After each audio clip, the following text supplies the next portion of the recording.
Wagwan. Wagwan Monday. Wagwan 17th. Wagwan 21st of February 2022. Wagwan you who is listening. Wagwan everybody. And how you doing? How you feeling? And welcome to the only party right here at Radio 254. This is Radio 254 Drive. And how are you doing? How was your weekend, Monday? Mine was fantastic, easy, slow, but it's all good, it's all amazing. But I'm here to drive you home one step at a time until 7 in the PM. And I hope you're ready, because I'm definitely ready. Do you know that today it is International Mother Language Day? Unajua mother language yako ama wewe ni wa nasikianga lakini siongeangi, nasikianga lakini sielewangwi. What kind of a person are you when it comes to your mother tongue? Wewe ni msee wa sijui. But mi nakwambia, mi ni yule msee najua yote from start to end. So let me know how you're doing. 0110254254 is how you can hit me up at Radio 254 online. That's on Twitter. The hashtag choose is Radio 254 online. And let's get this party going. Kwani kunanyesha juu mimi nimenyeshewa. Ai, kufika Westidi cause like kwani kuwa kunyeshangi ama rada ya huku inakuanga didi. But definitely let's start the show off by some good music. And definitely I feel like giving you some kind of drag. Drag by Bridget Brew is what is coming right here at Radio 254. And is what is starting us off this Monday. We come back and talk about everything that have been trending all through. But for now, I've been on my drugs. Here is Bridget Blue coming through with the drag. Tuone kazi ama. Tukuja hapa tuangalia the meme of the day. Definitely what's trending on Twitter. And definitely mehe. Nimeona watu best yako ndo mnashare na yeye. Stick around here to find all about that in a little bit. Say it's sad, I say it's funny. You in some crap, don't you dare call me, cause I know that I can get you out this shit. I know it's weird that I'm quite honest, but if I don't, then who's gonna know? When mama said, don't you play with fire, you should listen and just move out my way. I've got this feeling that someone's on me. I've got this feeling that someone's on me, yeah. Someone's on me. Ooh, someone's on me, yeah. Someone's on me. Oh, someone's on me. Cause I'm a drug, and you're on me. And I'm a drug that I just cannot resist. Someone's on me, ooh, someone's on me. Once you begin, but there's no ending. Oh boy, it's like divine calling. And you don't know if you're up or falling out at the end of the tunnel. Well, not here. The end is near, I feel it coming. This is between you and I only. When mama said, don't you play with fire, you should listen, it just move out my way. I've got this feeling that someone's on me. I've got this feeling that someone's on me. Someone's on me. Ooh, someone's on me, yeah, someone's on me. Oh, someone's on me, cause I'm a drug, and you're on me. And I'm a drug that you just cannot resist. Someone's on me, someone's on me, someone's on me, someone's on me.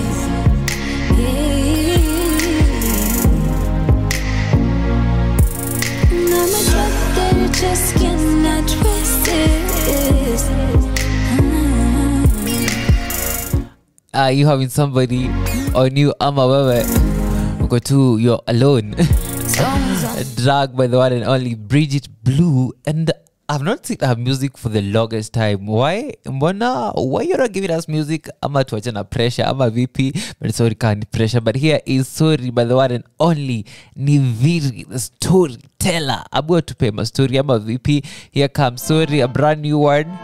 Already at 116,321 views. Yeah. Sorry.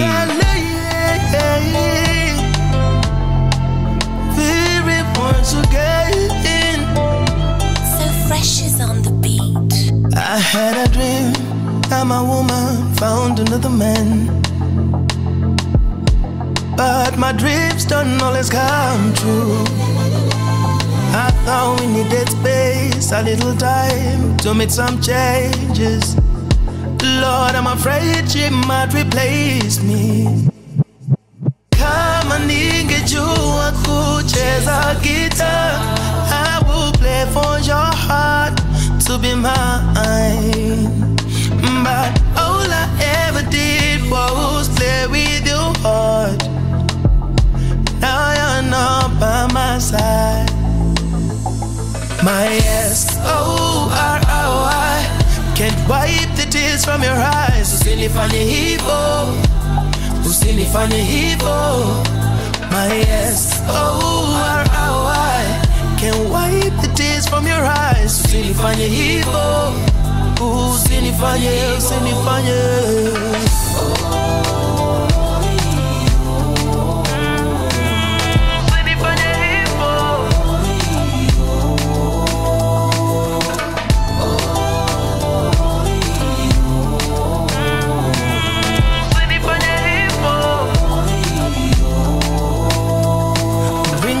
I've been calling you. Lisa, don't you remember me? I've swallowed everything, my pride, our enemy. Don't let go of who we are. You've been good in a dunia. Wanna to bigania, don't let go. Oh. Kama ningejua kucheza guitar, I will play for your heart to be mine. But all I ever did was play with your heart. Now you're not by my side. My S-O-R-R-Y can't wipe the tears from your eyes. Usinifanye hivyo, usinifanye hivyo. My S-O-R-R-Y can't wipe the tears from your eyes. Usinifanye hivyo, usinifanye, usinifanye.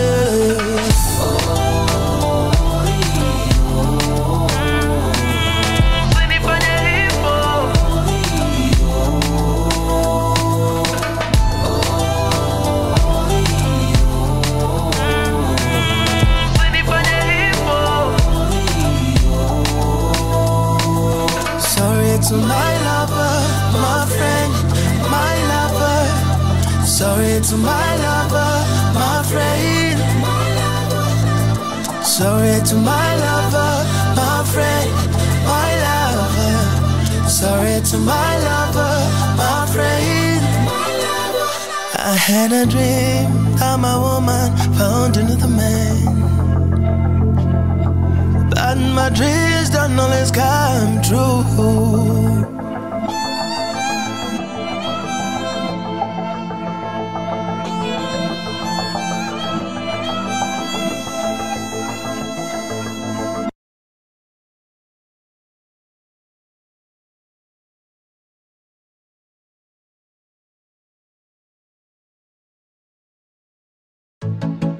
Hello. Ni aje mama? Ni maana umetry kunicall. Ukinicall nilikuwa studio. Anyway, ukiwasha simu sio nicall tupige ile story. Yeah. Sedo. Fungulia TV uone vijana wako wakifanya mambo ndani ya mitambo mama. Sauti tamu kwenye radio. Nimefika hapa juu ya maombi yako. Hata kama sijafika niendako, I know I'm on my way. Napenda ukitabasama, I hope I make you even prouder. Now zidishiwe after uone nikivuka boda. As I get older, lean on my shoulder. Umenifunza mengi, I remember when you told me don't you let nobody ever change who you are. Keep running hata nikianguka. Straight out of heaven, malaika. Upendo wako haujawahi badilika. You say take your time while you always in a hurry. Be a star, let it shine, tell your story. You're a 10 over 10, you should know that. Hawanioni vile unavyoniona mama. I'm gonna conquer the world with my guitar.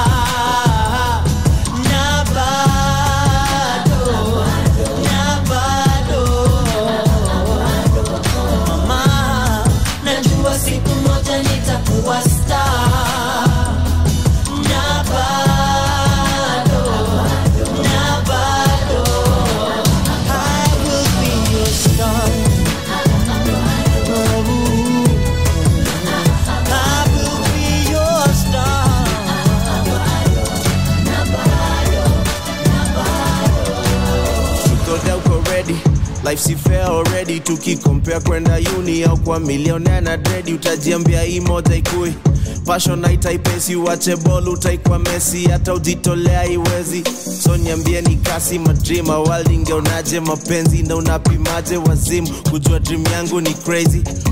Just needed someone to believe in me. I'm living to be more than just another boring eulogy. Na siwezi toka bila kuacha jina. You'll remember me, my name will live forever. May our memories together be as nice as sunny weather days. Like your energy, I'm grateful and I'm proud of me. Siamini nacha legacy mama. Ile meli nenda ni kama ndivyo ilifaa kwenda na kasi, hivyo basi meli ingezama. Ile meli nenda ni kama ndivyo ilifaa kwenda na kasi, hivyo basi meli ingezama. I'm gonna conquer the world with my guitar. Na bado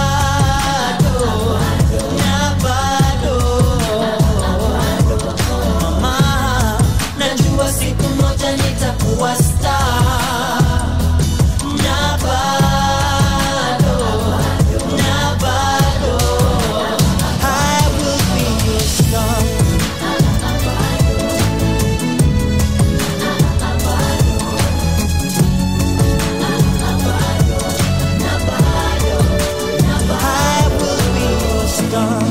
Najua siku moja nitakuwa star. Na bado I will be your star. Nabado, that is had the band coming through. Nabado, on that one they featured Nashinsky, and it's free right here at Radio 254, and this is Radio 254 Drive, and I hope you're having a fantastic Monday. And if not, I'm here to make it better. At least I will try. I will definitely try to make it better and better. But for now, it's about that time we talk about the meme of the day. Of course, it's always courtesy of Kenyan Dictionary, and of course they're coming through today with I am able to work under pressure. This is a line each and everyone puts there kwa CV ati I am able to work under pressure. But huyo employer huona kitu funny, huona kitu different. Ye huona make me your prisoner, make me your slave. Matter of fact, I am ready to die for your company. This is what the employers read, and definitely atukwangi tukisema hivyo. We're just trying to throw the news there, the lines there, and just find out the way we can get that job. You're not meaning that sijui hapa ututese. No. Z. Where's the make? But for now, let's go back to some music and definitely come back and look what's trending on Twitter. I know like lower food prices is trending at number one. I come and tell you why it's trending and why. I hear that it's pre and a post. All that coming in a little bit. But for now, some Kim Life will do you some justice. Amani Yaje. Here is Peter Nawewe by Kim Life coming through right here at Radio 254. And I hope you enjoy it. And definitely, you have a blast. I'm a VP Kim Life. Do you doing this? One man killer, yeah. Kim Pandes. Tourist music. Yeah. Oh gosh.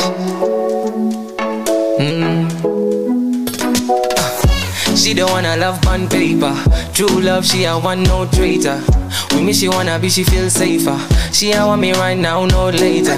With me she wanna back up again. Girl, you could get a 10 out of 10. She looking at me eyes, she a shine like a gem. Me gotta be a daddy, oh. Don't wanna wakisonga, mama na isi ukombali. Oh yeah, magawe wanipara na pukona upona me. Oh girl, you making me feel so nice, girl. You know that you all I need. Oh yeah, so come make we spice it up, girl. Come and you wine on me. Oh yeah, nuko mana nitapita na wewe, nitapita na wewe.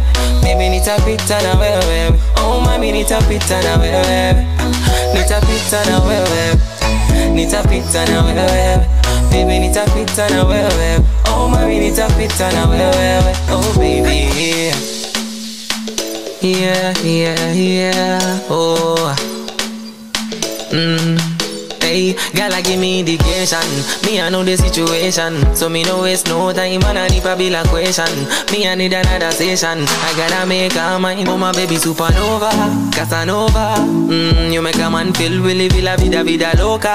Umeni roga, without you gala man I can't speak. Oh my baby supernova, Casanova. Me like the way I gotta wine up and me nitakulinda kama soja. Siwezi songa, so me nigga buy you alone a gun pick. Ndo mana ukisonga mama na isi uko mbali, oh yeah. Magawe wanipara na pukona upona me. Oh girl, you making me feel so nice, girl. You know that you all I need. Oh yeah, so come make we spice it up, girl. Come and you wine on me. Oh yeah, nuko mana nitapita na wewe, nitapita na wewe. Baby nitapita na wewe. Oh mami nitapita na wewe, nitapita na wewe, nitapita na wewe. Baby nitapita na wewe. Oh mami nitapita na wewe. Oh baby, nitapita na wewe, nitapita na wewe, nitapita na wewe, nitapita na wewe, nitapita na wewe. Baby nitapita na wewe, nitapita na wewe. Oh mami nitapita na wewe. Ndo mana ukisonga mama na isi uko mbali, oh yeah. Magawe wanipara na pukona upona me. Oh girl, you making me feel so nice, girl. You know that you all I need. Oh yeah, so come make we spice it up, girl. Come and you wine on me. Oh yeah, nuko mana nitapita na wewe, nitapita na wewe. Baby nitapita na wewe. Oh mami nitapita na wewe, nitapita na wewe, nitapita na wewe. Baby nitapita na wewe. Oh mami nitapita na wewe. Oh baby,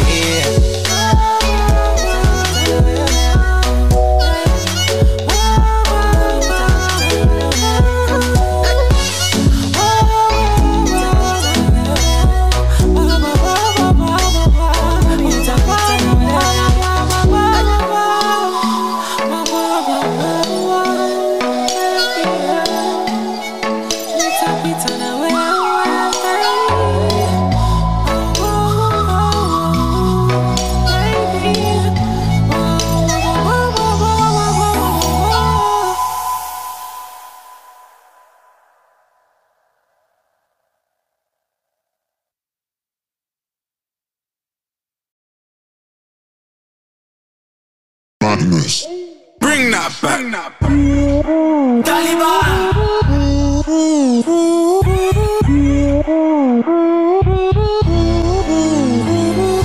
Peka na mukidhi, nakaguza kushoto kanalilia zizi. Pewa chupa kushoto kulia choma dubi. Lewa anguka simama ongezewa mbili. Peka na mukidhi, nyotobe inafanya siya didi. Alakasona nyuma inabidi. Ini kali mnaimba jina bidi. Enzi za Moi kani ras ni mungiki. Enzi za Kibaki kani dedi weni mwizi. Enzi za Uhuru dedi zikapoa huru. Skuzi nkona dedi mini ras misi mwizi. Skuzi nkona dedi mini ras si mungiki. Maadema munga tuzitoke kimugiki. Utakata bale ama utakata chingi. Maadema munga tuzitoke kimugiki. Peka na mugiki, nakaguza kushoto kanalilia zizi. Pewa chupa kushoto kulia choma dubi. Lewa anguka simama ongezewa mbili. Peka na mugiki, nyotobe inafanya siya didi. Alakasona nyuma inabidi. Ini kali naimba jina bidi. Benga na mugidhi tingisha bega rukan kama zip meshika futhi. Nimekuja na mbogi chunga sana usiniudhi. Usiwashe bangi hapa nyumbani ya makuti. Cheza fela kuti mkia ndo sivuti. Moshi ya leo nzito jo kuliko jana. After marijuana ndo wengi tulijuwana. Chini ya maji mi ufanya ka Yohana bana. Benga na mugidhi nakaguza kushoto kanalilia zizi. Pewa chupa kushoto kulia choma dubi. Lewa anguka simama ongezewa mbili. Yeah, benga na mugidhi itamsha maiti. Stripper koyo pola pigwa na mashilingi. Ikuwe Kariuki sherehe sikosi mimi. Ini tic tac toes na beat sibaki shingi. Madhara tulifunza ngwa hadi anatomy na vitu mingi buda na kupea summary. Upuzi mingi squeeze ndo uleta salary. Bridget chengalia ni kwa ndede watafakari. Benga na mugidhi nakaguza kushoto kanalilia zizi. Pewa chupa kushoto kulia choma dubi. Lewa anguka simama ongezewa mbili. Benga na mugidhi Nyodoba inafanya siya didi. Alaka sona nyuma inabidi. Ini kali mnaimba jina bidi. Na bonga juba na doba ni kali. Na niko jaba na chonga cheki ongeza makali. Hakuna sanse hapa bana rada ni safi. Skiza benga na mugidhi na siku ordinary. Cheki dili, dali, himi, stari. Inafanya sana ni yanguke chini. Yani Vic cheza mabit joki mseto. Hakuna time kwani ni kesho. Benga na mugidhi nakaguza kushoto kanalilia zizi. Pewa chupa kushoto kulia choma dubi. Lewa anguka simama ongezewa mbili. Benga na mugidhi Nyodoba inafanya siya didi. Alaka sona nyuma inabidi. Ini kali mnaimba jina bidi.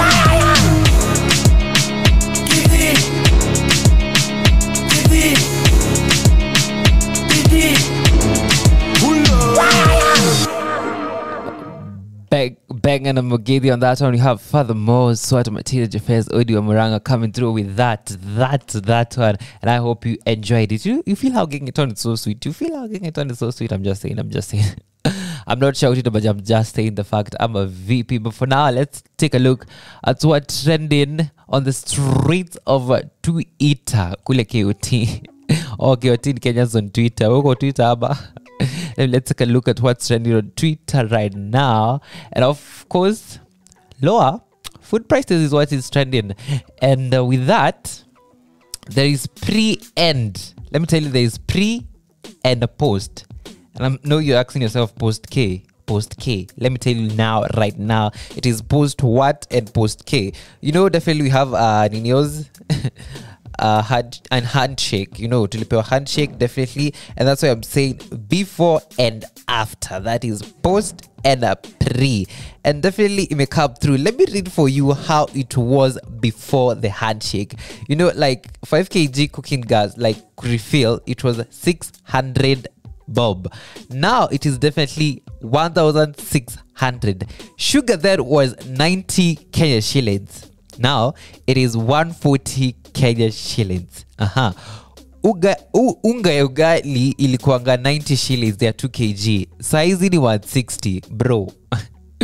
Unga ya chapo ilikuanga 110 lakini sai bro ni 170. Mafuta ya kupikanga 1 liter ilikuanga 160. Now ni 360. 360 kwa mnanuanga wapi ni kama overdo. Matchbox was then 2 bob. Now it is 5 bob. Salt. I'm talking about salt. It was 10 bob. Saa E ni 20 bob. Petrol was 96 shillings. Now it is 140. Fertilizer. Nakwambia hadi fate. Ya 50 kg ilikuwa 2,500. Lakini saa let me tell you, it is 6 Gs. Mkate ndo imepanda. Hiyo ndo iliniuma roho nikasikia kinda tin. Ilikuanga 45 Kenya shillings ama 50. Basa let me tell you ni 65-70. Na maziwa ilikuwa 45, saizi ni 65. Let me tell you, the economy changed after this handshake. I'm not saying anything, but it is what it is. It is what it is, and that's why lower food prices is trending, because tunafinyilika ama DVP. And of course, Uhuru the chase master. Oh, what a coincidence. And of course, tunajijenga is trending. Frankie is trending. Why? Hiyo tutaongelea in udaku moment. And of course, the one only Duma. Why is Duma trending? Kwani makula Duma ama vipi? Also, Duma is trending. And of course, everything else that is trending is Wajigi. It's all about politics. I don't normally like diving so much into politics because I'm not a politic guy. I'm a mehe guy, and that's why after this song we're coming back with some mehe. But for now, Mudhaka Love Bald is coming right here. And Mudhaka is so beautiful, by the way. I'm just putting it out there, and her voice is so amazing. I'm a VP. Whatever you do with that information is definitely up to you.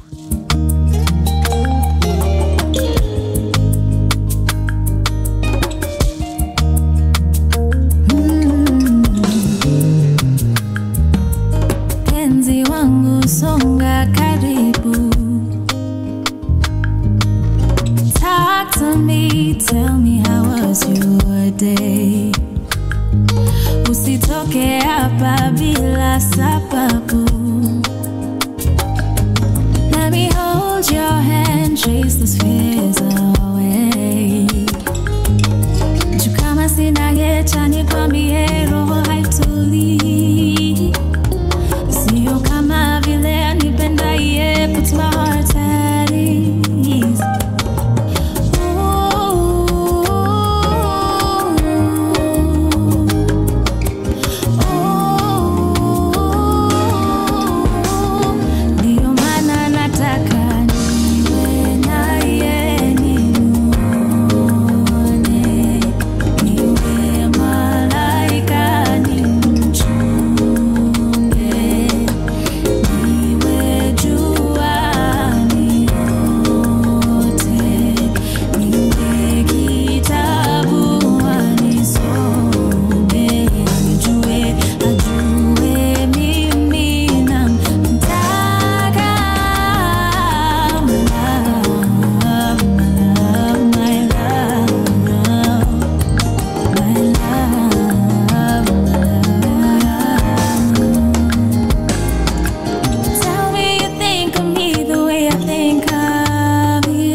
my god, isn't she sounding so amazing? And the vocals, how you feel about the vocals?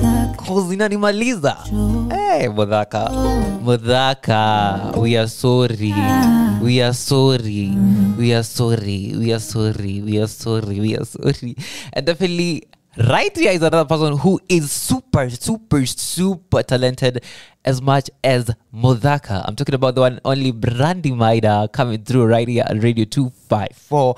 And definitely ni Mary Jane. Of course, it had to be Mary Jane. And that's why, That's why what am I even saying? Here is Mary Jane by the one and only Brandy Minor. Super talented and super talented, I mean.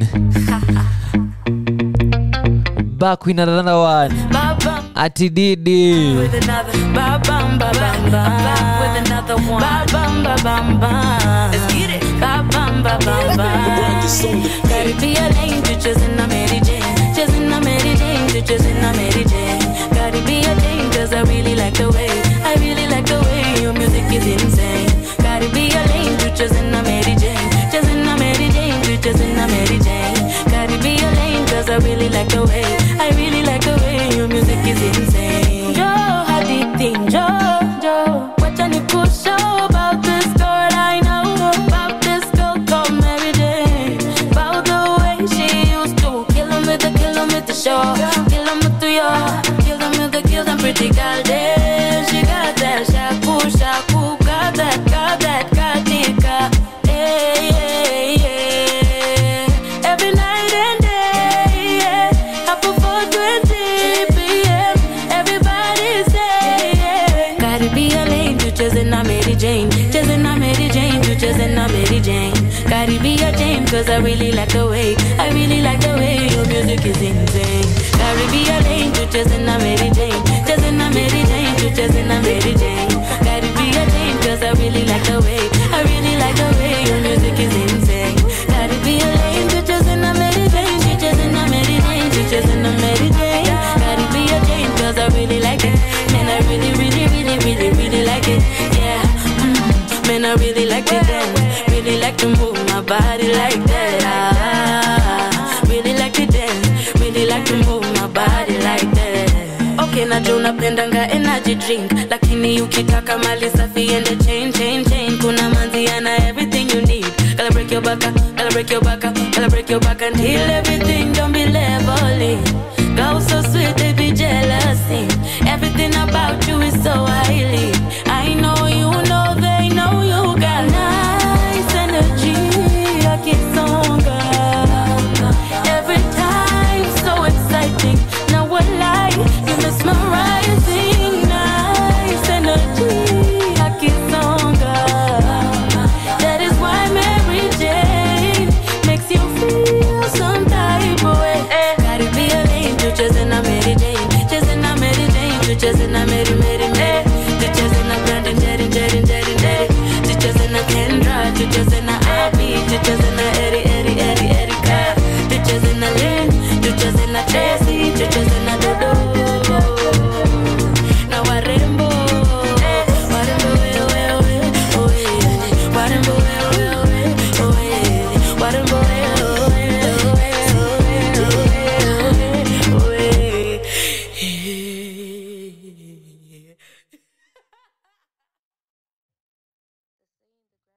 of things, you never know what the bigger picture is, but never.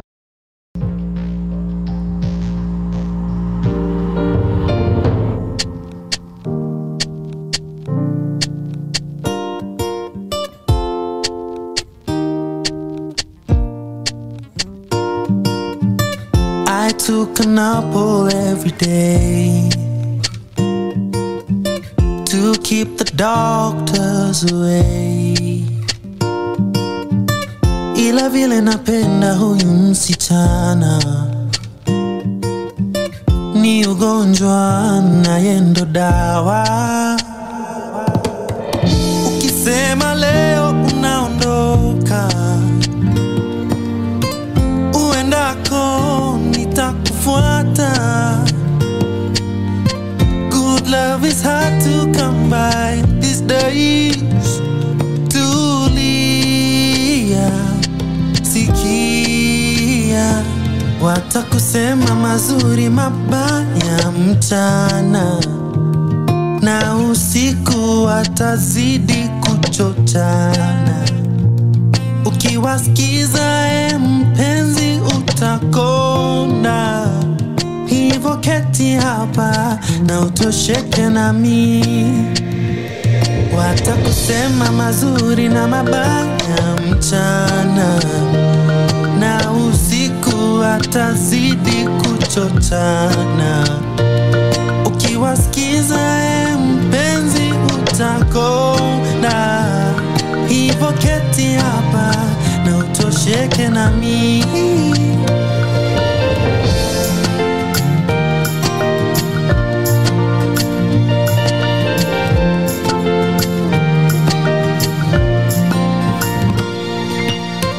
I took a puff every day to keep my troubled days away. But nothing gets me high like you. High like you, baby. I'm walking under your juju. Ukisema leo umechoka, nitaruka kichwa ukinitoka. Yeah. A good girl is hard to come by these days.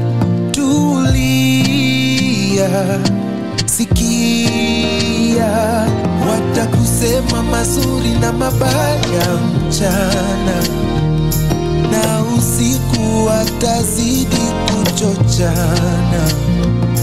Ukiwasikiza mpenzi utakonda. Hivyo keti hapa na utosheke na mimi. Watakusema mazuri na mabaya mchana, na usiku watazidi kuropokwa. Ukiwasikiza mpenzi utakonda. Hivyo keti hapa na utosheke na mimi. Hivyo keti hapa na utosheke na mimi. Hivyo keti hapa na utosheke. And I hope unatosheka. I hope unatosheka. That is Tosheka by Motori and of course Bensoul, and of course bringing us to 4/7. That is 47 minutes past 5 p.m. East African time. And ikiklikima saina kongatuye umbea ama ni vipi when we get back we get to the gossip. Ama ni vipi we get to the gossip because yo gossip keeps us yeah you know if you know and if you don't know, do not stress over it. I'm a VP. But for now, we can start with some good news and people who are doing Kenya proud. I'm talking about the one only Ruth Kariuki. A pilot.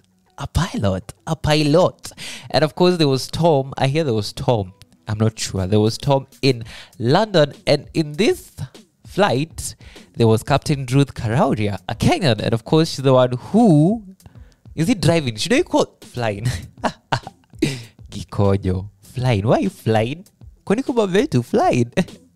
Of course, she said that the conditions were so tough. And this is what she had to say.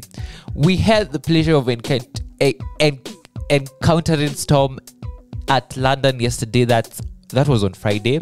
We were landing on the west. Flight condition at the time was strong, gusting winds, and it was quite a bumpy ride. However, the training we had at KA, particularly the simulator, prepared us for such a scenario. We used all our training, previous skills, and we handled the landing perfectly. But the juice is not there. This lady is married to the one and only SportPesa CEO, that is Captain Kariuki. But there have been speculation, not speculation, watu wamejam, especially the women. Because Kariuki took it to comment on this scenario. And this is what he had said. Second best pilot in Kenya. This is what he wrote in a tweet. But ladies, Kenyan women, empowered women, come through akasema, well, did you have to say she's the second? Appreciate her when she's supposed to be appreciated. But her bringing yourself in the picture, oh, you're the best, it doesn't make sense. And of course, but the good news is that Ruth, when ni champes, takuchezea champes Ruth, juu ni champes. But tukisema about champes, let's talk about the one and only Okuonko. Tuliongea kumuhusu hapa last week. baby, mama daddy, you know, ex-wife Millie alikam through akasema, unajua nini, huyu mse anakuanga na street, sijui didi, I'm now good. But there have been speculation that Meja anataka kurudiana na yeye, wataka kureconcile under the waters.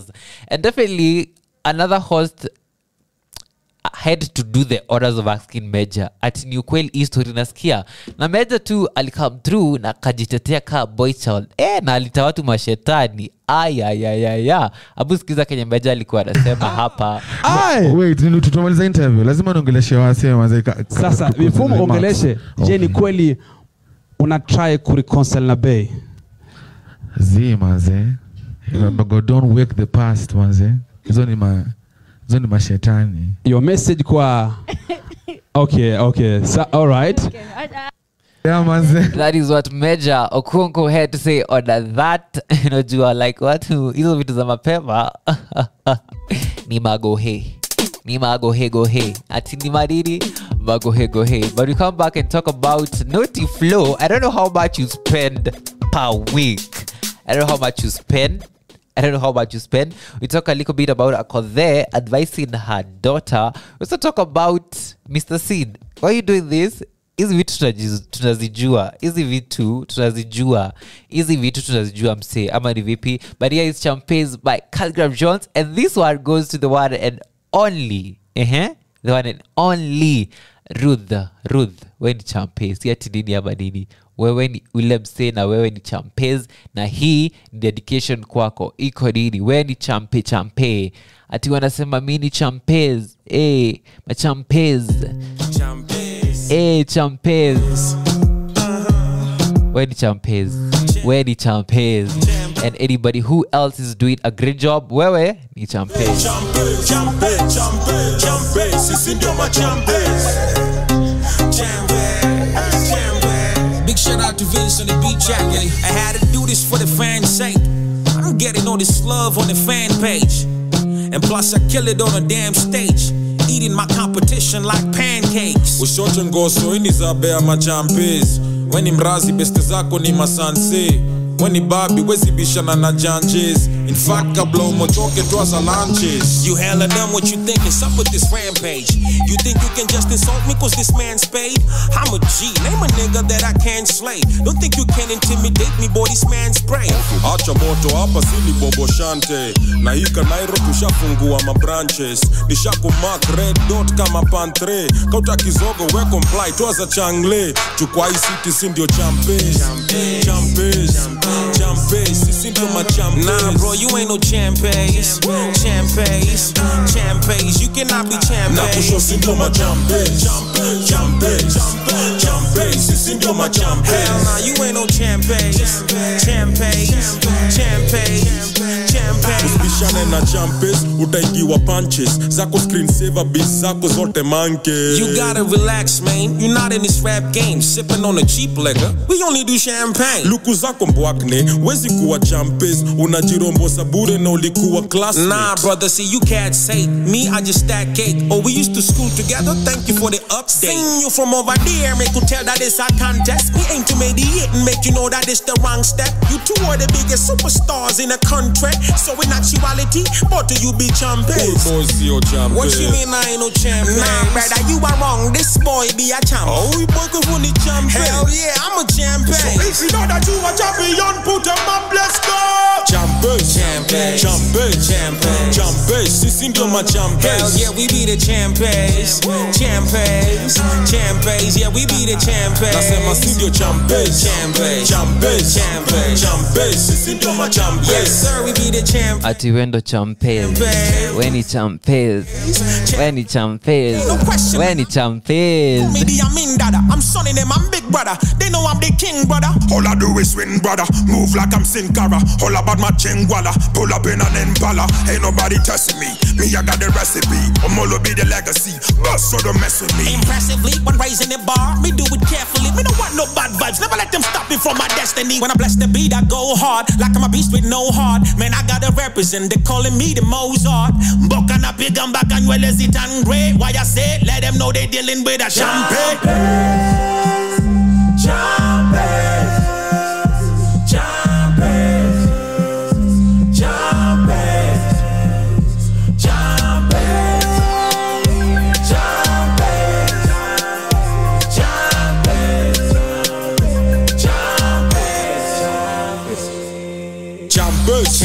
Champagne. Abuji ambia wewe ni nini? Wewe ni champagne. Wewe ni champagne. Si ati nini ama nini? Usiambiwe. Wewe ni champagne. Wewe ni champagne. Yes sir, we be the champagnes. Champagnes, champagnes, champagnes. Woo! Usitishiwe. Wewe ni champagne. You are a champagne. You are a what? A champagne.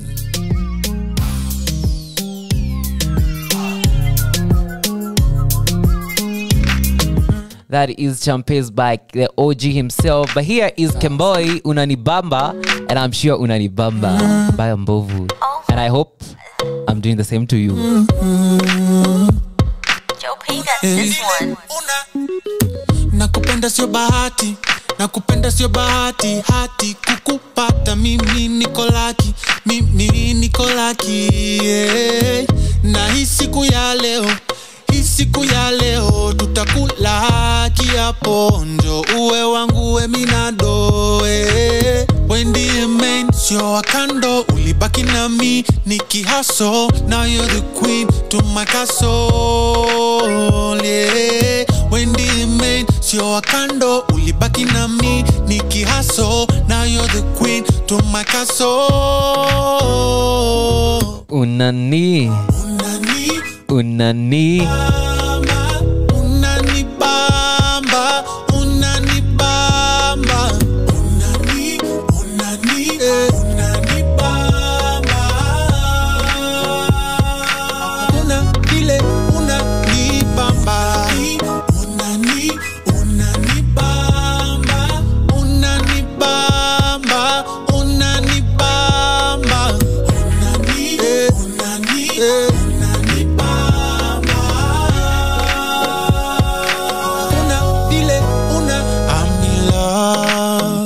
I'm in love. I will stand by you. You know I will stand by you.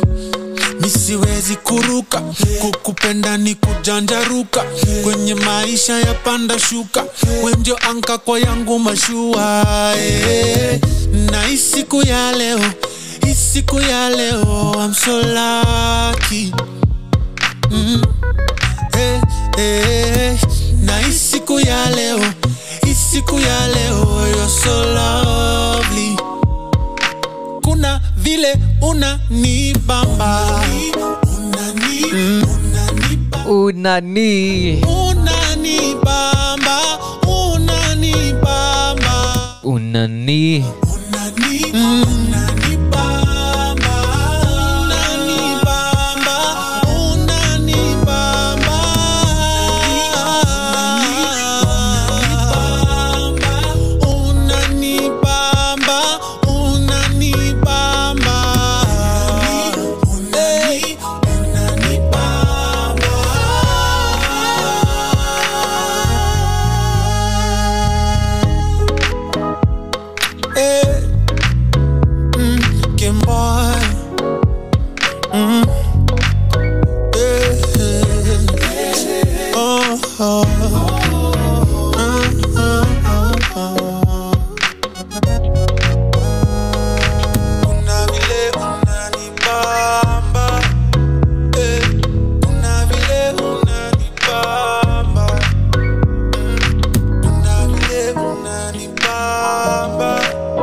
kuna vile umenina ice, kuna vile umenibamba. That is Unanibamba by the one and only Kemboy, who I definitely feel, and I know he's super talented, and definitely he's playing right here at Radio 2.4, where I believe everyone is super talented, and of course he's bringing us to exactly 6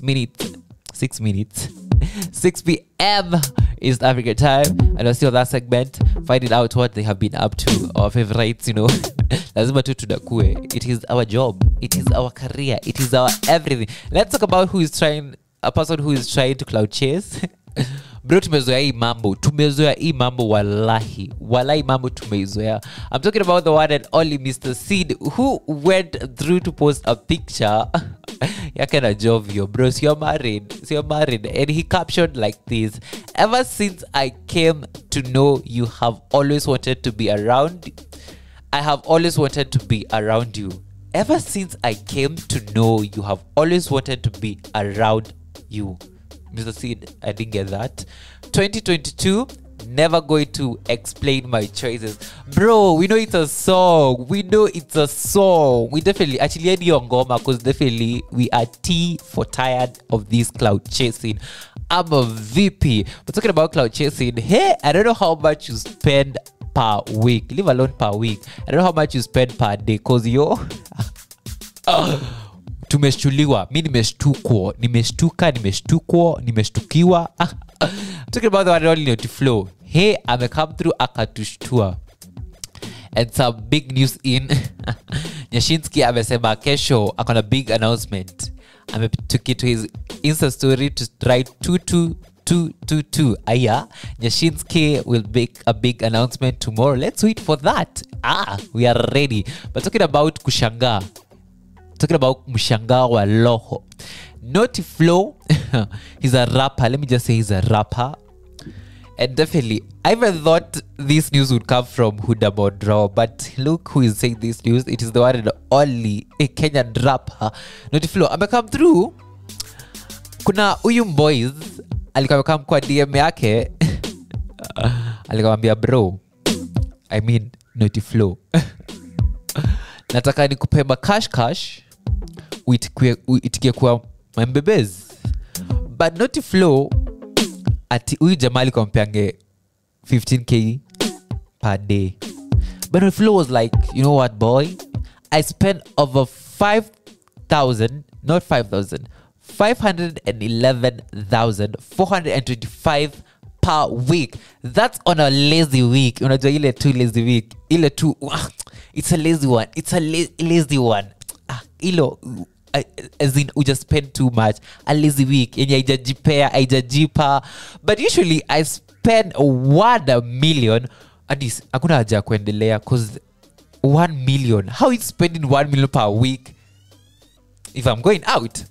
I'm very happy in my relationship with my girlfriend. I don't need your petty change or D, please, Limau. I'm like, bona tupea pressure Notiflow cause definitely at one point, at the point per week, why are you getting this money? Na usiniambie ni Mungu, cause definitely usiniambie ati ni Mungu. Ndio shamba lazitoa cause 1.1 per week. Ama ni mimi nimesota. You can tell me on 0110254254 how you feel about this cause what? Toto is what is coming next by Willie Paul, and this is one of my favorite songs from Willie Paul. I mean, just feel it. Abu, just feel it and tell me if it's your favorite, because it's one of my favorites from Willie Paul. It's just the vibe, it's just the everything. Big, heavy, mama mimi napendaga. Ulivyoshona kunongonongo, ukidunga skete lafu iname chini, unanimaliza. Ukifunga dera unanimaliza, michezo chumbani inakufa, unanimaliza. Oh mama, wewe ni my sugar sukari, ulivyozidi utamu nikuite asali.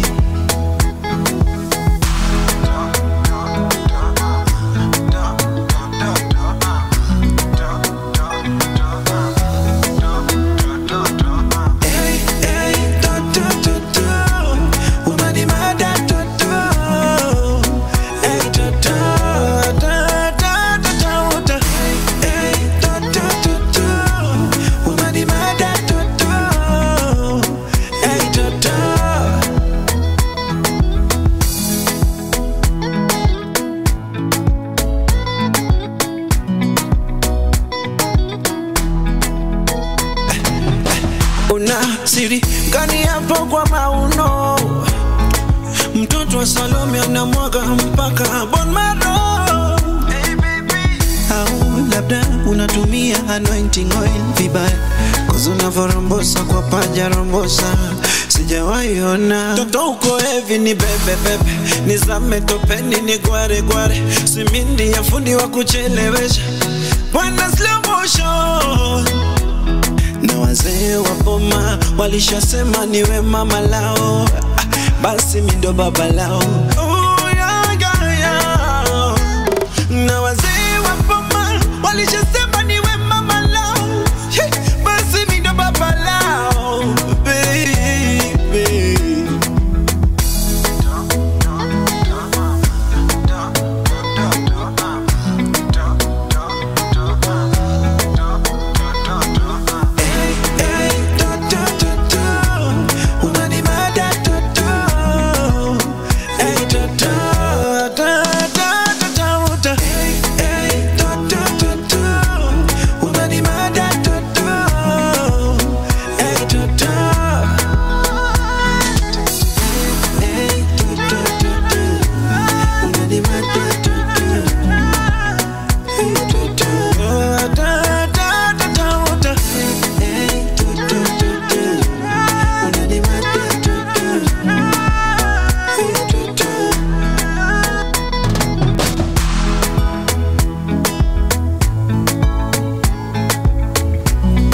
Toto.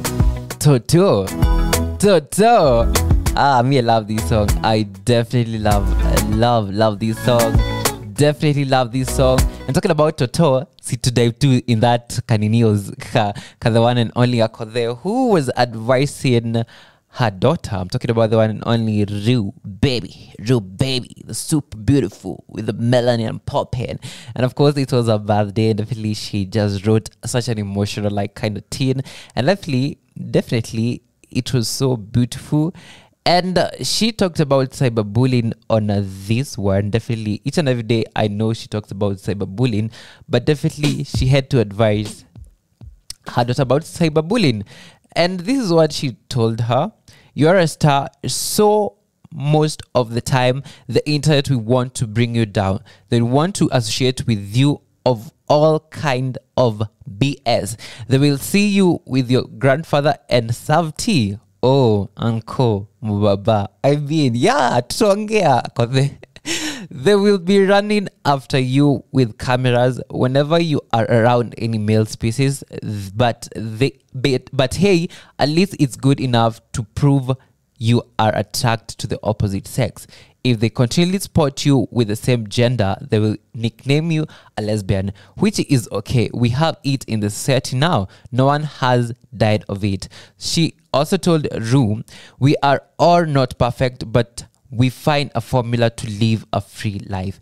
Make all life mistakes, mama. I just want you to come out of it alive and give us a testimony. Such a sweet message coming from Akode, who we all think, everybody thinks that, hey, une anakuanga hardcore. Uyu anakuanga hardcore. But definitely we wish you nothing but greatness. Hey, Ruboy, Rubaby, happy birthday to you. Happy belated birthday to you. We come now talk about the juice. Hey, you talk about the five people who I want to talk more about them. Hey, Kanairo. Bestiako ni bestiako.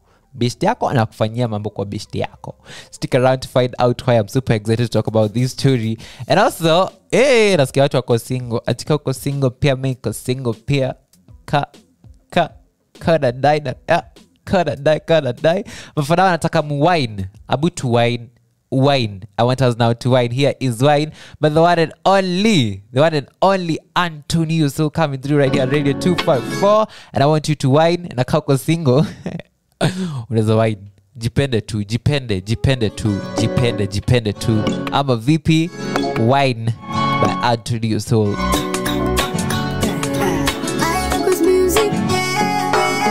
Grammy kama kukuna faranga, kitoto tukacheze by cock. Kiss me nina saint na kinanda kwa beli tukaimbe by show. Show me tabia haram, katoto sheki bigidi, kahoti kama tititi. Liamshe shetan, sokata kama wididi, na kango makabididi. Hey girl, you got that thing, usipake wanja na maboda. Messinger's design, you got that sing. Umeninasa sina pa kutoka, umenimaliza. Love me like a horse on like a girl. Baby, you go down on your toe. Many shika shika kama tough gun. Oh my god, god, oh my god. Wine for the money, wine for the show, wine get the honey. Here we go. Wine for the money, wine for the show, wine get the honey. Here we go. Sucker, shut up, robo, butter, ka baby girl you slow me down. Poto, topo, toro, sucker, show me all your mama gave ya. See you baby, toto smiley city na tiyo sete. Figa kete, sura yaki nubi na vidole vya pete. Hey girl, you got that thing, usipake wanja na maboda. Messinger's design, you got that sing. Umeninasa sina pa kutoka, umenimaliza. Love me like a horse on like a girl. Baby, you go down on your toe. Many shika shika kama tough gun. Oh my god, god, oh my god. Wine for the money, wine for the show, wine get the honey. Here we go. Wine for the money, wine for the show, wine get the honey. Here we go. Unanifanya navaa Sunday best Monday. Unanifanya na Tuesday. Wine, wine, wine, wine for the show. Wine, wine, here we go.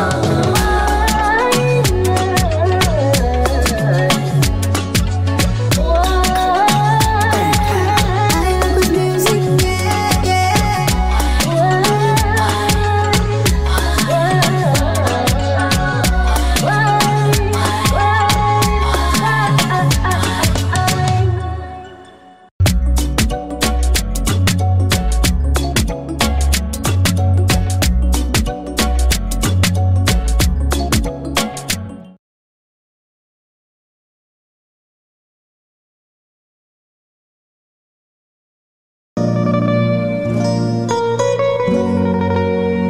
Yo, Sifa. You know what time it is. Them call me a robot. Get up. I love this music. Game over. Yeah, game over. Game over. Kanapenda Gucci na Fashion Nova. Fashion Nova, bado kakiva kitenge kanapendeza. Kanapendeza. Toto stingo zake ni noma noma. Noma noma. Figa yake ndani ya dire na wapa homa. Inawapa homa. See my baby's a fashionista. Fashionista. And I love the way she bend over. Bend over. See my baby's a fashionista. A fashionista. Nikiwa nae game over. Game over. Oh, I love the way you break it and pose. Oh baby, break it and pose. Oh, I love the way you break it and whine. My baby, you fine. I love the way you break it and pose. Oh baby, break it and pose. Oh, I love the way you break it and whine. My baby, you fine. Napenda ukichezea kama gita. Jiwe ndio denge wa ndo gita. Ukibandua mina bandika. Oh nana. Namando mos na maringo. Kaki smile kana dimples. Still in pattern, girl are different. Nobody can test, only Batman a bingo. I see my baby's a fashionista. Fashionista. And I love the way she bend over. Bend over. You see my baby's a fashionista. A fashionista. Nikiwa nae game over. Game over. Oh, I love the way you break it and pose. Oh, baby, break it and pose. Oh, I love the way you break it and whine. My baby.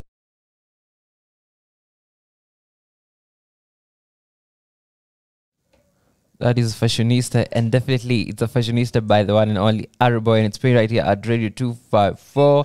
And definitely this is Radio 254 Drive with me, your captain Kikosh, and I hope, hey, you're enjoying the vibes. I'm a VP, I'm a VP, VP. Definitely, let's talk about, before tuingia kwa juice, let's talk about umegiftiwa nini na mbebezi wako. Kuna mtu amegiftiwa, you know what?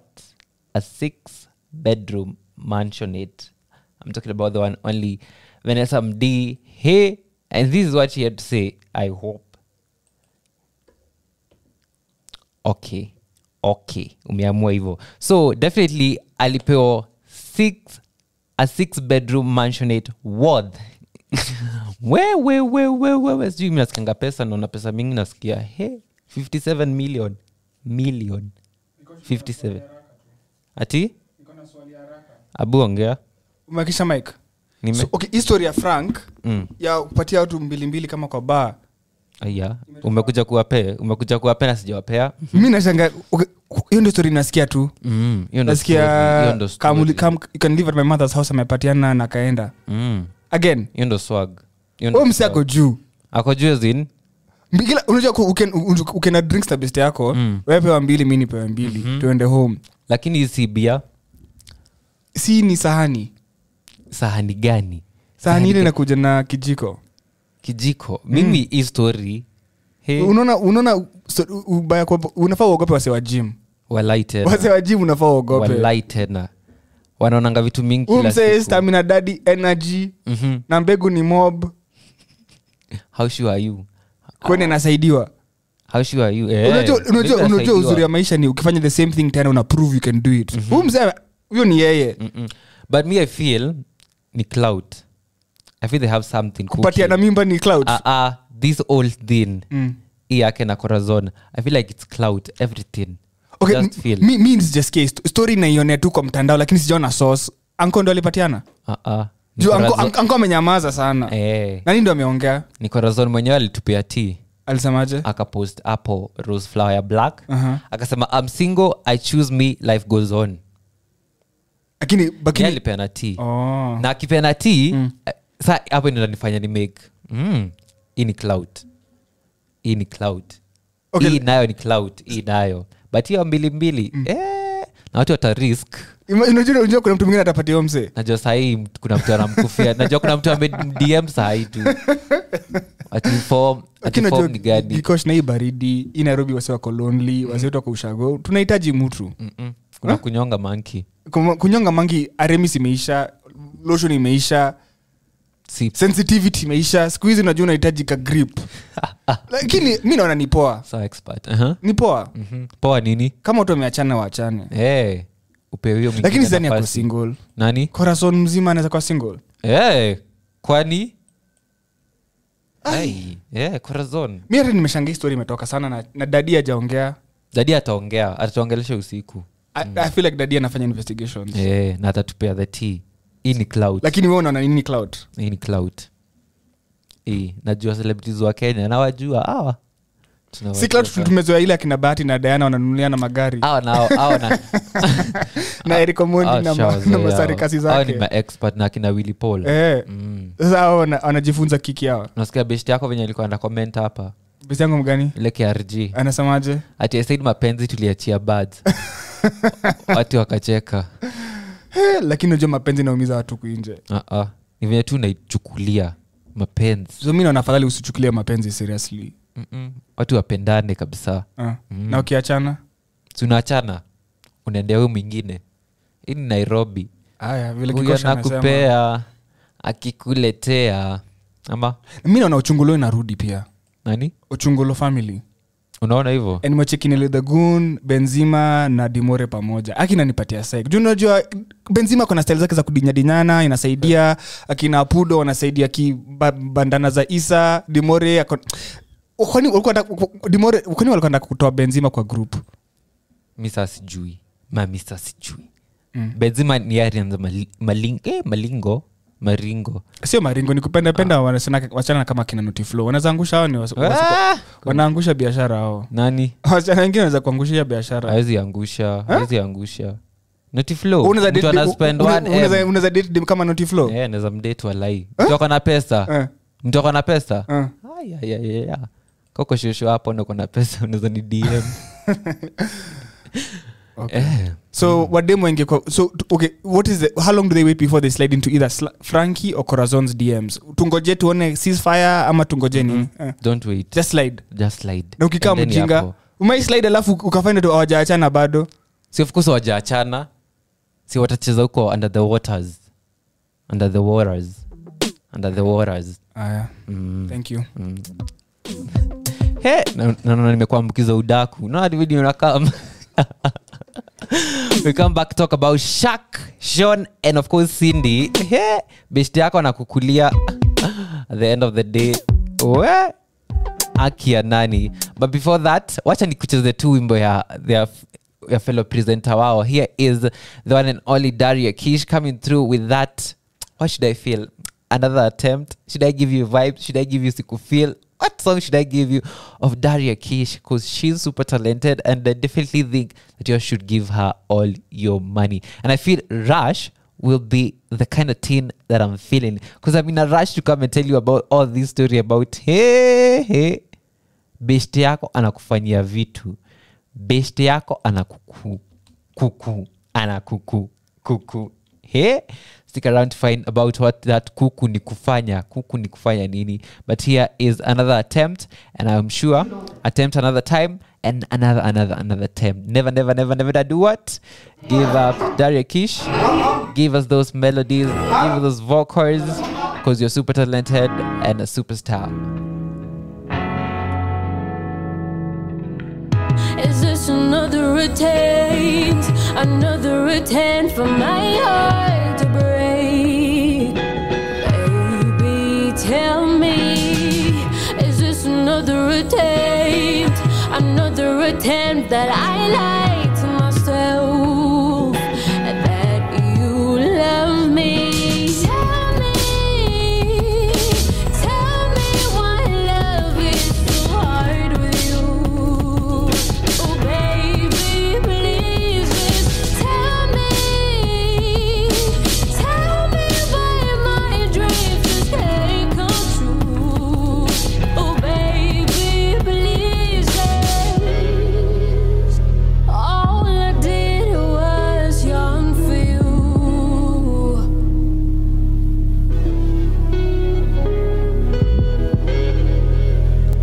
All I did was hope that my dreams for you would come true.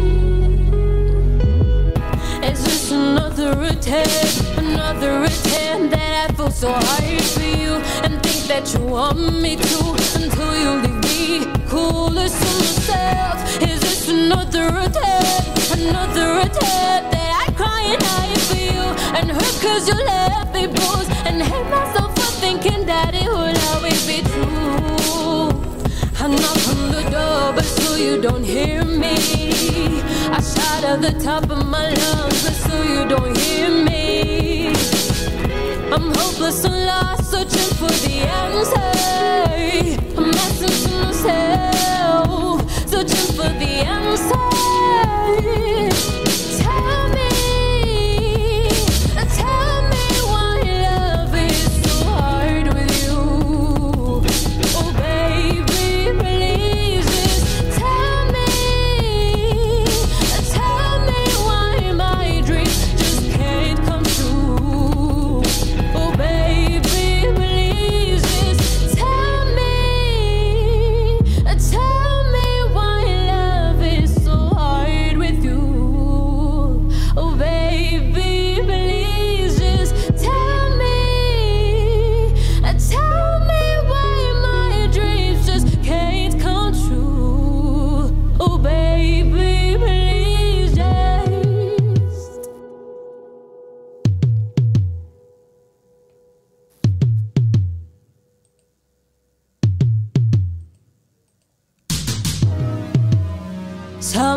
someday you realize when it's too late.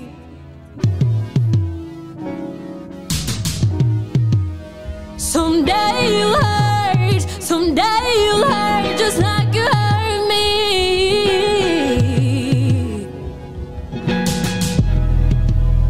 Just another attempt of loving you. Just another attempt of trying to be with you. Just another attempt. Just another attempt.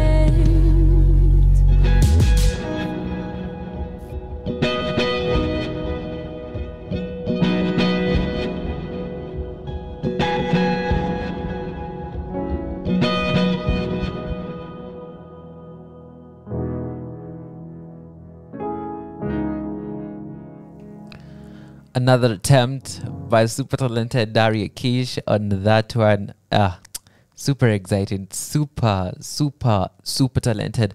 But for now, here is, and I hope you're not getting them, here is Monday Blues, and I hope you just found a Monday cure. Already have my album. Here is Monday Blues. So platforms. And I love this song. I absolutely love this song.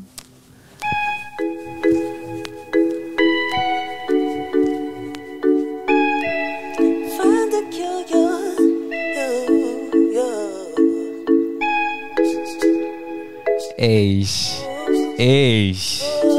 Hope you don't have Monday blues, Amma. Okay.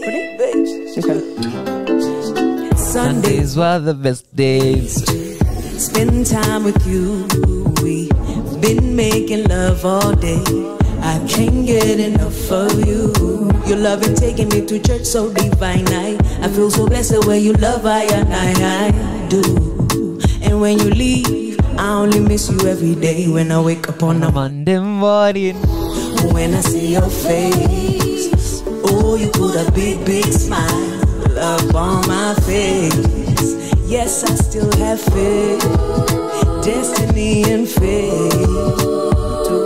In you, I think I found the cure to Monday blues. In you, I think I found the cure to Monday blues. I think I found the cure to Monday blues. I think I found the cure to Monday blues. I think I found the cure to Monday blues. Yeah. Throughout the weekend I've been thinking when we can get some time alone, so I can get you home alone. Bumping and grinding until the early morning. Throughout the week we've been texting and calling. Ooh, let's talk about sex. I am falling for you. Everything fine. Oh, when we do the dirty wine on a Monday morning without seeing your face. Oh, you put a big frown up on my face. Yes, I still have faith, destiny and faith. Oh yes, in you I think I found the cure to Monday blues. In you I think I found the cure to Monday blues. Oh, I think I found the cure to Monday blues. Oh, I think I found the cure to Monday blues. Oh, I think I found the cure to Monday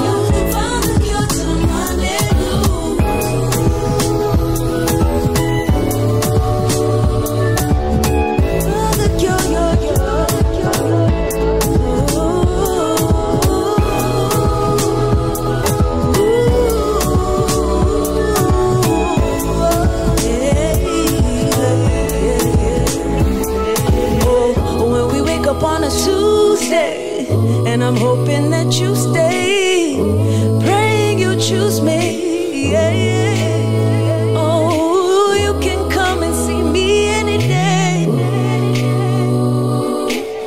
WCE me every day.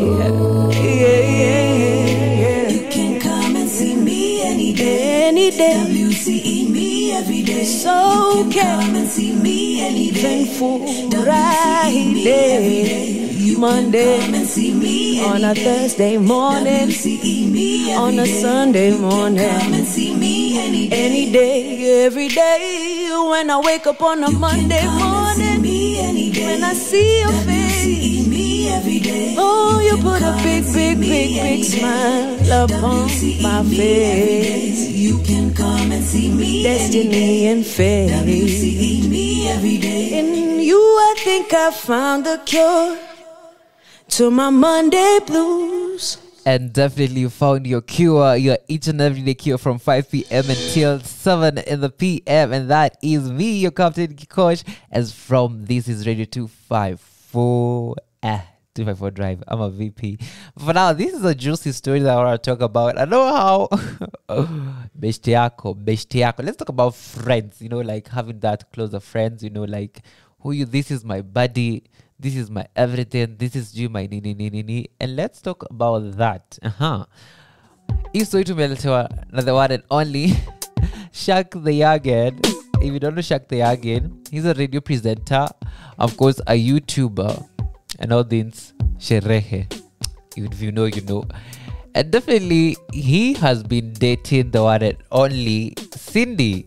I was asking, who is Cindy? Cindy is the girlfriend to was sorry for using Nanios. But this story, as we kickstart, I feel like it's all about clout. Adi pia na feel ni clout. I'm just saying.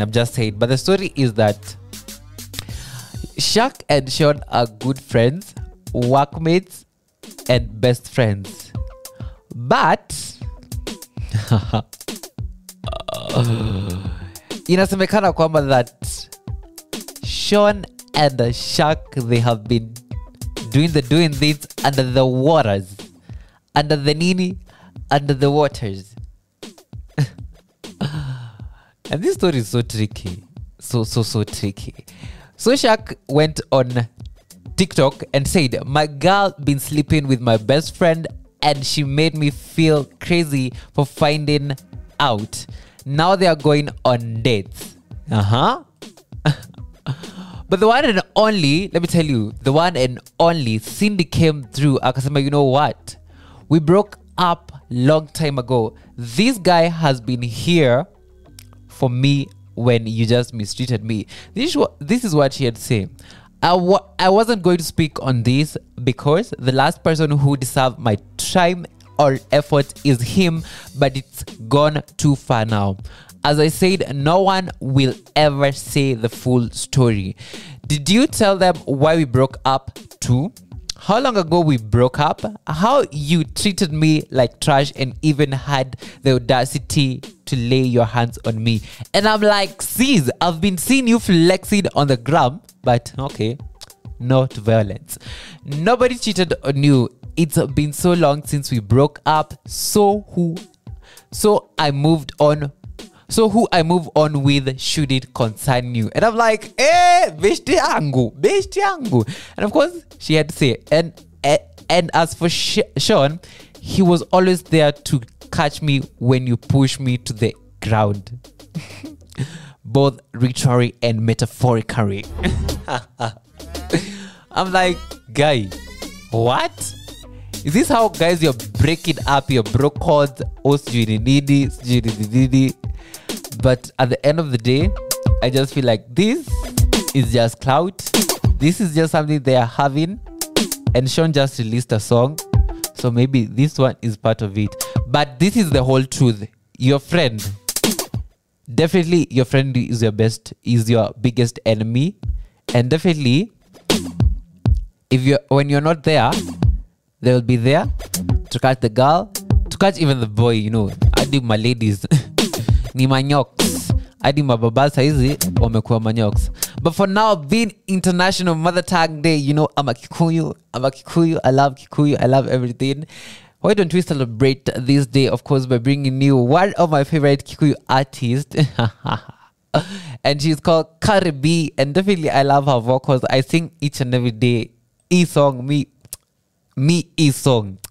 Unibamba moyo, unibamba everything. Hapa ni kutupa. In short, being International Mother Tongue Day, happy to you. We come back and find out what are some of the benefits of knowing your mother tongue. Because definitely a lot say, nasikianga lakini siongeangi. Nasikianga lakini sielewangui. Come tell you benefits of knowing. Mwacha kujifanya by the way. Kuna venye. Karibi, do it the this. And this one of my favorite artists, Kikuyu artist. Atinini.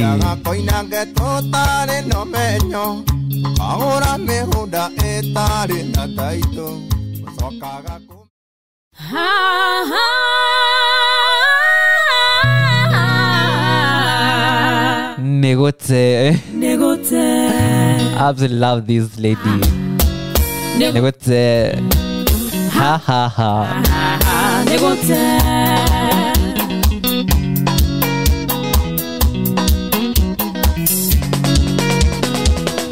Memoria koina ke kuguraki. Mamenyeire komegode odere taito. Mugasoka gosabia ire twate twigote. Dekamana fumas yo bani gona negote. Dekamana fumas yo bani gona negote. No ane mwana ke buruga rwe kuraihu. Amoro kona hana modo afata.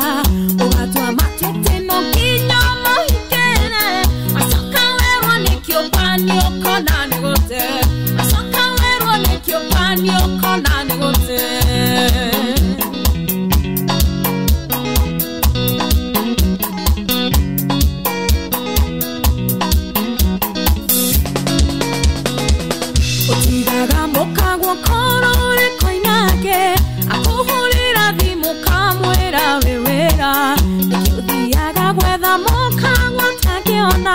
Basiria horo wasio panio kona negote. Basiria horo wasio panio kona negote. No ne mona ke moruga rwe kuna ihu. Amuru kona hana modo afata. Ugatwa matete no ginya mohikere. Asoka wero nekyo panio kona negote. Asoka wero nekyo panio kona negote.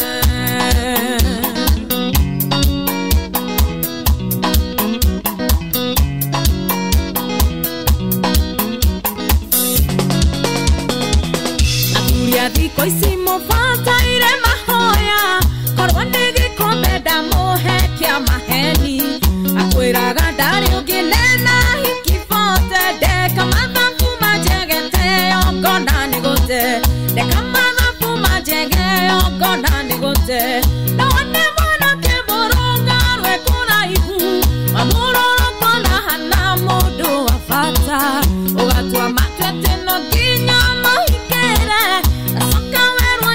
Banyo kona negote. Asoka wero nekyo banyo kona negote.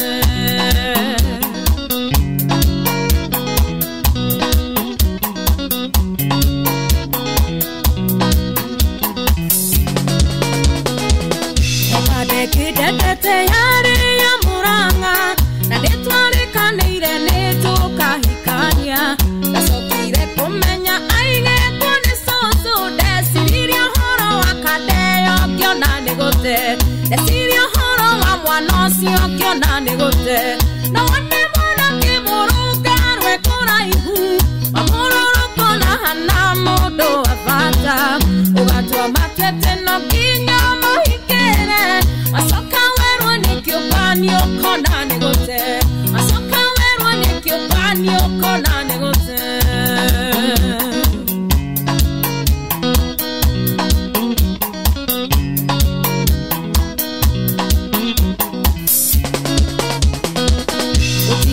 Mokagwa korore koinake Akuhurira vi mokamwera wewera Nikiuthiaga wetha mokagwa takiona Basiria horo wasio panio kona negote Basiria horo wasio panio kona negote Na wane mwana ke moruga rwe kora ihu Amururu kona hana modo afata Ugatwa matete no kinya mahikere Asoka wero nekyo panyo kona negote.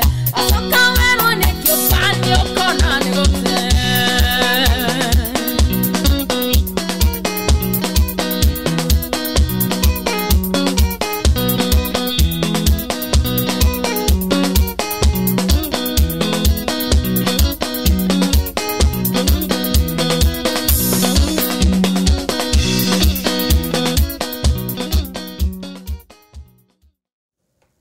absolutely love that jam, and I definitely love Cardi B. Oh, Cardi B. Yeah, she can be Cardi B, but that is Cardi B on that one. And definitely to be today, it's, if you did not know, today is Mother's Language. You know, like International Mother's Language Day. Like, celebrate your culture, celebrate your African. I'm a VP, but for now I want to give you another song. I feel like, which other song, like a Maasai song, maybe a Maasai song, who is the famous LJ is a famous Maasai Ninyos. So here is LJ Maasai coming through with Maleji. And you're a Maasai out there, you can tell me what it means, cause yo, I get in anything. And today is International Mother's Tongue Day. You can tell me if you know how to speak your mother tongue. Do you understand it? Ama when you are like, you know what? Nasikianga lakini sielewi. You can tell me on 0110254254 and let me know category gani uko.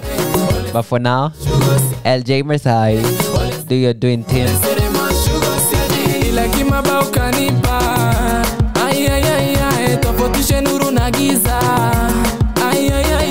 Nisidanganywe, lagaiwe, nisidanganywe, lagaiwe, engaido rigo yogi, bonga gengaina, engaido rigo yogi, bonga gengaina, malaje, eba malaje, malaje nanu, malaje, oloshande jolese, olesere, oloshande jolese.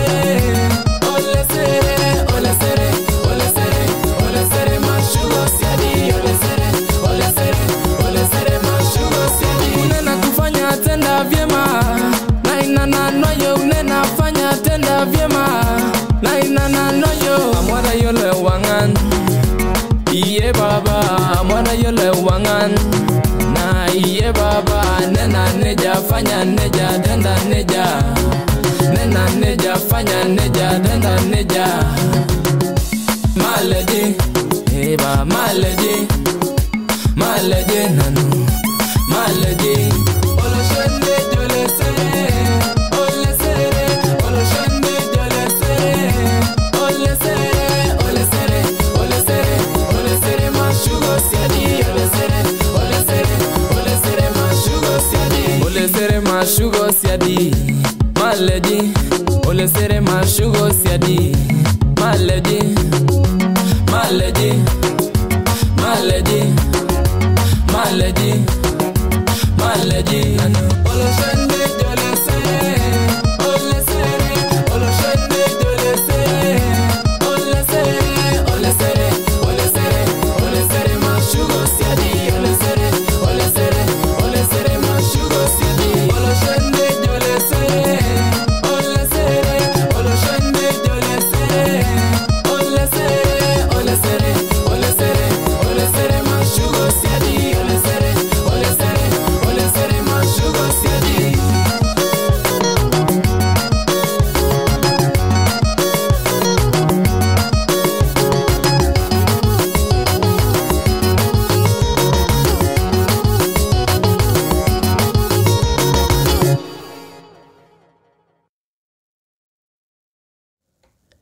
LJ Maasai coming through on that one. Umeget wewe venye nasema mimi nimeget la Maasai and definitely super job been right here at Radio 254. And definitely, like I told you, that there are benefits of knowing your mother tongue, like lugha yako ya kwanza. Like unajua kuna watu wengi, a lot generation Z kama tuliangalia on Thursday wanasemanga, oh, I don't know Kninyos, I don't know my mother tongue, but you know what, naisikianga lakini si elewi, naisikianga lakini siwezi ongea, those kind of things. I'm here just tell you the benefits of knowing that mother language. One, it have a better connection with the culture. You know your culture. If you're a Maasai, if you're a Kikuyu, if you're a Kamba, you know about the culture, you know.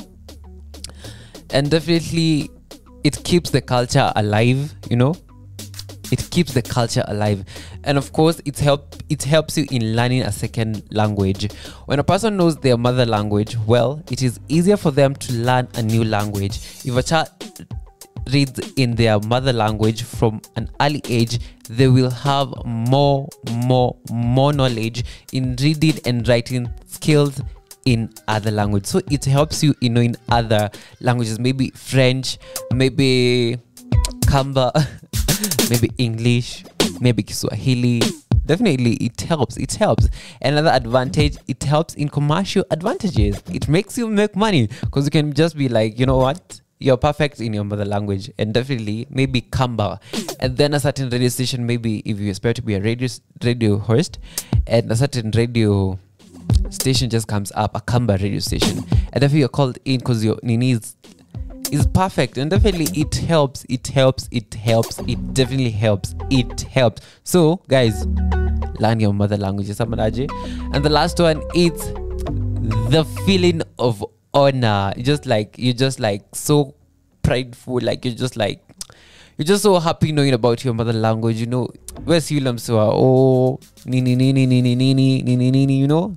It is so like, it brings that positive feeling, and it builds like self-esteem. It enriches one's confidence and creates awareness in one's mind, while also connecting with his cultural identity. So you guys teach your children how to speak in their mother languages, because definitely a lot of the Generation Z kids are like I don't know how to speak in that language, but definitely teach your children how to speak their mother language. And to everyone, happy International Mother Tongue Day. I want to give you some more music. And one of my favorite artists who had said that she have never done the cloud chasing thing, but now it seems like, you know, amengizwa kwa hiyo mkebe. Here is Jovio coming through with that Pakua. On this one, she featured the one and only Major, like Pakua. Ati mpakue hizo mavitu ama ni aje. Jovio, don't be tempted. Do not be tempted just to do that, ama. But nasikianga every publicity is good publicity. Heko, we're waiting for that song with you and Mr. Major. But for now, we listen to this one.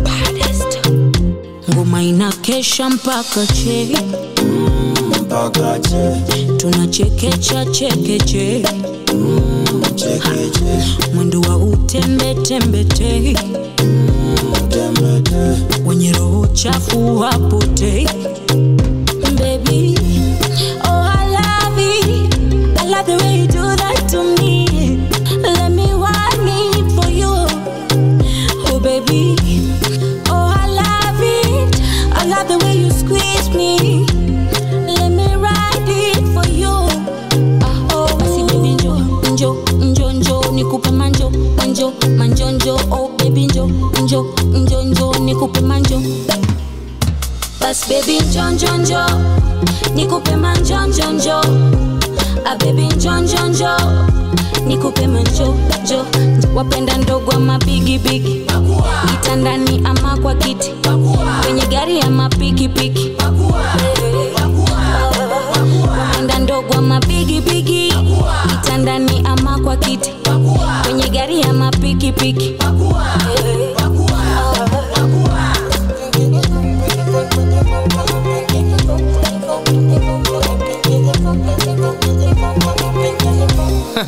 Okonkwo yo si umejibeba na cheki hizo haga ndani ya dera kwezi mitami njo bazenga chorea vitu maina kujia vitu meja kuja nikupe motaratara nataka twende keja twende kudaradara chini ya maji kama utaki muadhara nitakurarua kama simba ya Masai Mara ara nikupate nikuteke nitupe lugha hadi ucheke nikulambe nikumange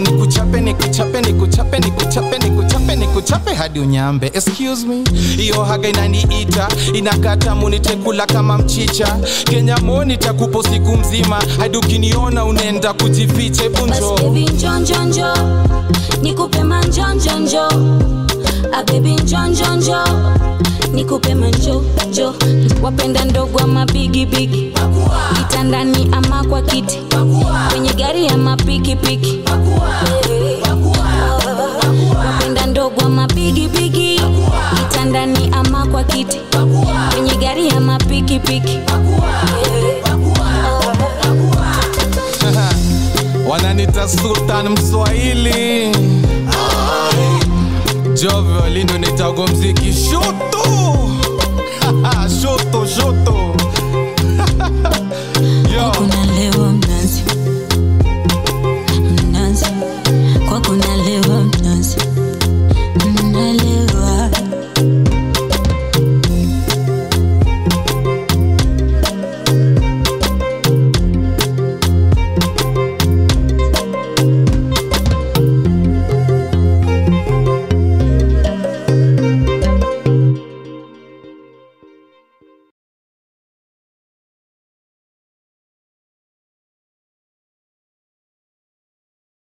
Now here is Rumba. This is one of Vakali coming through. One of Vakali. Their journey is so amazing. But for now, nataka kucheza ama vipi, and I'm sure you want to cheza too.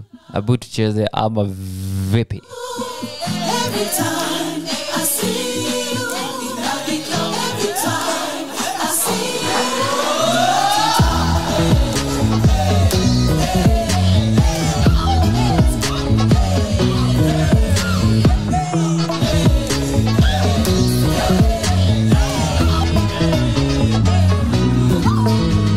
naomba nafasi mimi nicheze nawe, njoo karibu usinicheki toka mbali, hatujuani but tonight you could be my babe, songa nami hivyo nimekubali, hata kama ni mara ya kwanza sisi kuonana, usiogope nipe macho yako ana kwa ana, hata kama ni mara ya kwanza sisi kuonana, usiogope nipe macho yako ana kwa ana.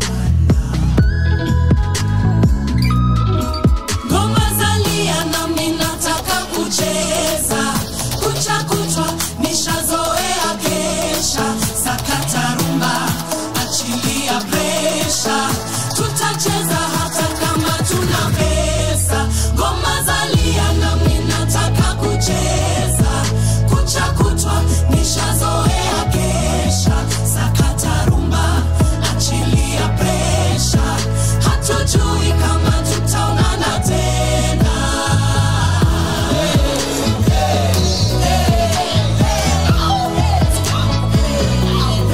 Napenda unavyong'aa kama taa hapa when you're star. You've got me feeling things that I can't explain. Tuvitu, mavitu, I think I'm falling for you just a little. Hata kama ni mara ya kwanza sisi kuonana, usiogope nipe macho yako ana kwa ana, hata kama ni mara ya kwanza sisi kuonana, usiogope nipe macho yako ana kwa ana. Ngoma zalia nami nataka kucheza, kucha kutwa nishazoea kesha, sakata rumba, achilia presha, tutacheza hata kama tuna pesa. Ngoma zalia nami nataka kucheza, kucha kutwa nishazoea kesha, sakata rumba, achilia presha, hatujui kama tutaonana tena. Kunja mifupa, kaza mshipi na tuzipande, tukizunguka kaende kaende, teremuka, kata kiuno, jioneshe, inuka, inuka.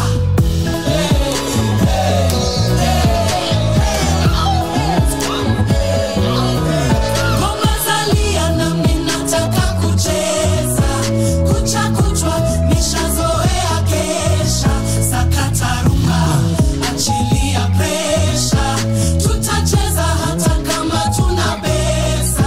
Ngoma zalia nami nataka kucheza, kucha kutwa nishazoea kesha, sakata rumba, Achilia pressure, hatujui kama tutaonana tena. Eish, one of Vakali coming through with Rumba. And for now, I want to give you just this song. Wali Cloud Chase. I'm just hoping they're cloud chasing. I'm talking about the one and only Sean Prezi who comes through. We are SDP, and it's right at Radio 254. Hope we enjoy it. The clout is worth. I hope it's worth.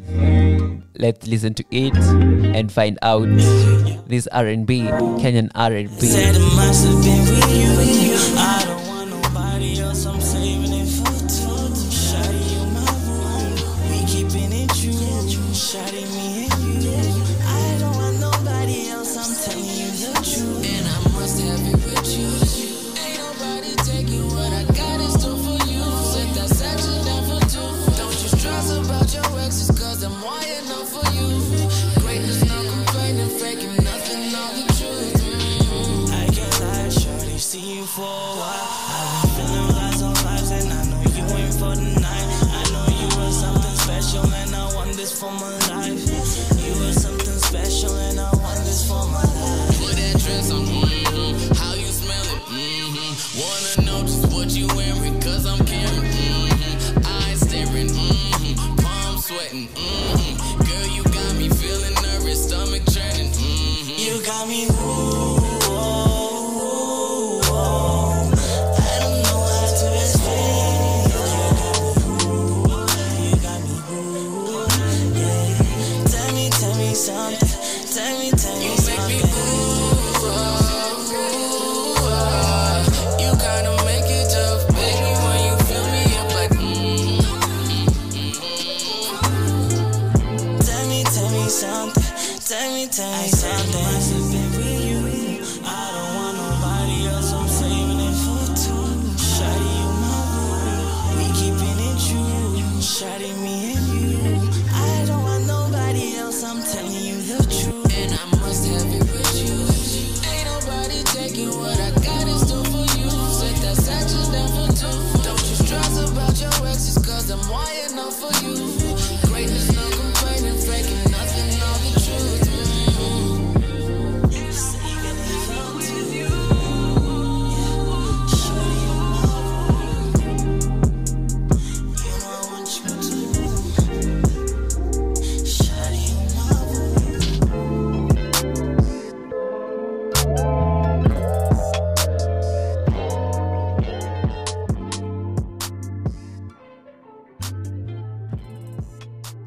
A brand new one from SDP.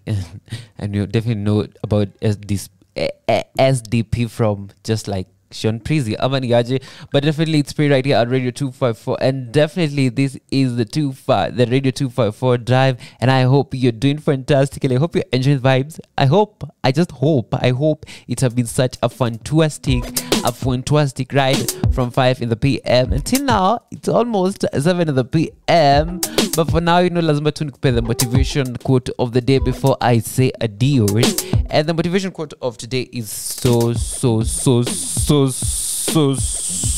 touching, and definitely say, believe in your excuses. Can we get this right? Let me just like fade this background music. That, you know what? Believe in your excuses and you will find poverty. Believe in your potential and you will find wealth. First, you believe, then you achieve. The good news is you can choose which one to believe in. Your future lies in your own hands. I repeat that again. Believe in your excuses and you will find poverty. Hizo excuses, sijui nini. Believe in them and you will find poverty. Believe in your potential and you will find wealth. Utapata hizo vitu utakanga. Hizo vitu unatakanga. David, that's what you will get. And of course, first you believe. This is how it goes. First you believe, then you achieve. The good news is you can choose which one to believe in. Your future lies in your own hands.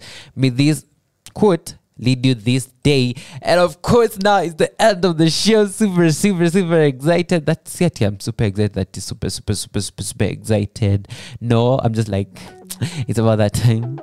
I leave the studio. And of course, coming right up, we have the 254 Express from 7 in the PM until 10 in the PM. And definitely, we have a guest in the building. We have we have the one and only Nyokabi Kariuki. Definitely, I don't know why she looks like the Jambi Koikai. She definitely looks like her. Definitely she'll be here to talk all about her music journey and everything. And also, she has an EP. Definitely stick around here to find all about that in a liko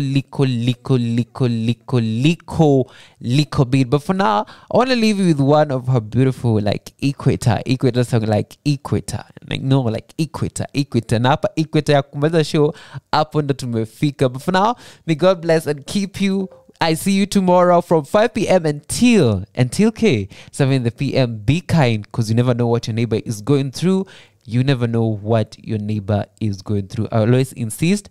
And guys, we link up tomorrow for that Tuesday vibe. I'm on the VP, but for now, it's the Equator song by the one and only Nyokabi Kariuki. And she's coming through for the 254 Express.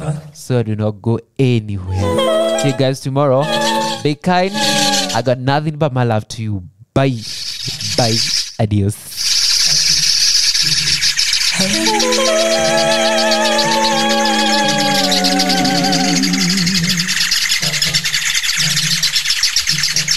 You guide my soul.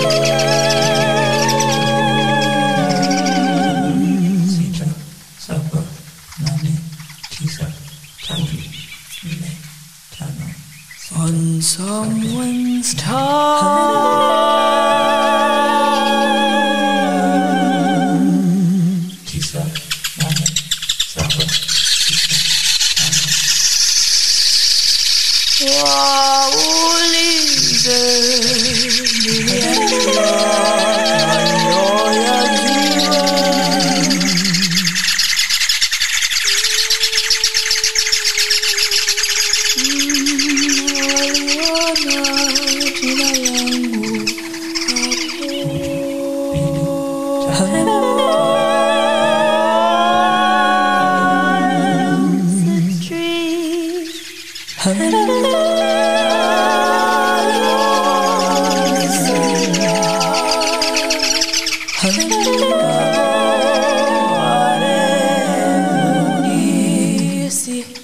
Back to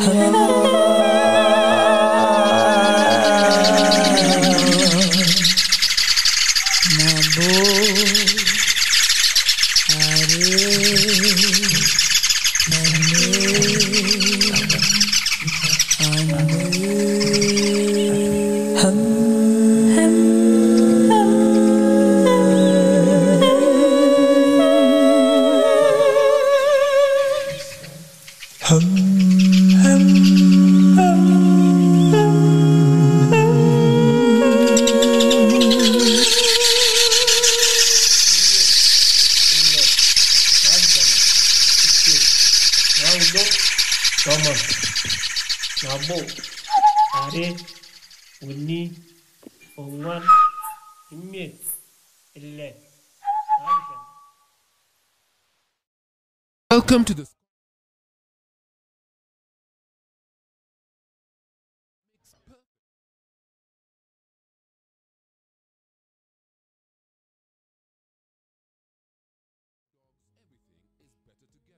purchase a 750 milliliter bottle.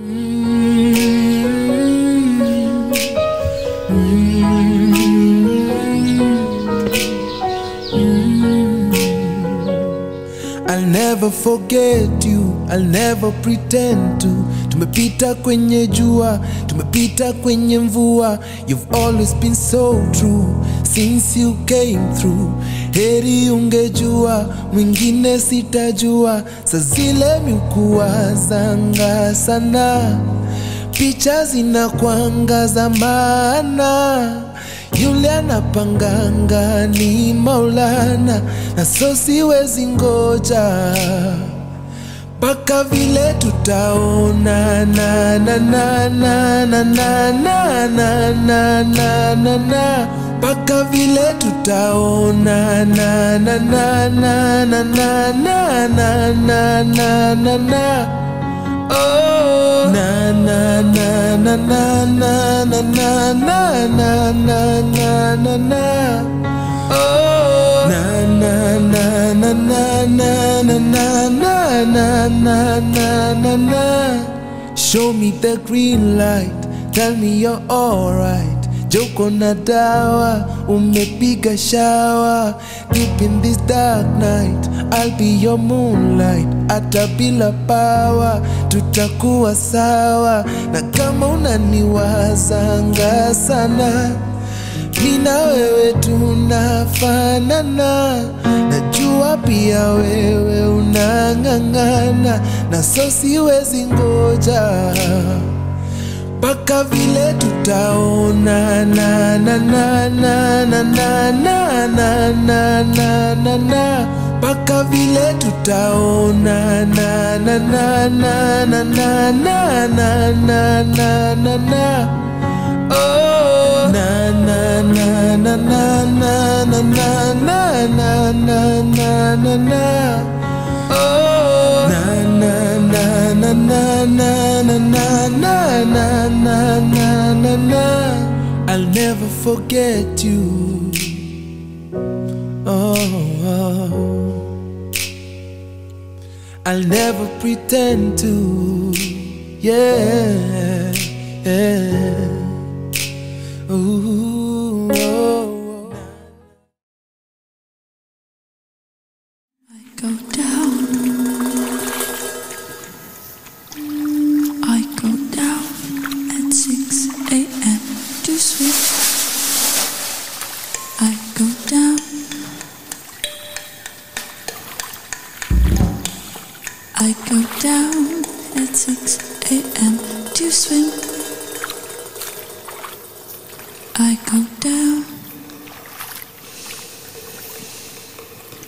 I go down at 6 a.m.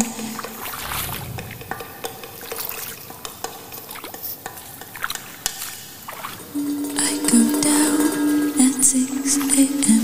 to swim in the Indian Ocean.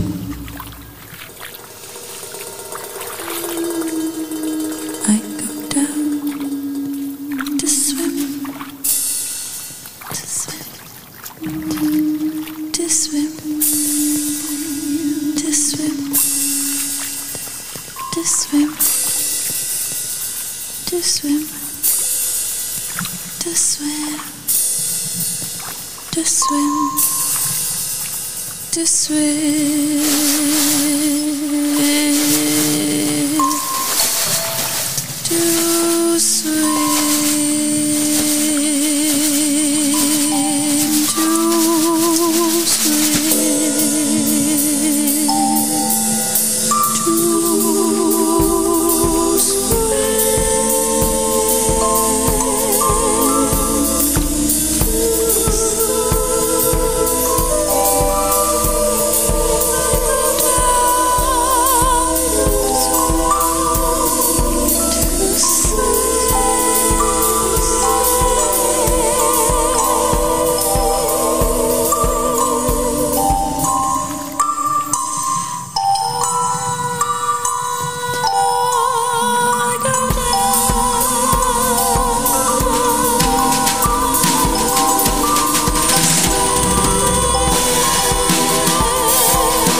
I go down.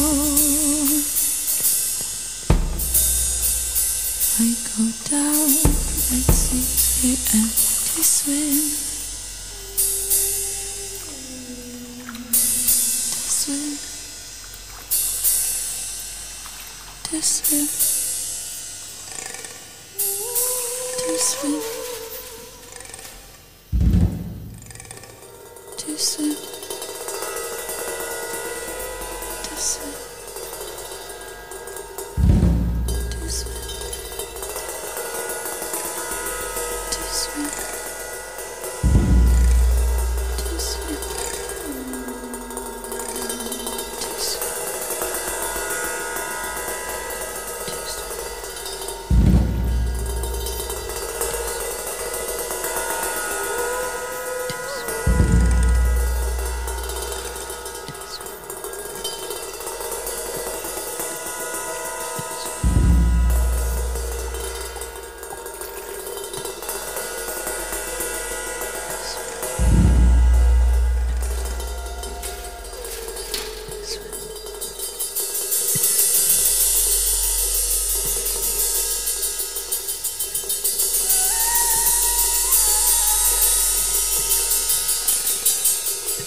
tisa, nane, saba, sita, tano, nne, tatu, mbili, moja, mbili, tatu, nne, tano, sita, saba, nane,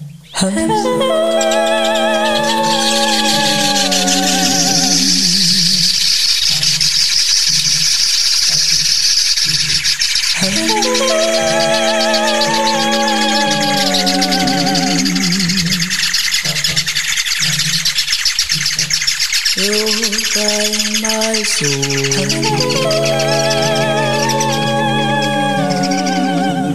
Sita, saba, nane, tisa, tatu, nne, tano.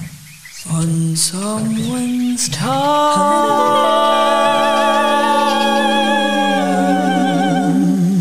Tisa, nane, saba, sita, tano. Waulize nilienda kando ya ziwa.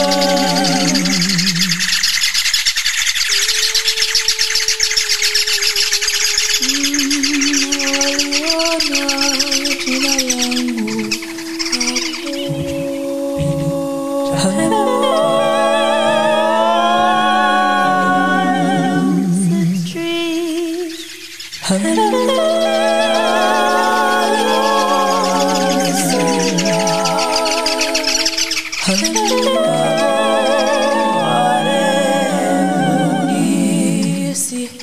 back to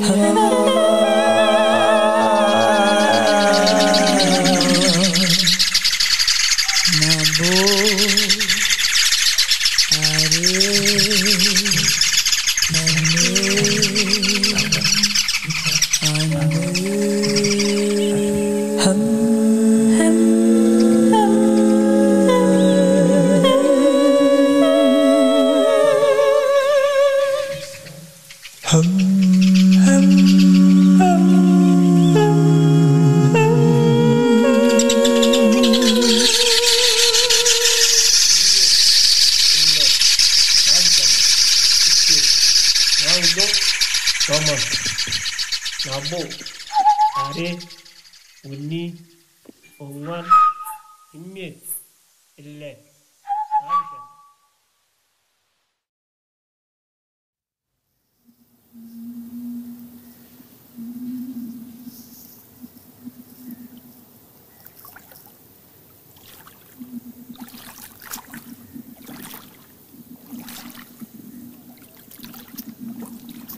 So what are the rules? Hi guys. So she's asking if we can swear, and the answer is fuck, fuckity, fuck, fuck. So you can choose to do whatever you want to do. We're kind of we don't take ourselves too seriously. Gotcha. Like, we like to have fun. But we're in studio with a special guest who I've actually been trying to have on the show for a while. Mao, like I think Mao put me onto you, and I was like, okay, this is interesting. So shout out Mao. You know Mao? How? Yes.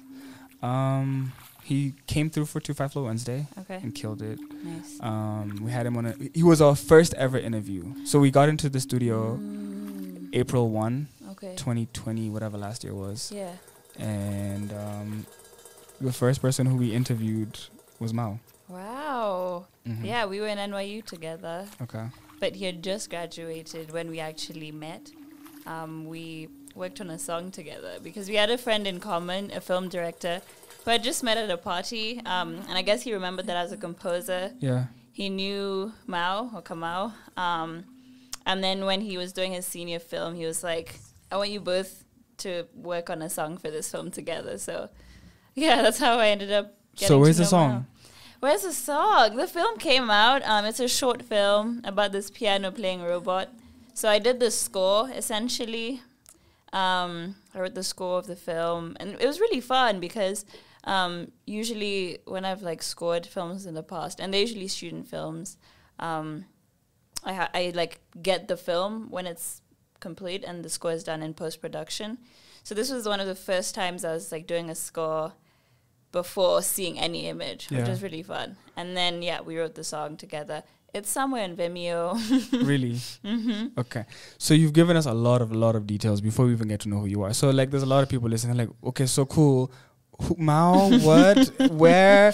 So who are you? Can you introduce yourself, please? Yeah. My name is Nyokabi Kariuki. I am a composer, which means that I write music. Essentially, I write all kinds of music, going from classical, contemporary to experimental, electronic music. I write film scores, just anything really. I find so much joy in just being all over the place musically, I suppose. Okay. Yeah. So over here on the 254 Express, I like to take a journey with someone. So I'd like to go back to the very, very beginning. So like, I like that I know where you are now, based on what you just said.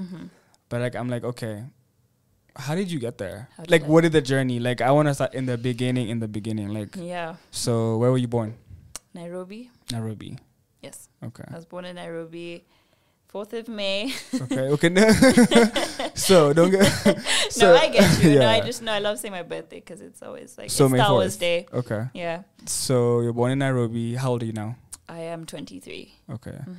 And do you have any siblings? I have are you a an only brother. child? I have a brother. Okay. He's younger than me. He also makes music too. Really? Yeah.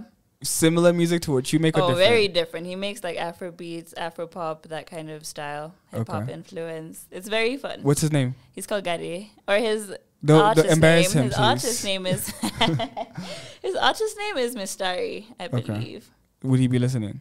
I don't know. You know, I asked him before I left the house, and he was like, "No." So come on, if you're listening, send me your songs. I'll play them. Like the proof of that you're listening is that if you send me your songs while you're listening, Mistari, I'll play them today on the radio. Oh. So if you're like a real one and you're like being a good brother to your sister and you love her, you're gonna send your music to radio254 at icloud.com right now so I can send your music. Otherwise, she's gonna tell embarrassing stories about you. So play your music, embarrassing stories. I feel like you need to listen and send us your music. Anyone who knows him, let him know. So we were saying you have a brother, yes, and he's younger than you, and we've already learned that the music influences.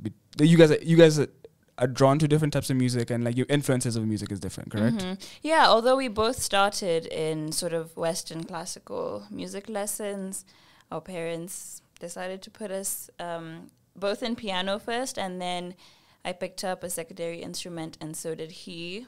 So I did clarinet, he did sax, and then he just didn't like piano, so he just kind of kept going with the saxophone, and I loved piano. I think I was also it was very natural to me. Okay. So how old were you when you first started playing piano? 5 or 6. Get out of here. Yeah. Like, you're supposed to be playing with dirt or like, I don't know, something. No, we were at pianos, we were in the swimming pool. Okay. So you're playing piano, and you're saying it's something like almost natural for you? Yeah. I think I don't know. I have piano fingers. What are piano fingers? Piano fingers. I suppose they are long and they just kind of, I don't know. They naturally bend too. Like they don't go all the way straight when I put them down. Really? Like they don't sit? They don't sit down. They don't sit down. And I don't know if that's how they've always been. Can you push them down? If you push them down, you're gonna feel them just like spring. And they back refuse up. to like just chill. That's just how they are. And I don't know if it's because of piano or if it's because that's just how they are. But when you start piano, you're told you need to bend your fingers. Damn, piano fingers. Yeah, so I don't know. Maybe that's part of it. Maybe like I mentioned, I also used to swim. So we used to do swimming Monday, Wednesday, Friday. And honestly, my brother and I, we really, really disliked swimming. We hated it so much. But I think our mom was just like, you guys got to keep going. So we're like, fine. But we did piano on Tuesdays and Thursdays. So they would alternate. And I think when I look back on it, because of maybe how much I didn't like swimming, the days that we did piano was sort of like solace. Okay. In a way. So it was like a getaway. Like you were excited. You were excited to go to piano. It's like I'm not going to be cold today. I'm not going to be shivering. I'm going to just figure out the piano stuff. Do you remember like the first songs you were playing? Like what, like when, you, like it must have been impressive. Like for you, what song is it like, okay, this guy, okay, I can play this song. This is pretty cool. Like you would show off. The first song that I showed off with, It was when I learned the Kenyan national anthem. What do you wait? You learned what? The Kenyan national anthem. Okay, so tell us. How did that happen? How that happened? Well, I don't remember how old I was at this point, but the music school I was in, I think it was called Gifted Hands, and teacher Tabitha was like the one who ran it. I just owe so much to her, honestly, for sort of laying that foundation. But yeah, so there was a point where I think teaching a student the national anthem was sort of like a rite of passage. Okay. Because now you could play it in assemblies, you could play it in, they could use you. You were useful. Yeah. Like, nah, yeah. And it's a song that everyone, I guess, knows how to sing. So I would say that was like the first time. So I was just like playing an assembly, and it's like, yeah, it's the same thing over and over again. But I think that was one of the first things. And then, you know, a bit later on, like when I was 10, 11, I started sort of, you know, loving kind of playing when my friends were there, when they could sing. They were not necessarily musicians, but obviously they know Halo by Beyonce, which has like a very notable piano part and stuff. So I started learning pop songs off of YouTube tutorials. So what were you listening to? But like, okay, so that's what you're playing. And stuff. But what are you listening to? Like on your own, what kind of music were you listening to at that age, at that time? So obviously, well, not obviously, but there's a lot of radio. We listened to Kiss 100, Classic FM. Yeah. And then when I was like sort of preteens, teenagers, I loved XFM because I was like more alternative. The rock station, rock music. Yeah. So I got really into that. But, you know, my parents have this, they had this massive CD collection. So who's in the collection? Yeah, I mean, it was so varied. You have all these like African legends from Brenda Fassie to Oliver Mtukudzi, and then you have the Spice Girls and Backstreet Boys, and there's a lot of Michael Jackson. There was Whitney Houston. So my brother and I would just like put those songs in the player and just like jam to them. Okay. So on your own, like when your parents are there, or when they're gone? Both. Okay. Like even when we had friends over, we just listened to these CDs and just kind of enjoy them. Okay. Yeah. And are you ever singing? Like, do you ever remember like you singing? Like, is it mainly like you're playing an instrument, or do you ever like remember yourself singing? Nope. Never sang? Never like... It's not even in the shower? In the shower, probably. Okay. I think, honestly, no, for me, it was always piano. And then when I was 14, I was like, I want to be a composer. So even in a way... You knew at 14... At 14, I was like, yeah. Get at it. That's what I want to do. Like, you were sure? I have like... What kind of human being are you? I remember the moment. Nothing changed. Okay. Okay, you remember the moment. I want you to tell us the moment. Yeah. But I want to know something different for a second. Mm-hmm. So, where do you go to school? Like currently? No, when you were in, you know... When I was in Nairobi. I went to... not Gifted Hands and Teacher Tabitha. No, I understand your question. I mean, I was quite fortunate. I went to some really incredible schools that had resources that, you know, that sort of supported, you know, extracurricular stuff. So I was in Rusinga and Hillcrest and Turi. Okay. So, yeah, that's what it was. Cool. So at 14, you decide, I'm going to be a composer. I don't even know what I had to Google composer to figure out what you are. I mean, I know what you are, but like, that's not an easy word to understand. I don't know.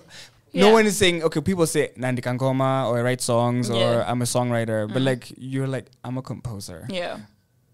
Sounds like a poser, but sorry. I miss Mike Posner. I miss Mike Posner. He's not Kenyan, but like I love his music. Like his early music used to make me really happy. Oh, really? But so how do you figure out what a composer is and that's what you want to do by 14? By 14, well, okay, so piano fingers.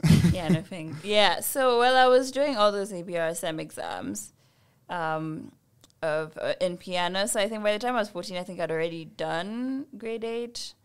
Or I did grade 8 around that time. And is that impressive for like someone who's highest? Okay. Yeah, so that's the highest level. So the ABRSM exams is like sort of, it's an exam board that's based in the UK, and they give a lot of less exam. So how do you progress? Like how do you progress through the ABRS So you start system? from grade 1, okay, and you spend a year preparing for each grade.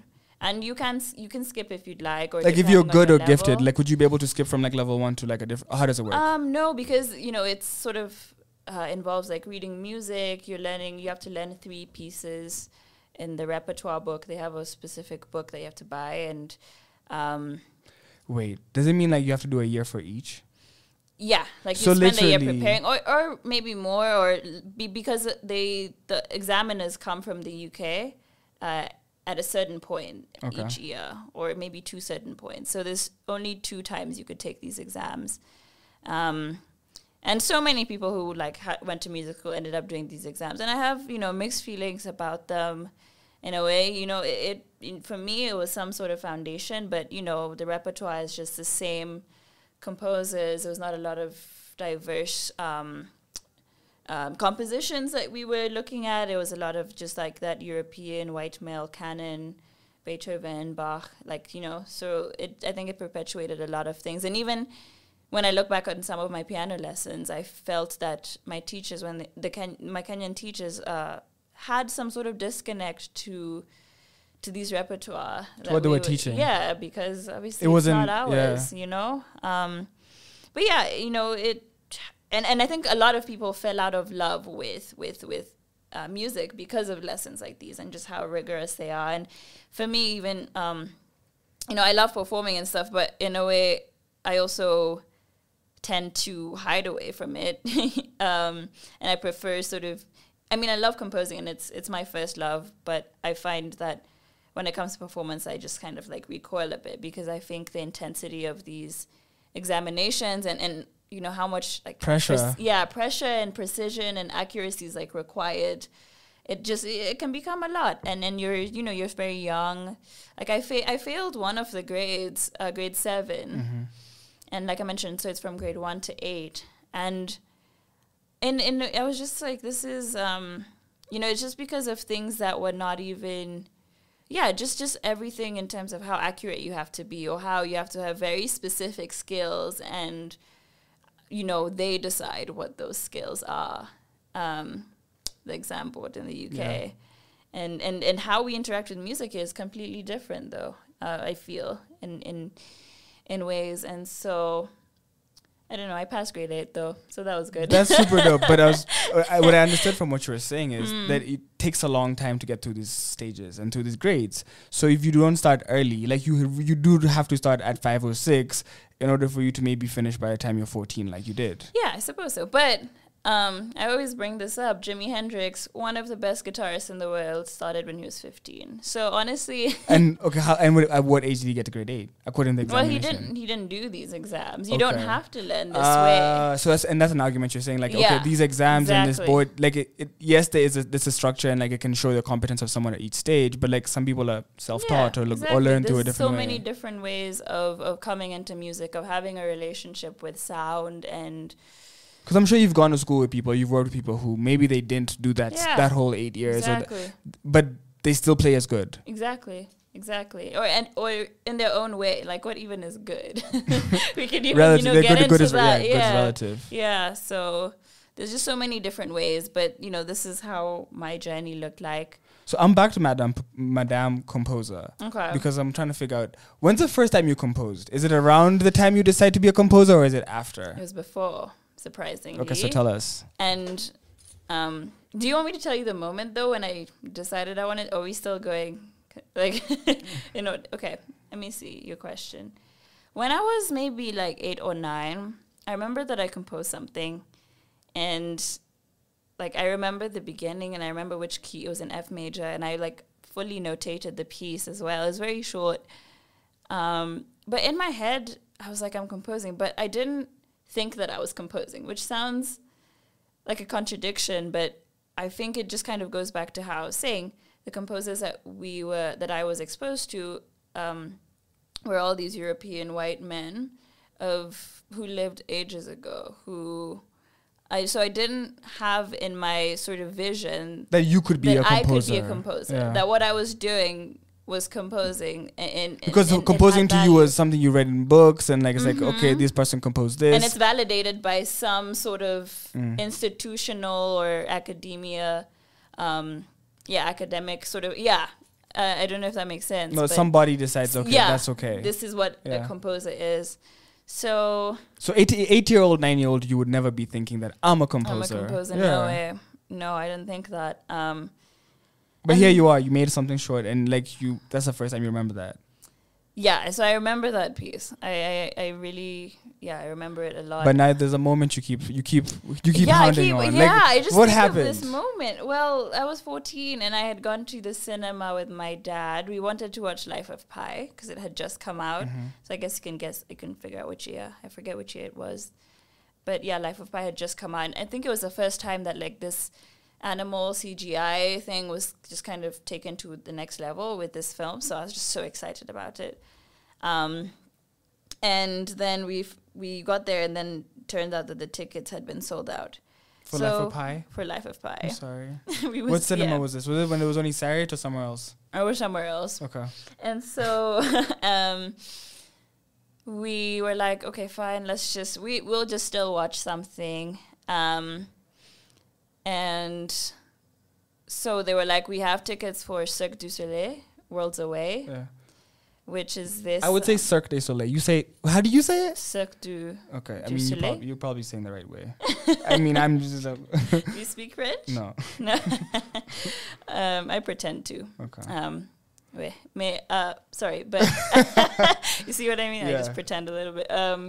So we watched that film, and I had no idea what to expect. I don't know if you're familiar with Cirque du Soleil. It's literally a circus of sort of gymnasts, like acrobats, like trapeze artists, just a lot of sort of diverse bodies, I suppose, who can just do insane things. And it's very beautiful. Musical. It's very done up. I mean, and usually they do like you go to a Cirque du Soleil show. It's like a physical show that you're watching, like you're going to the circus essentially. So this was a movie, but I had no idea who they were or what the movie was going to be about. So when I went to the cinema, we watched it. There was absolutely zero dialogue. I was so bored. I was bored out of my mind. My dad had fallen asleep by this point. We had no idea what to expect. So we just walk into this movie, and there's just no one speaking. But at the same time, like in my boredom, like the music was there, and I paid attention to it in a way that I had never sort of listened. Wait, no one talks? There's no dialogue in the whole movie? Yes. I would walk out. Why didn't you? I don't know. We just felt like we had to stay for the whole thing. Like no one's saying nothing. No, it's just watching the trapeze artists do their thing, or just that's what it was. And you're enjoying this? No, I was so bored, and that's what I'm saying. That's what I'm saying. It was just sheer boredom, but simultaneously, like I had to fixate on something, and the music was there, and it was stunning. And I need to find out who did the score, because I've been kind of telling the story a lot. So for the listeners, what is a score? I have a text message being asked, what is a score? A score is that background music, quote unquote, that you hear in films. Okay. And you have scored movies? Yes. Short films. Not yet a feature film. Accept it in the universe. One day. You're going to score a lot of movies. Soon. Maybe. We'll see. Not maybe. You're going to score a lot of movies. Accept it. Yeah? Yeah. Okay, I guess we'll see. Okay. There's many things that I could write music for. I think that's what my hesitate. It's like, ooh, but wait, okay, let me finish the story, because I think it might answer a bit of what you're feeling. But so when I was sort of listening to the music of this film, it was just like insane, and I think I had a very emotional reaction to it. So when we got out of the cinema, like I just knew, and I told my dad, I was like, Dad, I know what I want to do. I want to be a composer. He was like, okay. No. He was like, you your do that. African dad is like, my African okay. dad. Where was your mom? She needed to stop So my this. brother and my mom had You needed to stop this apartment. They had gone shopping. Okay. And you guys went to the movies while they went shopping? Yeah, so I think that's why we had to stay, because we had made the plan, like, we're going to be here, you're going to be here. Who shops for 2 hours? We were abroad. We were okay. we were not in Kenya. Okay. I think we were on holiday somewhere. Okay. So we just kind of had to make okay, that makes sense. Okay, we're at the mall. We're gonna go watch a movie. You're gonna go do this. We'll link up after. Okay, I get what you're saying. Okay, exactly. So yeah, so So there was no, you need to be a lawyer. Like your dad is like, cool. No. Whatever. My honesty, and that's one of the things I'm just forever grateful for. My parents were so like supportive. I think there was some moments where I'd say my mom was like, what about music business? So I'm saying like your mom, if your mom heard like a little she bit. would have changed, should have. But that's awesome. I love like that there was no like resistance. There was no, it was just like, yo, this is dope. They were like, if that's what you want to do, then you do it. And even when they didn't fully understand, they were just supportive and they trusted me to figure out what that is going to look like. Even though like, you have extended family or family friends who would make comments here and there. Even my teachers in school would be like, because my grades were always good. They're always quite good. So even still, like my teachers would be like, you have an A in economics, you have an A in English literature, you have an A in whatever. Can I tell you why? Yet you want to do music. Do you know what the problem is? And this is a sad fact. Where we come from, there is no person who's made it financially through music. And no, so the examples when you say you want to be an artist or you want to be in music, you're shown the guys who did music and according to society didn't meet expectations. Yeah. Because our expectations is you need to be, I don't know, whatever the world expects us is not to be music. Like, you see, like and I'm glad we have people like you because you can share your journey and you can show us like what it's been like, because it's not the same for other people and they would never be able to like. And that's true. Yeah, I definitely recognize that there was so much that I was able to see and be exposed to that so many people would not have been as well.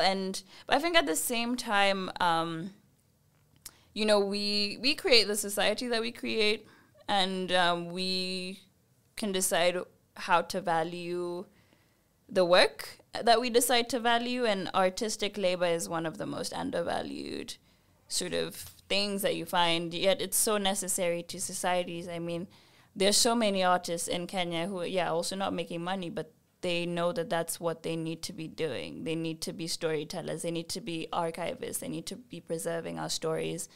I've spoken to, so many musicians, visual artists here as well. And it's that thing, like the work that we do is important and it's needed. I really hope for the day that our society, at least in Kenya, understands. But there's a lot that we could go into when it comes to this. But I at least I hope that I somehow at least inspire like even one person to see that there's value in the art that they're making. Like that's to me one of the most important things. There's value in their stories, and in the things that they have to say. Okay, so I'm gonna just jump somewhere super random. Okay. We're gonna come back. Let's go. So you said something. I said you're gonna score movies, and you're like maybe, and I'm like no, yes. But then I was thinking, and you can break my little heart, but like you sparked this idea in my head. Okay. Do you think it could be possible to score a movie with Kenyan music? What do you mean by Kenyan I don't know. music? Do you mean like, okay, so for example, could someone say like I don't know, like okay. Can we like provide soundtracks to like movies? Yes, absolutely. And there are Kenyan films that have purely Kenyan soundtracks. There is a distinction between soundtrack and score. And you can also educate me because those are some good things to understand. Yeah, absolutely. Well, soundtrack is when the tracks are pre-existing. Mm-hmm. So it's like, oh, Blanky Bill just released Ama Ajay, let's put it in this film. It's so good, it's so good. So let's just put it in this film. Sorry. Yeah, I was at the same school as Lisa. Lisa's coming on Wednesday. Amazing. And her album is so amazing. I don't know if she knows me, but she was a few years ahead of me, and I just remember how her singing voice was insane. Like, I'll never forget her voice. And so it's really nice to see her just, sing winning out. In life. Yeah. Anyway, so score versus soundtrack.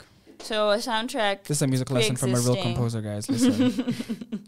Yeah, I have a rate for this. I will invoice you. M-Pesa. So it's pre-existing music. So, and then you have to pay sort of license fees. There's sort of stuff that goes Sync into deals, that. etc. There you go. But a score is original music created specifically for that film. Even better. So that's what I do. I'm the one who's like, I get the film. They're like, make music for this film. Like Lion King, now make us music. There you So, for example, did Beyonce make the Lion King album, or did someone... okay, so... She didn't do the score, but she contributed to the soundtrack. Okay. And the score was made by who? I believe Hans Zimmer. I don't know if he did the live remake, but I wouldn't be surprised if he did. But I don't think so. But he did the original Lion King. So, like, if there's a movie,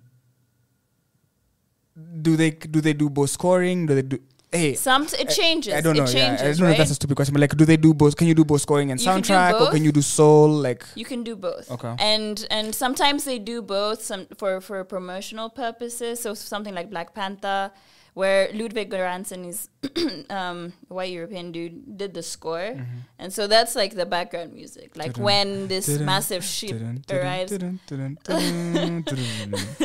Well, yeah, this is Black Panther I'm talking about, not Pink Panther. Nah. Okay, I can't do Wakanda. But I also love the Pink Panther theme. That's also very badass.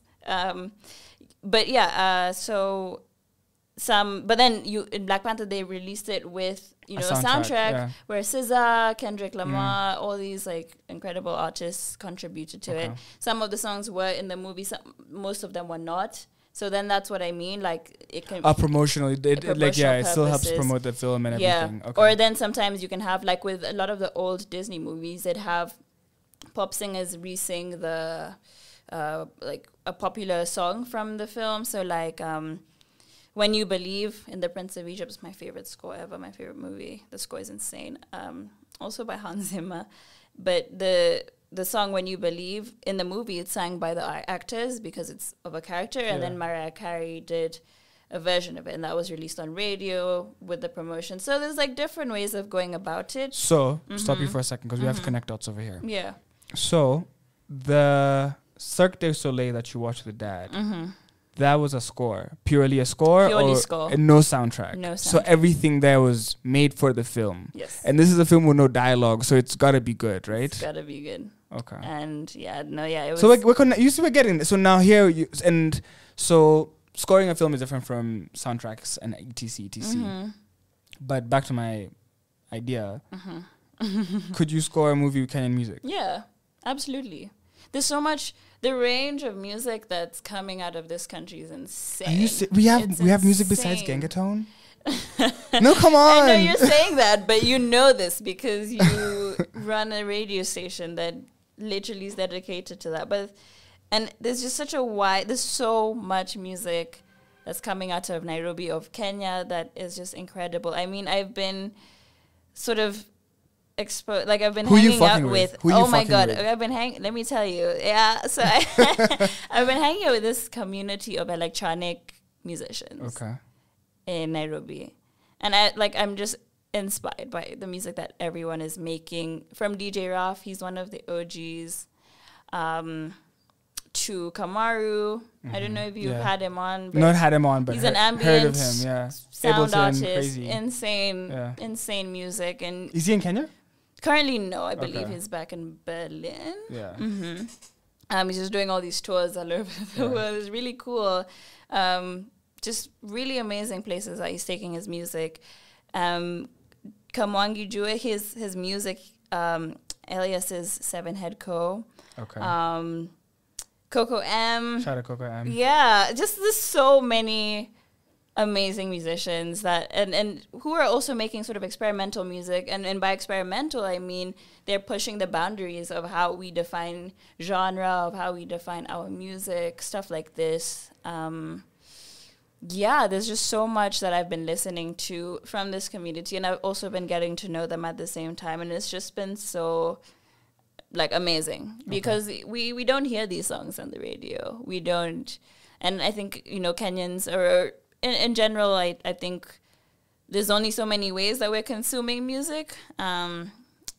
But I hope that. But something like 254, like it's a platform to consume music that's outside of the stations that we know of and stuff like this. And I think that's growing, just different ways to consume music that people can learn about. The weird. Amazing. It's not weird. I mean weird in a good way. Okay. I mean weird in a good way. Like, I know my music is weird, and I love, like, people call my brother and my dad think, like, they listened to my EP and they looked at me and they were like, your music is weird. But like, I would want to, like, okay, so yeah. just the weirdness. I'm weird. So everybody's a little weird. Anyway, so when I listen to your music, do you know what? And then and you're here as a human. I want to poke you to, like, make you, like, say a word, like, on the song. Like, I don't know. Like, I'm like, does she have words? Like, I know you could do this. Okay. But I'm like, I want words. What's in my? Yeah, like, because.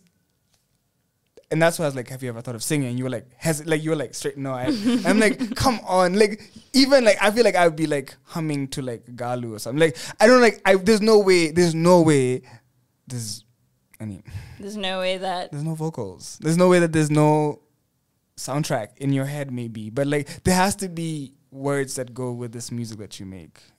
Well, yeah. So I'm singing in my EP, right? I suppose my hesitation was that I was not a singer or a vocalist early in my music career. I was mainly, like, instrumentally, I was mainly a pianist. That's how I sort of defined myself. It's not until, like, third year of college, 2019-ish, that I was like, I would write a lot of songs and I'd notate them so that they could be sung by other singers. But then we used to take composition lessons during my degree. I was studying music composition. So we used to take private composition lessons. So you study with a teacher in the faculty of your choosing, based on what you know of their music and their area of focus and how it might, how you might learn from that, essentially. And so I studied with a songwriting teacher, and we didn't get along very well, this one. Yeah, I went through an interesting journey with composition teachers. But that aside, one thing that she was very adamant about was that, like, your voice is weird, but you write your songs for your weird voice, and it wouldn't work any better with other voices. But that would never sound nice in any way. Oh, that's what I mean. She was a bit like... But honestly, though, yeah. Sometimes you do need to hear those things. But she meant it in a good way. Like, she was just saying that, and this is absolutely true. I think it just took me a while to realize it, but I would write songs against my own voice and the sort of nuances of my own voice, such that when I gave it to a singer, the life of the song completely changed, which is not a bad thing. And that's one of my favorite things about being a composer. Just, like, you write music and you can write it in a way that other people can perform that music. And you get to see your piece live so many different lives. Because people play differently. Yes, exactly. Yeah. Exactly. Okay, but so we jumped a lot. We need to go back somewhere. I'm really stuck on something. Okay. I'm stuck on a question. Okay.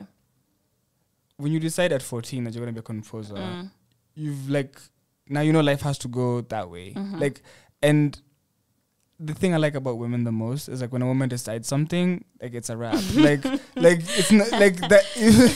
If you get a woman to like decide something, and like when she's down for something, she's down for something. So now you're at 14, like, now someone has to do with 15-year-old you, 16-year-old you, 17-year-old. And I'm a composer. I'm a composer. Like, until it happened that you even went to school to be a composer. So I'm trying to figure out, okay, so now you've decided. How do we get it? You see, cool. And then the fight. So let's talk about that, because I feel like that's where I'm like this, because yeah. So yeah, when I was like, okay, that's what I'm gonna do, I only thought, and again, this is just about exposure and then how far-sighted or nearsighted your vision is because of what you see. But I thought that the only way to be, like, the way that composers existed in the modern day was through film composing or film scoring. So that's what I was like, I want to be a film scorer, film composer. That's kind of what I was like, very bullseye, like blinders Yeah. on for. So, I was taking music in my music classes, and, I had really supportive teachers. I was doing IGCSEs, so in IGCSE music, in addition to... So you even chose the courses that you took to prepare you to like end up down this path, and that's what I'm saying. When you decide, so yeah, it doesn't mean it. Now it changes everything, because now Right. this is how does one get there? like How- music is a subject that who I even wanna yeah? take. How do you can I do that in university? What does that look like? Right. Like it changes everything. Right. Yeah, it does. So it's like, I was involved in extracurricular activities. So I would play piano for the choirs, both in Hillcrest and Turi. I would accompany my friends. Honestly, I was playing the piano every single morning. Every day. Every day. I'd go to school early, just play the piano. And we had to compose for our courses once in a while, so I would just do that as well. And that's when I was like learning to use some of the music notation software. Because now we don't write music in notebooks. Well, we can, but you could also write it on the computer. So just like learning about some in of high these school things. though, like there has to be rappers who are like, yo, give me beats. No one wanted beats. No one wanted beats. There were no rappers Why? in my year, now that I think That's about whack. it. I had one friend, she wanted to be a rapper. So it's like, but then like Could you have been able to like finesse a beat for that? Because if you can play piano, you can make a beat. Yes, that's Because true. all the producers come here, That's they true. just play piano. But that's not the music I was like listening to. I didn't listen to much rap. This was my XFM phase. Yeah. So it was like a lot of like sad indie, like of Monsters and Men, London Grammar, Tom Odell, just like very sad indie No songs. beats. No beats. But even still, I think maybe people. I don't think so. I don't think there were many aspiring rappers in my year group. Now that I think and now when about you're it. doing the notation, what do you notate? How does one notate now? How 'Cause does like, one notate? Yeah. Well, okay. There's levels to this. I want baby class, like Okay. not your level. This is baby class. Well, there's traditional notation of the Western classical. I'm referring to that because it's different. There's other forms of notation that are in other music systems, but my background is in Western classical. So it's literally the sheet music that you see, the notes, the clefs, telling you which hand to play with or which notes. And as a pianist, you have to learn the right hand clef, which is. I hope my mom's not listening. 'Cause she'll cry about all the money she wasted paying for piano classes. Like, I took you to piano and you can't even play an instrument. Oh, bro, I'm tired. I don't care. Like, mom, stop texting me. It's like I don't like. So it works for you. It works for some people. It doesn't work for others. Like Right. I don't know. Yeah, it's not fair. Because I took classes, but like I can't tell you what a G clef is or I don't know. So you remember the names though? Yeah, because we there had you to. go. Amazing. See, you know something. But I want to argue with you on something. Okay, argue with me. When we were in high school, I feel like us guys were definitely composers. Can I tell you why? Go on. We had GarageBand. There you go. So Yeah. we were like over, and a GarageBand you could press a button and you could change those TTTs Yeah. into the notations. Mhm. Like why would I be writing notations? Yeah. So like when we would to play, we would take like Congo and put together with like the drum. Like I feel like we were composing. Yeah. I mean, you're not arguing with me on anything. Really? Honestly, I believe So when's the first time you did that? a composer is someone who writes music. And I guess perhaps the reason that I use this identifier is because of the medium that I work in, and in the background of, being a classical composer or Ooh, so there's levels to composers. or a contemporary classical So composer. there's levels to composers. Well, There's it's classes, not necessarily. It's like or what is whatever it? you want to define yourself as. But yeah, it's just because, and part of it is like also me pushing back to how we have always understood composers as, and that's also part of the reason why I like that title. I like because that. it I like feels your. a- I like that reasoning a lot. Yeah, because it- it's like yeah. we'll read about all these old white guys. Yeah. And then it's like Exactly. it'd be cool to look back and see. Oh, Nyokabi was also a composer, and other Yeah. and other. Because there's also other composers, and There's there's new so composers many. and super talented. I mean, even on the African continent, there's just so many composers that, like I think of Emma Hoy Segwe Gerber. She's still alive. She's 91 now. She was this Ethiopian pianist. She's insane. She's amazing. Ethiopian pianist, composer, look up her stuff. Amazing. You'll have Justinian Tamasuza is a Ugandan composer. There's so many composers that exist on the African continent and that existed, and who who are also working in this idiom of sort of classical notation and that kind of process of I write a score and then I give it to players to perform. So there's so much, and that's one of the things that I'm continuously like learning about music and being a composer. The reason I love that term is just because of how open it is. It's like I can, write a pop song and I composed it. Like I can write a classical piece and I compose that. I can write an electronic piece and I'm a composer of that too. It's very open in a way, and I get to define what that is. Okay. Mm-hmm. So in high school now you have to take music classes because you're trying to apply. Do you have an idea? Okay, so because at some point someone will need to ask you, okay, so now that you decided you're a composer, where do composers go to university? Yeah. Because you need to figure that out, because that's a question an African parent needs an answer to. True. So at what age do you figure out, okay, I want to go to like Uni this, here. and that's what I would require, because that also determines what you would probably, Well, so... And what were your options? So I was also like doing internships with like the Kenya National Youth Orchestra. With Art of Music. They run Ghetto Classics, which is this amazing program where they give instrument lessons to kids in Korogosho, slum. And so like I was supporting one of the kids because she was performing in the youth festival that, the national, the government usually hosts.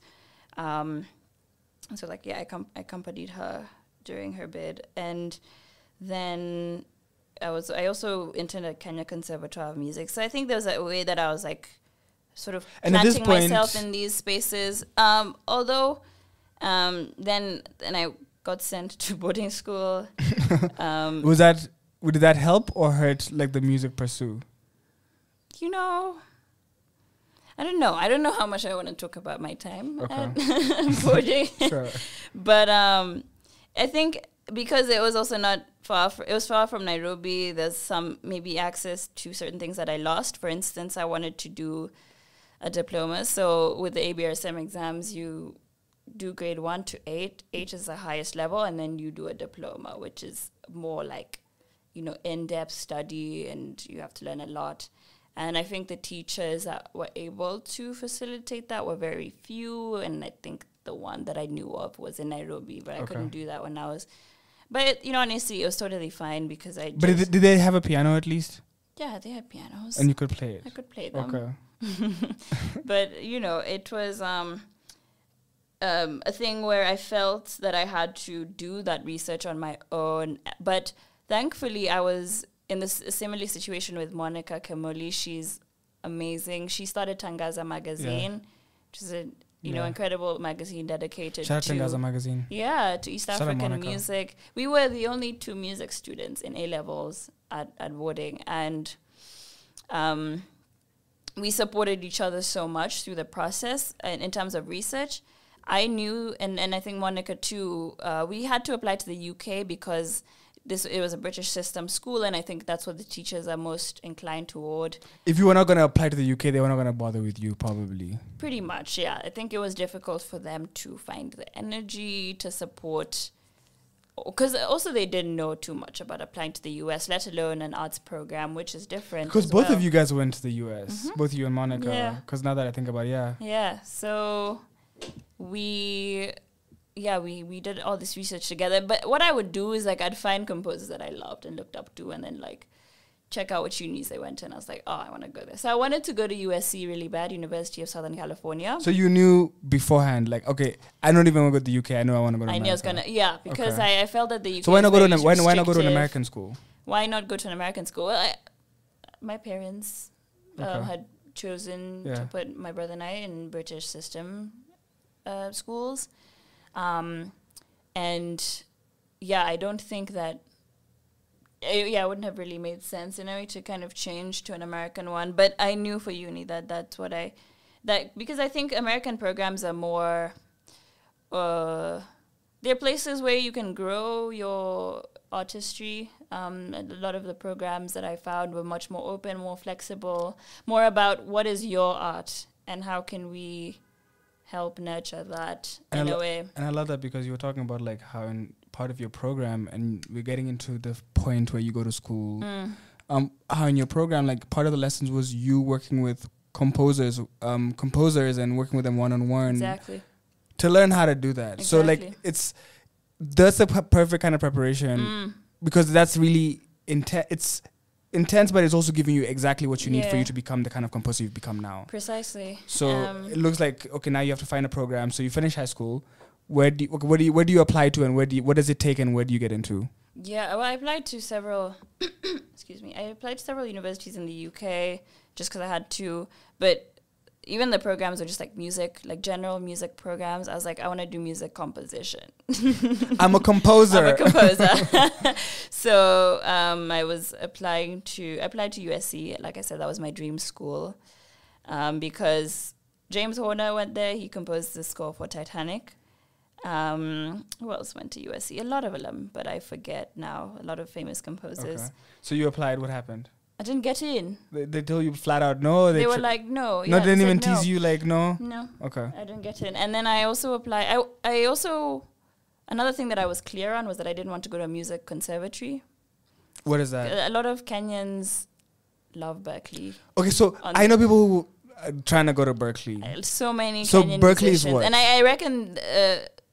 What's Berkeley? Berkeley Is it College of Music. No, I know. It's a school, yeah. No, I know. It's a conservatory. So And versus- everyone who's okay. attending that school is a musician. They're doing different courses, but they're all musicians. Okay. And So why don't you like that?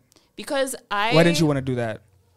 Here you were trying to fight for music in high school. Now you don't want to go fight for music. Sorry, I'm joking, but like you know, so like you no, want for me, I was like, I want to do a music program in a school that is not only a conservatory. Because you can be around other people. Someone's going to school for English. Someone's going for like. You've already answered my question. Okay. I'm not around all that, musicians. Yeah, I wanted, especially, and you know, that's something that benefited me a lot in in college. That I realized, like, where.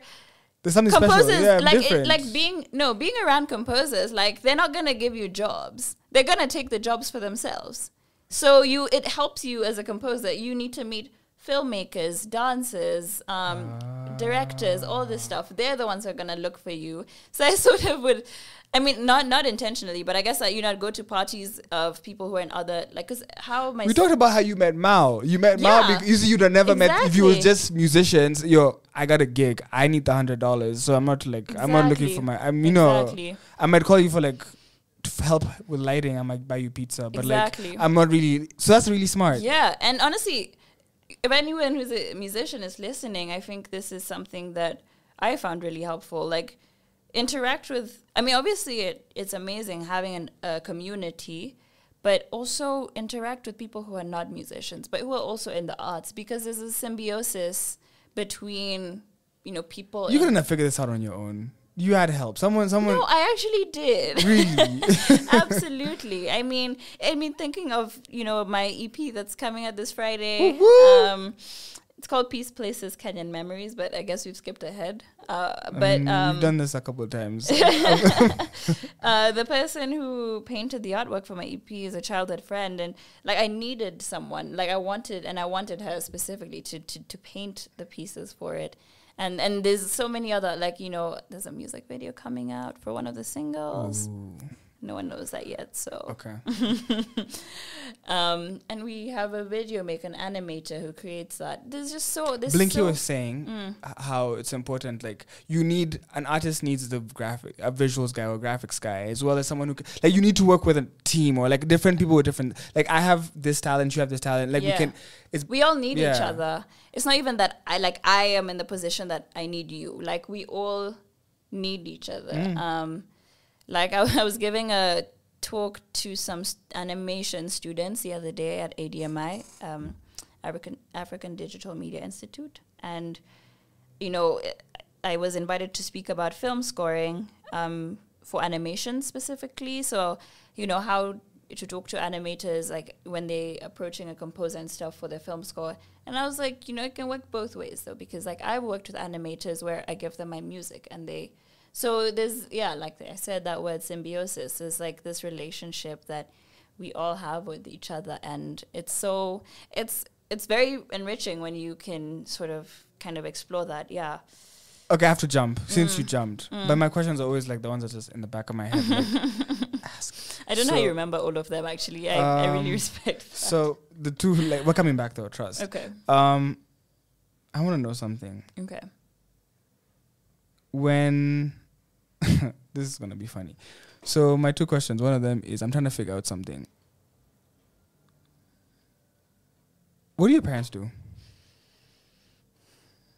Okay, what's the other question? What are you trying to figure out? So, okay, the other one was in relation to...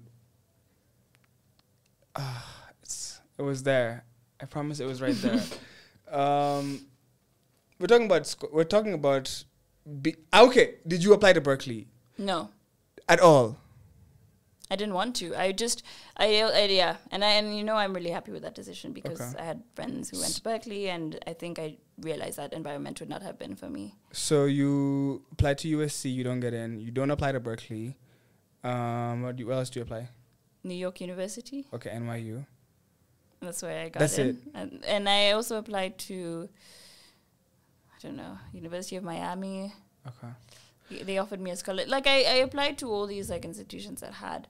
But you got into NYU and you were happy. I was really, really happy with it, and I think I learned like New York is my vibe. It's but compared to Los Angeles, like which is USC. Yeah. Oh my God, tell me about New York. The reason I was asking what your parents do was I was asking because when they're accepting of you being a creative or being a composer. I'm trying to figure out, like, they must be chill. Like, they must be, like, either artsy. I'm not, like, they can't be, like, they're not... They're both bankers. No training. way. Yeah. They're not, like, cool, go draw. Like, we love you. Here's a hug. No, they're both bankers. And so how comes they're so, like... Okay. How are they so easy about it? Yeah, that's confusing for me. I think it's multiple things. I think it was a thing of...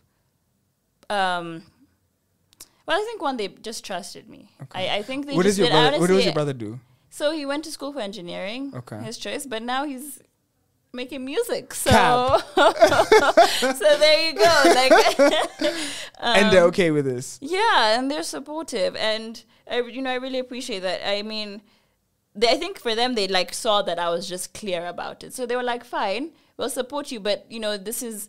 You need to figure it out. But your grades were good still. Like, you didn't... And that was the other thing. Yeah, my grades, I think, have always been quite good. And so in a way, I just had a lot of choice. It's like I could have decided to... I hated economics, but I could have, I had the grades to do something with that or whatever. But for me, it was never a consideration for me, and it was like never gonna... Your brother's a waste man. He sent me no emails. Has he not? He told me he sent you music, actually. He told me he sent you. Oh my God. Like, you cannot waste this opportunity. I'm actually looking for... Okay, so I wonder if he's listening. There's an email from Mistari from 10th August, and he sent me Nairobi, Shorty, and Commander. But I don't know if that's him. That's him. Is it Lethal Mistari? I guess I've never gotten an email from his artist name, but if the song's Commander, that's my brother. Ooh, okay. Okay. So, you go to USC. You go to, so that's why I can't handle New York. I can't handle New York because I can't figure out the train situation. But Google Maps is your friend in the sense of you can actually put Google Maps and it'll tell you what stop to get on, get off. It's perfect like that. Yeah. But the subway and piss and just, it's confusing. Listen, when you figure out the New York subway, you can figure out any subway in the world. So I can go to Amsterdam. When I go to Amsterdam, it will be a breeze. I go like downstairs to the airport, get a little train pass, go smoke a J and come back. And it's breezy. I can handle that. Amsterdam was confusing for me. That was like... I actually, like, above the ground transport is now, like, where I'm just like, I don't know what to do. Because the subway made sense to me. It makes sense to me. It tells you which way, uptown, downtown. Okay. You just go.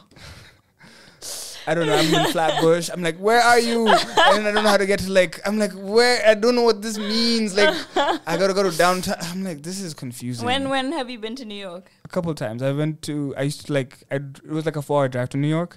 So one Christmas I went with my mom and my brother. I've been to Maryland. Like that's where I've been during the pandemic. So I know that drive. Yeah. So I did that drive. So it's 4 hours. I did it a couple times. But I learned just to take the bus. The bus is $20. Buy a little easy. There's a website. What bus company do you use? The one that costs $20. Which one? Okay. So it's like Go-To Bus. It's called Go-To Bus. I've never heard of Go-To Bus. Anyway, so you buy a ticket. Have I been shortchanging myself? So the gas money will be $60, will be $40, and then you like spend $60 on gas. So it's like $20, and then just like have to sit on a bus. Yeah, it's not bad. Yeah, there was one time I got stuck in traffic for 8 hours. Where? Going to New York, because some milk truck had just like spilled over. They spilled the milk. Yeah. So you couldn't drive because of milk? Or they couldn't drive because of milk? Well, there was just a traffic jam because of this milk truck. So I got to New York after 8 hours. So you leave Kenya, where you've lived for all of your life, and now you're in New York. This is before even direct flights. But shout out the direct flight. It's really nice. I've never done it. You should try it. Really? Like it's like the most, I don't know, unless you like layovers. Which I don't know why you would like layovers. But like, unless you like layovers. I think it's more about like KQ. They don't fail on the... Is the food okay? Like, did they feed you? Yeah, they fed me. They got me juiced. They were nice. They were, okay. Yeah. I'll consider. Consider them for the New York flight. Okay. I'll recommend that. Fair enough. But you're now in New York. Yeah. And I'm telling you, I can't figure out subways. So how is it like now you're in New York, you're in school? What's the campus like? What's NYU like? Are you excited? Tell us about like going to school, and you're finally going to school for what you wanted to do. One thing I will say is like, I just realized how big, or the world of composition is, and how many opportunities so many other people had that I didn't even know were possible. Like I landed in New York, and I have the people in my program. We were about 13 of us doing music composition when we started out. And you'll have some of them who have been like taking composition lessons from the age of 10. I didn't even know composition lessons were a thing. So you were here playing piano when you should have been taking composition lessons? I guess so. And then you'll have some of them who like had websites up. I was like, oh my God. And then Nyokabi has a website, by the way. Check it out. And Kariuki.com. Subscribe to my newsletter. I really love sending out newsletters. I love reading them too. Okay. But yeah, New York. And like, you know, there are these like composition camps or festivals that happen that in the US, you know, like, you know how kids go to summer camp, and there's so many different types of summer camps. There were composition camps, and my friends in my program had been going to these things since they were like 12 or 13 and had awards. Like some of them had been on Broadway when they were 5. For being composers? Or for just other things? No, like on Broadway as performers. Yeah. Like they had performed like as a singer on Broadway and had been on TV. Like, so I was just in this, I just found myself in this place where I like, it's like it's a massive pond and I'm just a little fish.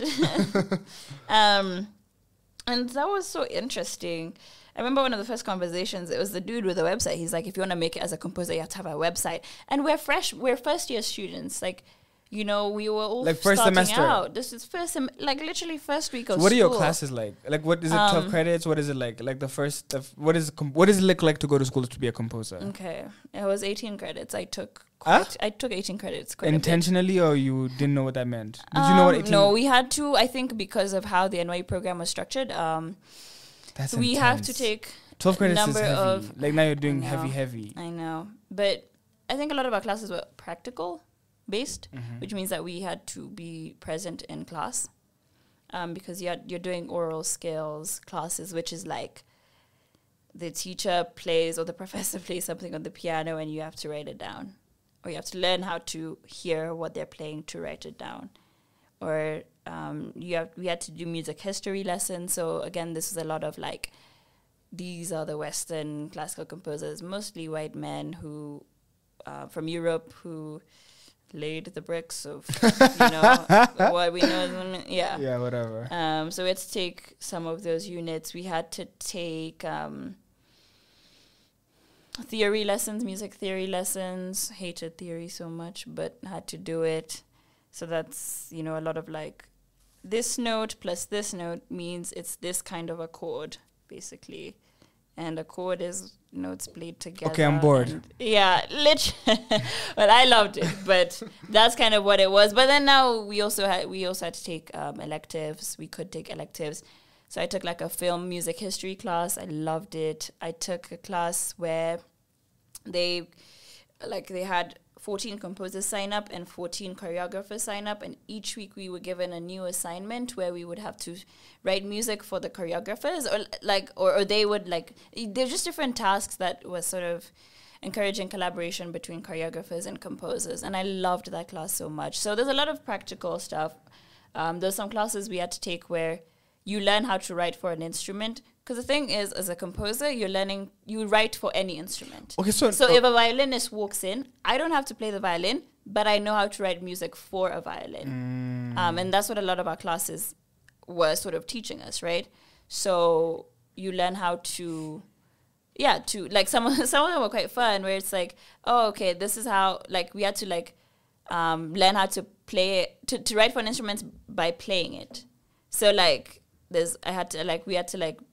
we would play like some of these instruments like cellos or trumpets, and then like the professor would take us through like, these are the ergonomics of this instrument, this is what sounds good on it, this is what you should avoid, stuff like that. So you're just kind of building this knowledge about a wide range of instruments and musical styles, and just knowing how to apply them. Because I think if you want to do something artistic as a career, especially in a full-time manner, that is not necessarily only you making the music for yourself in a way, or if you're writing for other people and stuff, or something like film scoring, like it helps to know, this chord elicits this emotional response in a listener, because that way you're sort of navigating this idea of like, I think there's maybe a misconception, or people think that it's always based on inspiration that artists are creating, but it's also the knowledge and the practice and the experience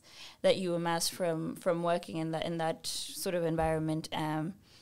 So yeah, you learn a lot. I learned a lot. The question that I have for you is now in regard to, now you're in school with a lot of people who have been composing for years, and they're also getting to learn what is composing.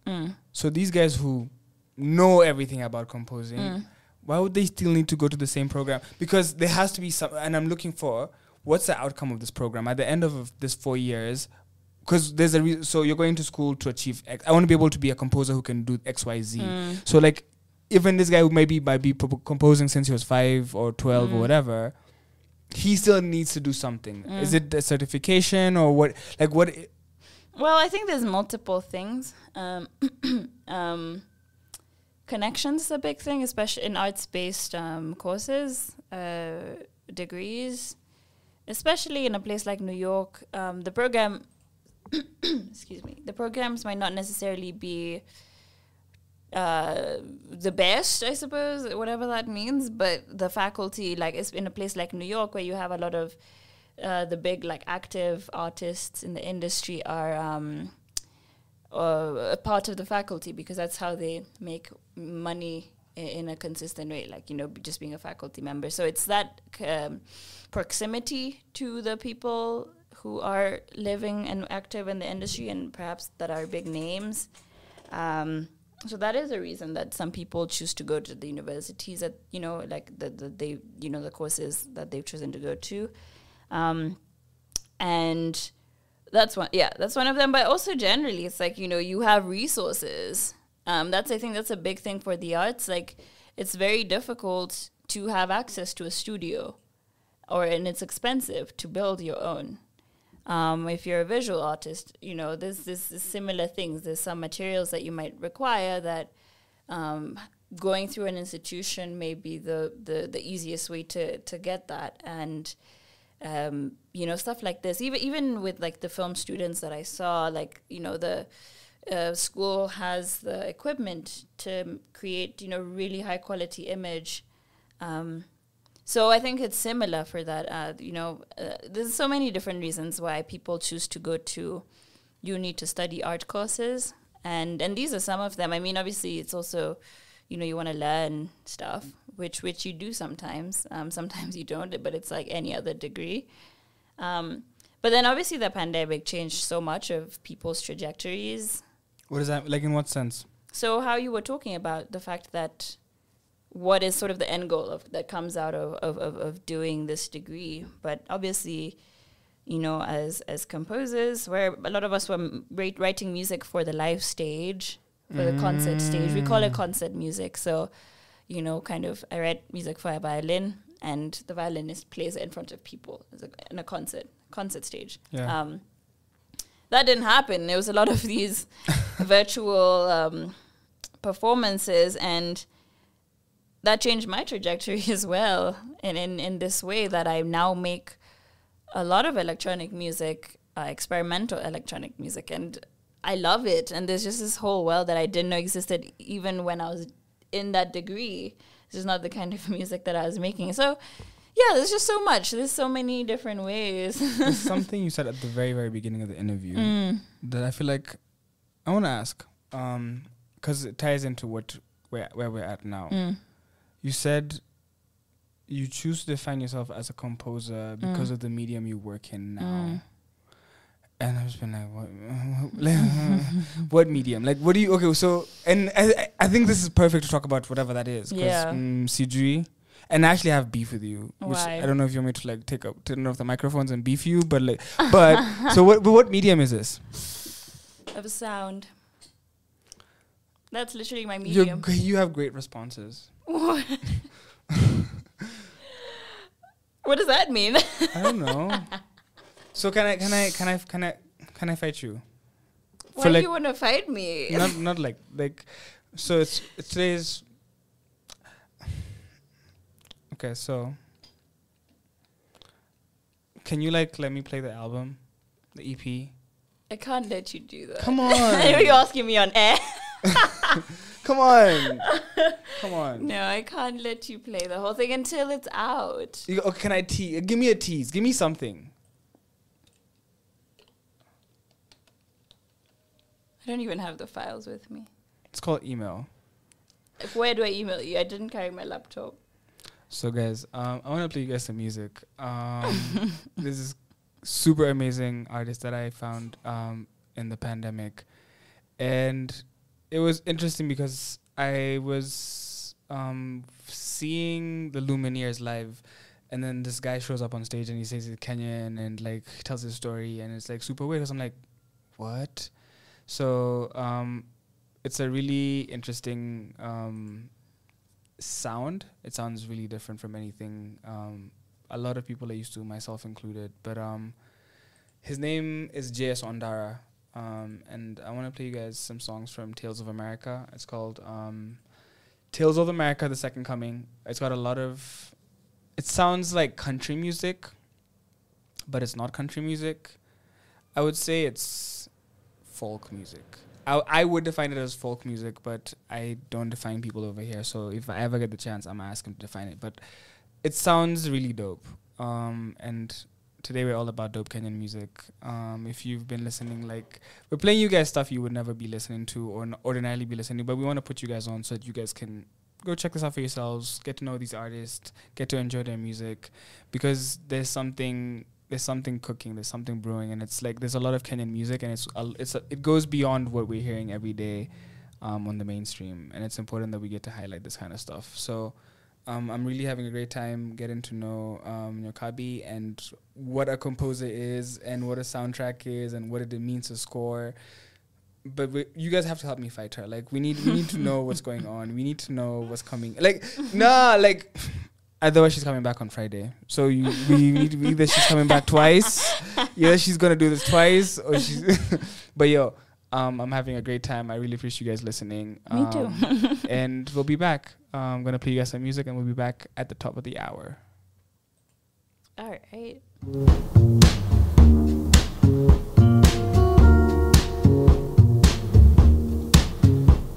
He was just an American dream. He was just an American dream.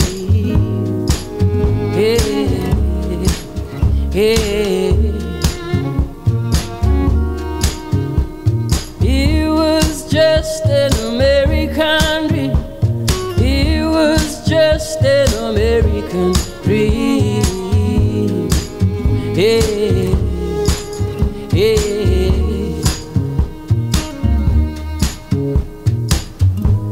Lover, don't you come down without a sword or a gun. For the gold and the silver you're searching is hidden out there underground. But there's a beast on the cloak, guarding against the foe. And the ghost from the river is watching, she won't let you get any close. It was just an American dream. It was just an American dream. Yeah, yeah. It was just an American dream. It was just an American dream. Yeah, yeah.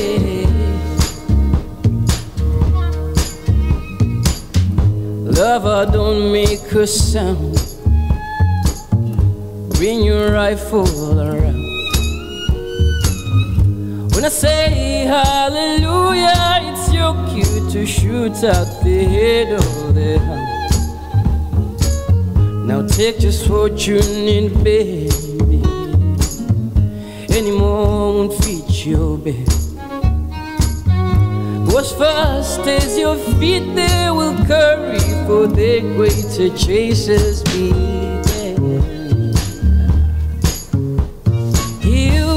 Just an American dream. It was just an American dream. Yeah, yeah. It was just an American dream. It was just an American dream. Yeah, yeah.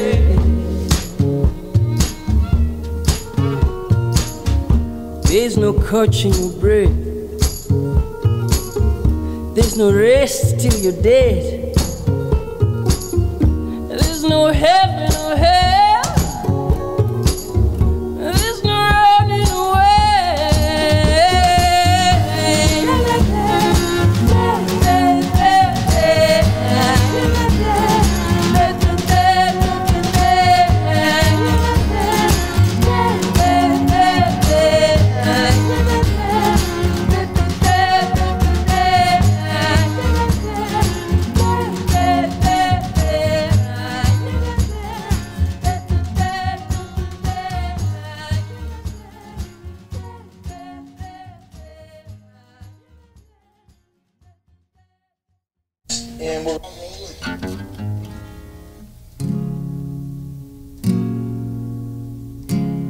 My heart is never on time,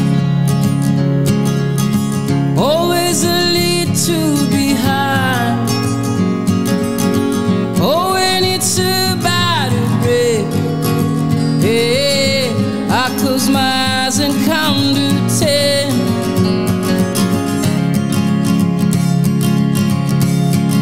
She said, son, hold on, you will find somebody to love. If you pray hard to your God, He will lay her on a golden pot. She won't be a sinner like Angelina, not like the woman from Ipanema. Oh, this time don't hold a torch to the sun. My heart is never on time, always a little behind. Oh, when it's about to break, yeah, I close my eyes and count to 10.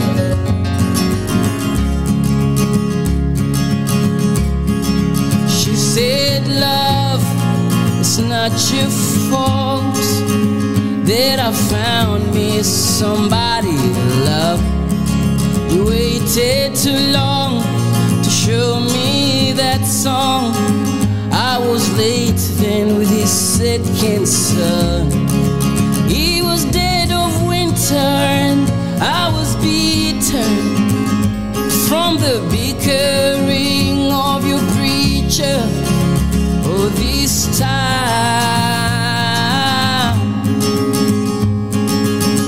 don't hold a torch to the sun. My heart is never on time, always a little behind. Oh, when it's about to break, yeah, I close my eyes and count to 10. My heart is never on time, always a little behind. Oh, when it's about to break, yeah, I close my eyes and count to 10.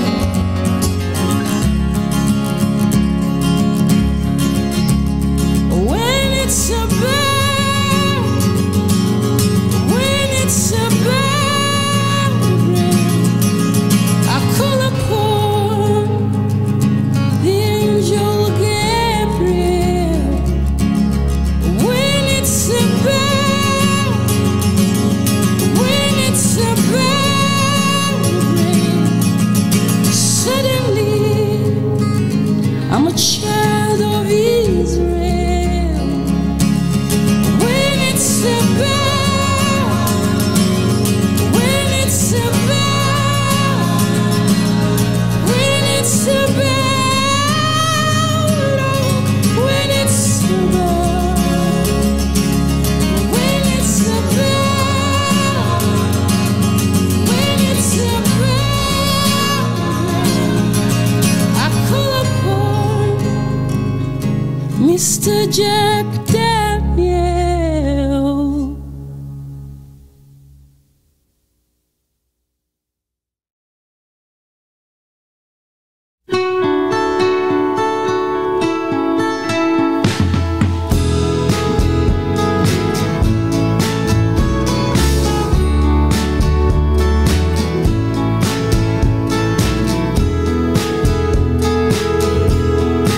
Bitterness was right on her tongue, with her legs painted like the drum. Loneliness couldn't do no harm, nor the kiss of her scented bum. Oh, honey, I'm just getting good at saying goodbye, getting good at saying goodbye, getting good at saying goodbye. Oh, honey, I'm just getting good at saying goodbye, getting good at saying goodbye, getting good at saying goodbye.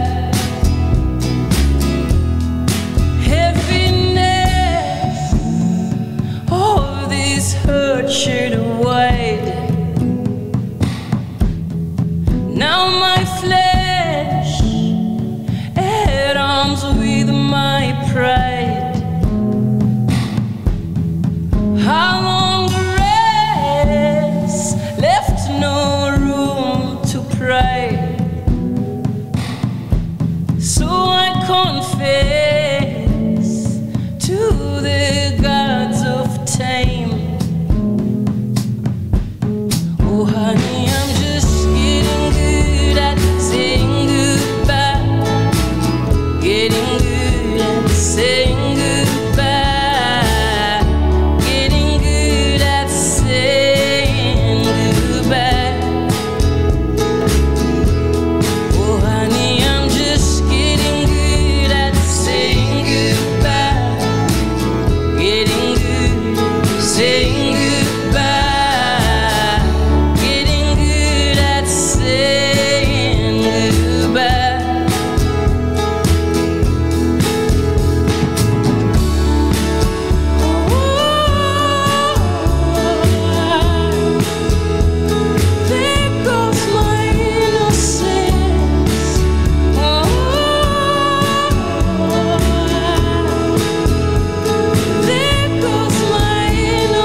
too.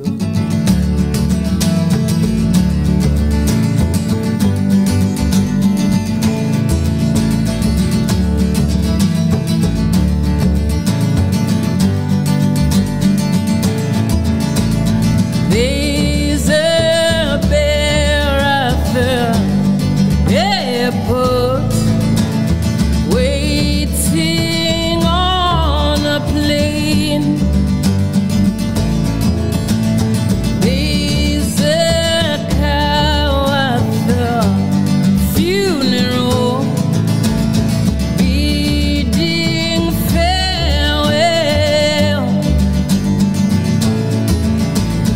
There's a goat at the terminal boarding the sea train.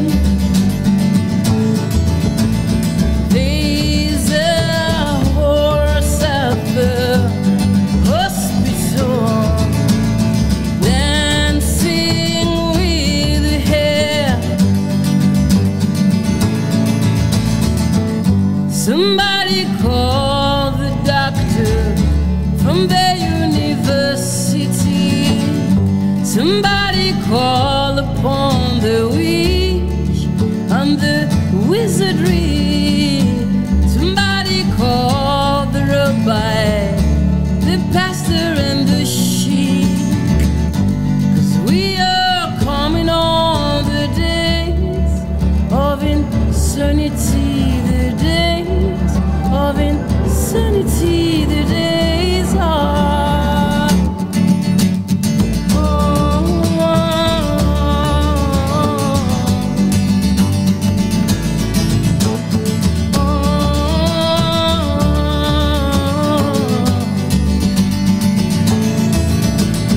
There's a lion on the ocean bed, mating with a whale. There's a rhino on the outspread, mating with a mare. Somebody call the doctor from the university. Somebody call upon the witch and the wizardry. Somebody call the rabbi, the pastor and the sheik. 'Cause we are coming on the days of insanity, the days of insanity, the days of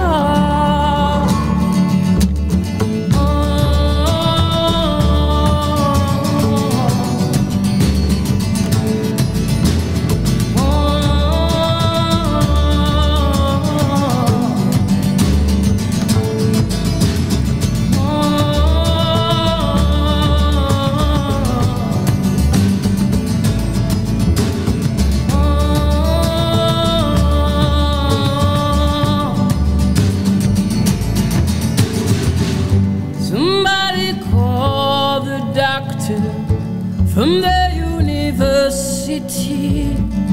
Somebody call upon the witch and the wizardry. Somebody call the rabbi, the pastor and the sheik. 'Cause we are coming on the days of insanity, the days of insanity, the days of, the days of.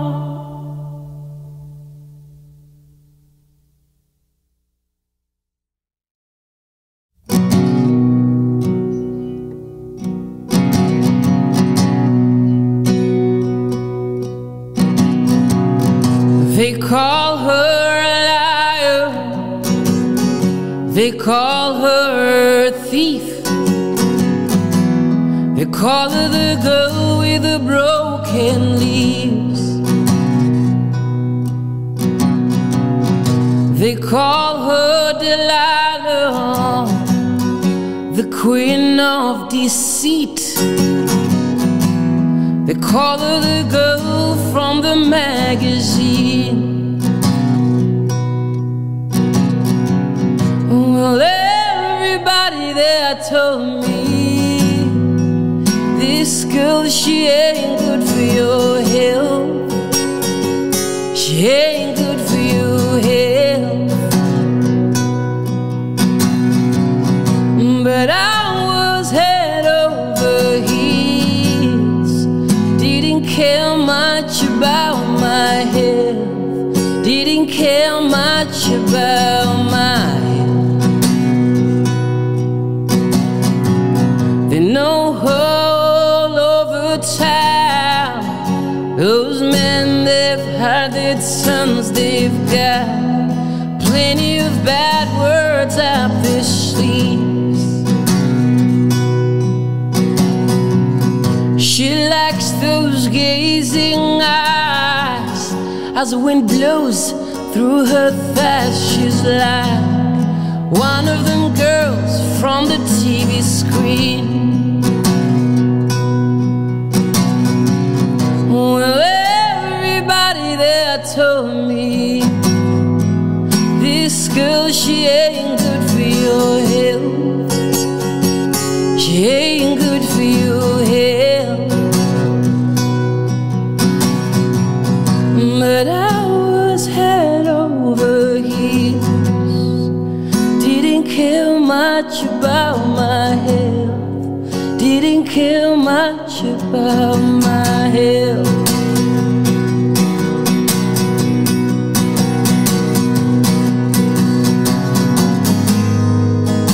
Still I lie here on her bed.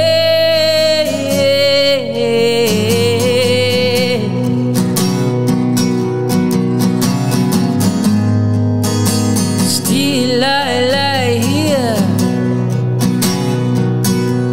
on her chest.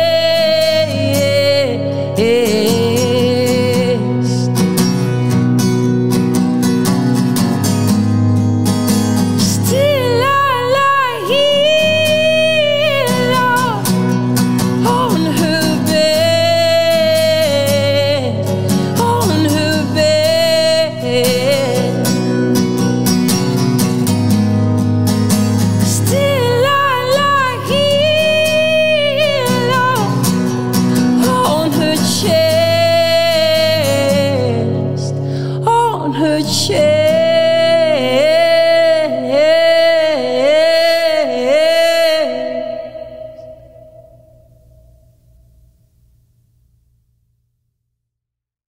You came out to the west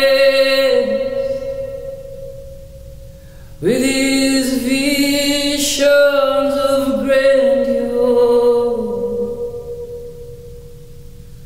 a house by the lake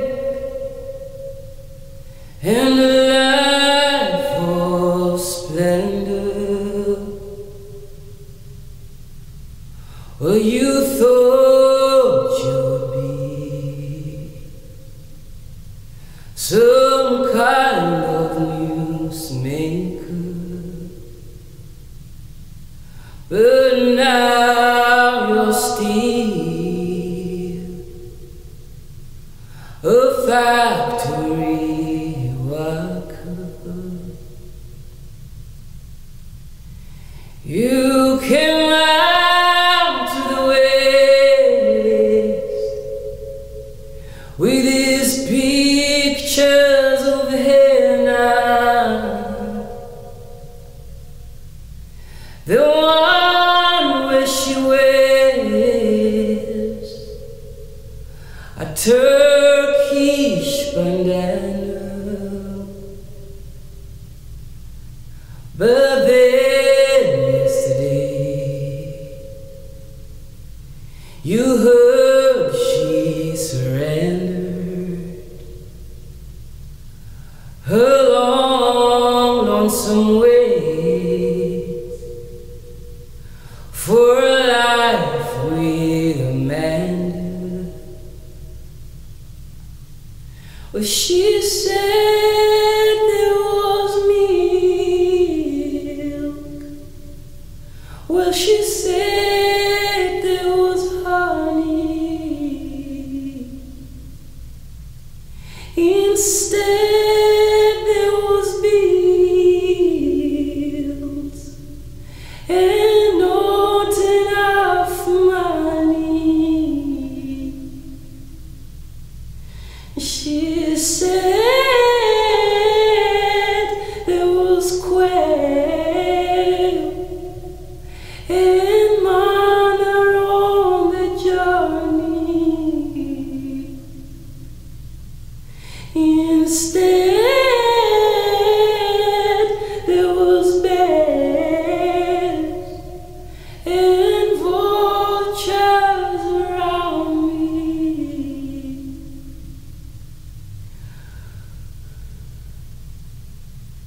Oh, must I live in fear of the constabulary? Oh, must I live in fear of the constabulary? Oh, must I live in fear of the constabulary? Oh, must I live in fear of the constabulary?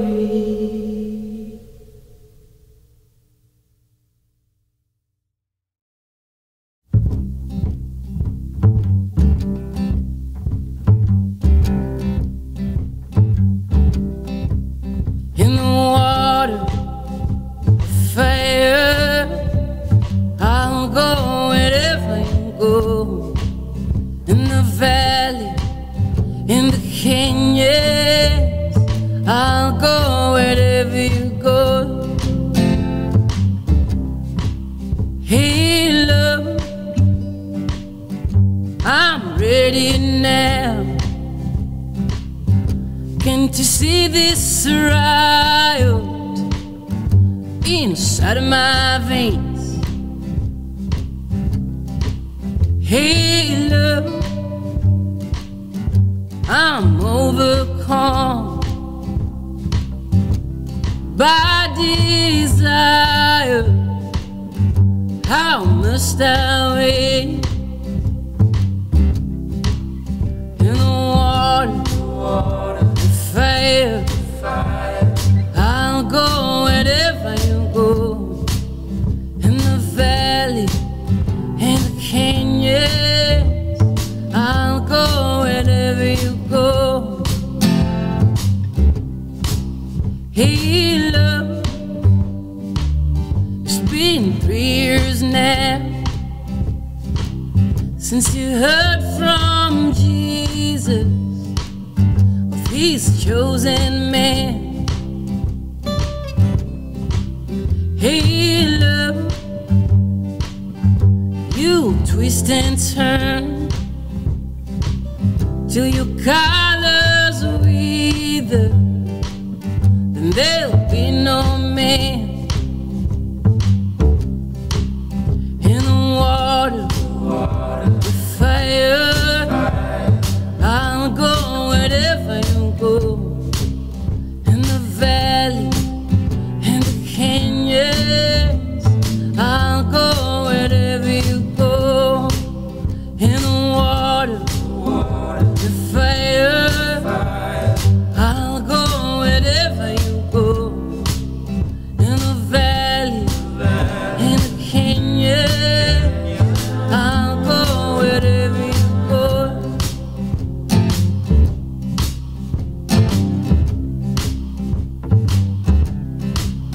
Oh, Lebanon, life is brief, don't sit alone.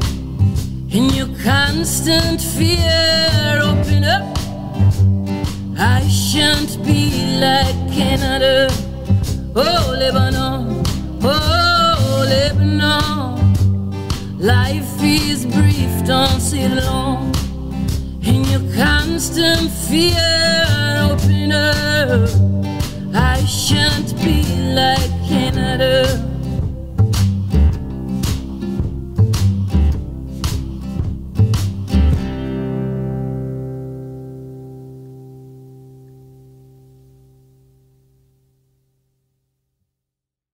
Alright guys, we're rolling.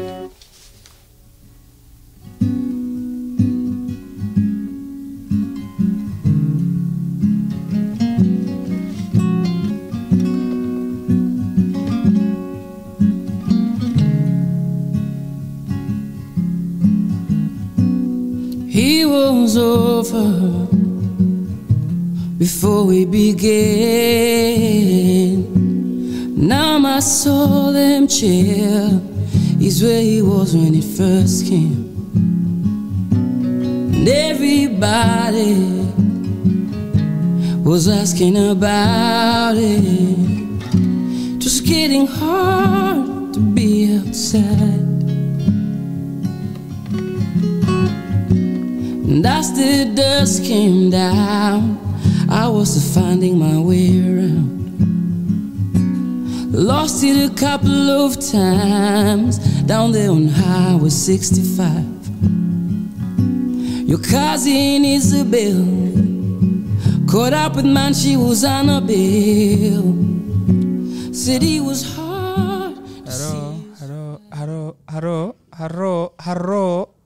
You are listening to Radio 254, and we are back on air after our short commercial break. It was not a commercial break. We actually played you guys music. And we're back. We actually listened to an artist that I wanted to introduce you guys to. His name is Ondara, and he's Kenyan artist, super amazing. If you've not heard his music before, please check it out. He's got multiple projects out, available everywhere, and you should definitely check him out. Had you ever heard of him before today? No. Okay. And I'm just gobsmacked. It's a beautiful voice. I'm glad I put you on. Thank you. And I'm very, very lucky in the studio to have the privilege of sitting down with a Kenyan composer. Ooh. And her name is Nyokabi Kariuki. And she's got an interesting story. We've got to hear about the beginning, and then figuring out how she decided to become a composer. We then went on and figured out how she got to go to school to be a composer. And then we're now talking about the pandemic, which, all of us have survived. No, we skipped that way. We skipped 4 years. We don't care what you did at NYU. Fair enough. So we're now in the pandemic, so for me, I view the pandemic as survival of the fittest. So love to everybody who didn't make it, and anybody who lost anyone. But it's kind of like, if you made it, you made it here. It's cool. But it was interesting times for a lot of people. Something we never probably planned for, never understood, but it happened. And I'm looking at the pre-order link of a project that's coming out this Friday. It's called Peace Places, Kenyan Memories. And if you have not, and I want everybody else who's listening to be also opening this pre-order link and check it out, because this Friday, Nyokabi Kariuki is releasing a project. And I wanted to tell us how the project came about. How did you get here? What is this about? Because I love the artwork. So I have tons of questions, as you know, but let's start with the name and how you came up with the name and what this means. Okay, yeah. So as you mentioned, Peace Places, Kenyan Memories is my debut EP. It's got 6 tracks. It's coming out this Friday, February 25th. I am ecstatic. I've worked on it for a year. Between October 2020, I finished writing it in October 2021. So, yeah, it's been such an amazing process working on that EP. I wrote it, obviously during the pandemic. I was in the US, and this was sort of when we were kind of in these weird early stages of the pandemic. Okay, we're so long ago we don't even remember. Can you remind us? I will remind us. There's all this panic and chaos and not chaos in a physical sense, but just in terms of, all borders being closed, but like countries being confused as to what, like some of it was retaliatory, some of it was just like just not knowing what the situation was, and so that just meant that I was not able to come back to Kenya as I had initially planned to over the summer break. I had just graduated. So you graduated and you couldn't come to Kenya? Well, I graduated. I couldn't even have a graduation. Did your parents even see you graduate? No. So did you even graduate? Zoom. Did you even graduate? Do you know my graduation is this year? So are you going? Yeah, potentially. So, are you like tired? You don't want to go? What's your problem? No, I think I'll be in the area in New York by that time. But like you haven't graduated still. On in the ceremony. Yeah, the degree came in the mail, but I haven't even framed it. Like it felt like such a strange time to. I felt, I don't know, and I think this was the experience of so many students graduating that year in 2020. It was just very anticlimactic and yeah, it was just strange. It was just very strange. So, some of the way that I turned to music in a way to process the situation and to kind of be a source of hugs and comfort for kind of my mental health and emotional health. And so I had wanted to write, I decided I was going to write a work for a concert stage, actually. So the EP started as a concert work. And what that means is that I was envisioning the EP being performed by a live performer or performers, and on a stage, basically, like how you go to a classical concert and stuff. I did not see it initially as being something that I was going to release in a digital way for digital consumption. And I just had this is going to sound funny, maybe, or not, but I just had a very specific image in my mind when I wrote the first piece of this EP. It's called Galu, which came out last year, actually. Yes. Yeah. Fire. Thank you.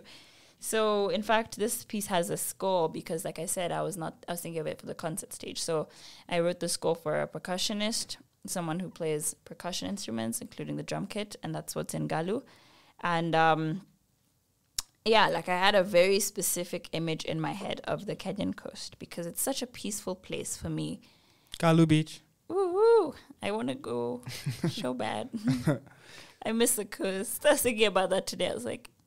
So for you, like, this is memories. Like this is memories. This album, yes. I'm hearing, like, it's Galu. It's memories of Galu. It's memories of Galu. Shosho's farm. There's memories of that. And so they all use field recordings that I took in these respective places. Because I see that Nyla's interlude has a recording of someone like recording the beat. Like, it's not out yet. I don't know what you're talking. No, I'm joking. No, some people have like already spoken about the piece. Yeah, it has a voice note or audio from a video that Nyla had sent me of her Peace Place. That's the final track in the EP. It's called Nyla's Peace Place. Where is Nyla's Peace Place? Lamu. Okay. It's Lamu. That's a good one. Right? Yeah, I've never been to Lamu, which was one of my favorite things about writing that final piece. But yeah, each track in the EP is based on a place in Kenya that I had some sort of connection with, or that had some sort of emotional significance in my life at some point that gave me peace. Hence, peace places. Okay. So yeah. So do you feel like Kenya is your peace place, or the whole country? Like, I mean, we have corruption, but we're trying. I don't know, like, because like for me, my peace place is home, and home is many things. Okay. I don't think it is a physical place necessarily, but I think it's different things. I find home in languages. I find home in my friends and my family that I love. I find home in water. I love water. I find home in like the swimming piano. Or like showering, just or water, just rain. Like, what do you mean water? All of it. Like, what do you? See, this is the thing. So many musicians have a very interesting relationship with water. You should actually ask people about it, because I think water is there's something about it that feels very musical. Okay. I've written so many songs about water. I mean, Galu is one of them of this EP, but even before that, like I wrote a marimba trio called Buraya Jahe, Season of Big Rain. I have, yeah, and it's literally about rain, based on like the Kikuyu season of a marimba trio, 3 marimba players playing the marimba, just like this giant wooden keyboardish instrument. I love the marimba. It sounds like water to me. You see, water is just, it's a thing. I feel like you have a water problem. You know, water is life. She brought her own water too. You know, like be like, could we offer you? No, she got her own water. She's good. You didn't offer me any. I didn't offer you water because you had your own water. Well, but so I have a question. Yeah. And forgive me for sounding ignorant or stupid, but Sijui, the music you make, recording it is not simple. Thank you for acknowledging that. No, it says you recorded in Maryland, so. But like, there's a process to like compose, like your art, how you record. You don't need.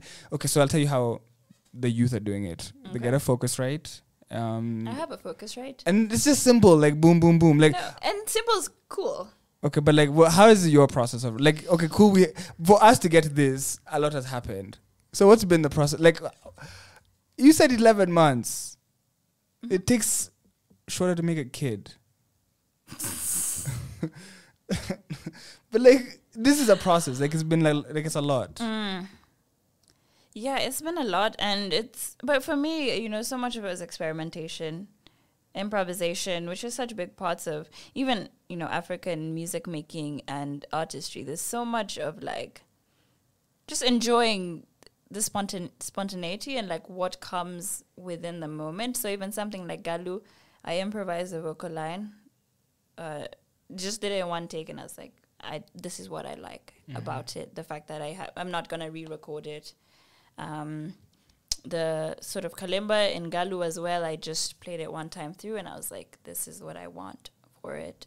Just this feeling of being free and you know, but different tracks called for different processes, and that's something I love to do when I compose, just, you know, starting at different points. Sometimes I compose at the piano, sometimes I compose on my computer. It's different. And do you hear like sounds in like, do you like, you know, like how you'll hear like a melody or something, like do you? Yeah. Okay, that's not too basic. What do you mean? If you're asking if I hear sounds in my head? Yeah. Yeah. Okay. Like I compose in my mind. So like, for instance. And are you able to get it? Like, are you able to hear, like, to play or like whatever you hear? Are you able to like translate it? Yeah, sometimes. Sometimes it takes time. Sometimes I have to kind of trial and error, and then and then I'll find what I'm hearing. But yeah, I hear music in my head. It's something that also came with time, because, you know, through uni, just this exposure to all these different instruments and how they sound like. So you start to now, your sound now pockets these different things. And so you become more comfortable with kind of, or sort of imagining what things will sound like in real life becomes easier in a way, because, you know, and I was going to so many concerts. Our professors were always like, go to like at least 2, 3, 5 concerts a week. So exaggerating, but that was such a big part of it. You know, you need to listen to music. You need to listen to your surroundings even. And so there was so much of that. But yeah, there's some times where part of it is like I do have a tendency to procrastinate and like leave certain projects till last minute when they're due. But also it's like, I'll be thinking about it. So like right now I'm composing the sequel to the marimba trio, Burajahe. So the sequel is called Mageda Majahe, which means the harvest of the beans.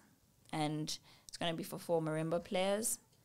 And I've just been composing in my head. So slowly I think about... Are you the person, you're not going to use like the plugin or the thingy that you're going to get a real, like you're going to get 1, 2, 3, 4. Like, can you electronically do it, or you want it played by actual marimba players? You can get it electronically played, Okay. but the end goal of this is to be played, to be actualized by real musicians. So, So they are you're- paying me to write them this piece. Okay. Right? We call it commissions. Yeah. The marimba players are paying you. Or who? Okay. Mhm. And they know. How do they know that you can deliver? Because I wrote for them the first piece. The Burea Jahe. Yes. And they're like, this is fire. Yeah. You know, Jahe is like a controversial bean. thing. No. But you know, there's people who don't like Jahe. Oh, really? I mean, I'm assuming you like Jahe. I don't have anything against Jahe, but you can't be like, you've lived in the world and you know there's Jahe slander out there, right? No, I didn't know that. Really? No. Do you not have Twitter? Do you know, for me, that piece, well, what Buraya Jahe is a season. The Kikuyu calendar we have 4 seasons. That's how we calendarize our time, and they're built around the rains and the harvest, the planting and the harvest. And so, to me, honestly, it's not necessarily about the beans in so much as it is about the the rains that came to make the beans grow, right? So that's what I was thinking when I was writing this piece. I wasn't thinking about the food. No? There's no Buraya Jahe. Are you looking for the piece? No. I'm just sorry. I'm just watching. She's not being a nice person. Okay, so Peace Places. It's coming out Friday. You took. How do you know when a song is done? That's what I was trying to. Such do. a good question. Because I was like, that's such a good yeah. question. And this is, I wish I remember who said this, but there's an artist, a visual artist, a painter who had said something like, a piece of art is never finished, it's only sort of like abandoned or something like this. And I feel that so hard because, but also I feel it, but I think for me it's also like I've done the best I can do with what I've been able to do in that moment, and so therefore it's done. There's nothing more that I can do for this piece because I've just done the best that I can. So that's kind of usually when I'm like, I think this is good enough, you know? Are there people who you like respect who like you can ask them? Because I know, like, just speaking to you, you're very knowledgeable about the different composers and who's out there, but like you're a composer and I'm sure it's like hard to share your work, especially when it's not even complete. Yeah. But like, are there people who you're able to? Absolutely. Yeah. I have, I just love the people that I have around me. One of them, shout out to Adie. He's a Kenyan Nigerian musician. You should play his music. It's dope. Are you sure it's Kenyan? Yeah. Okay. Grew up in Nairobi. Nice. Amazing music. And so he's someone like he's a hip hop artist and an insane producer, and so I always like send my music to him. I send my music to Kamaru. He's also just really perceptive as well. I have a mentor in Olive Lenz. She is a German composer, singer-songwriter. Like, her music has been on Black Mirror. She's done so much, and I reached out to her and asked her to be my mentor.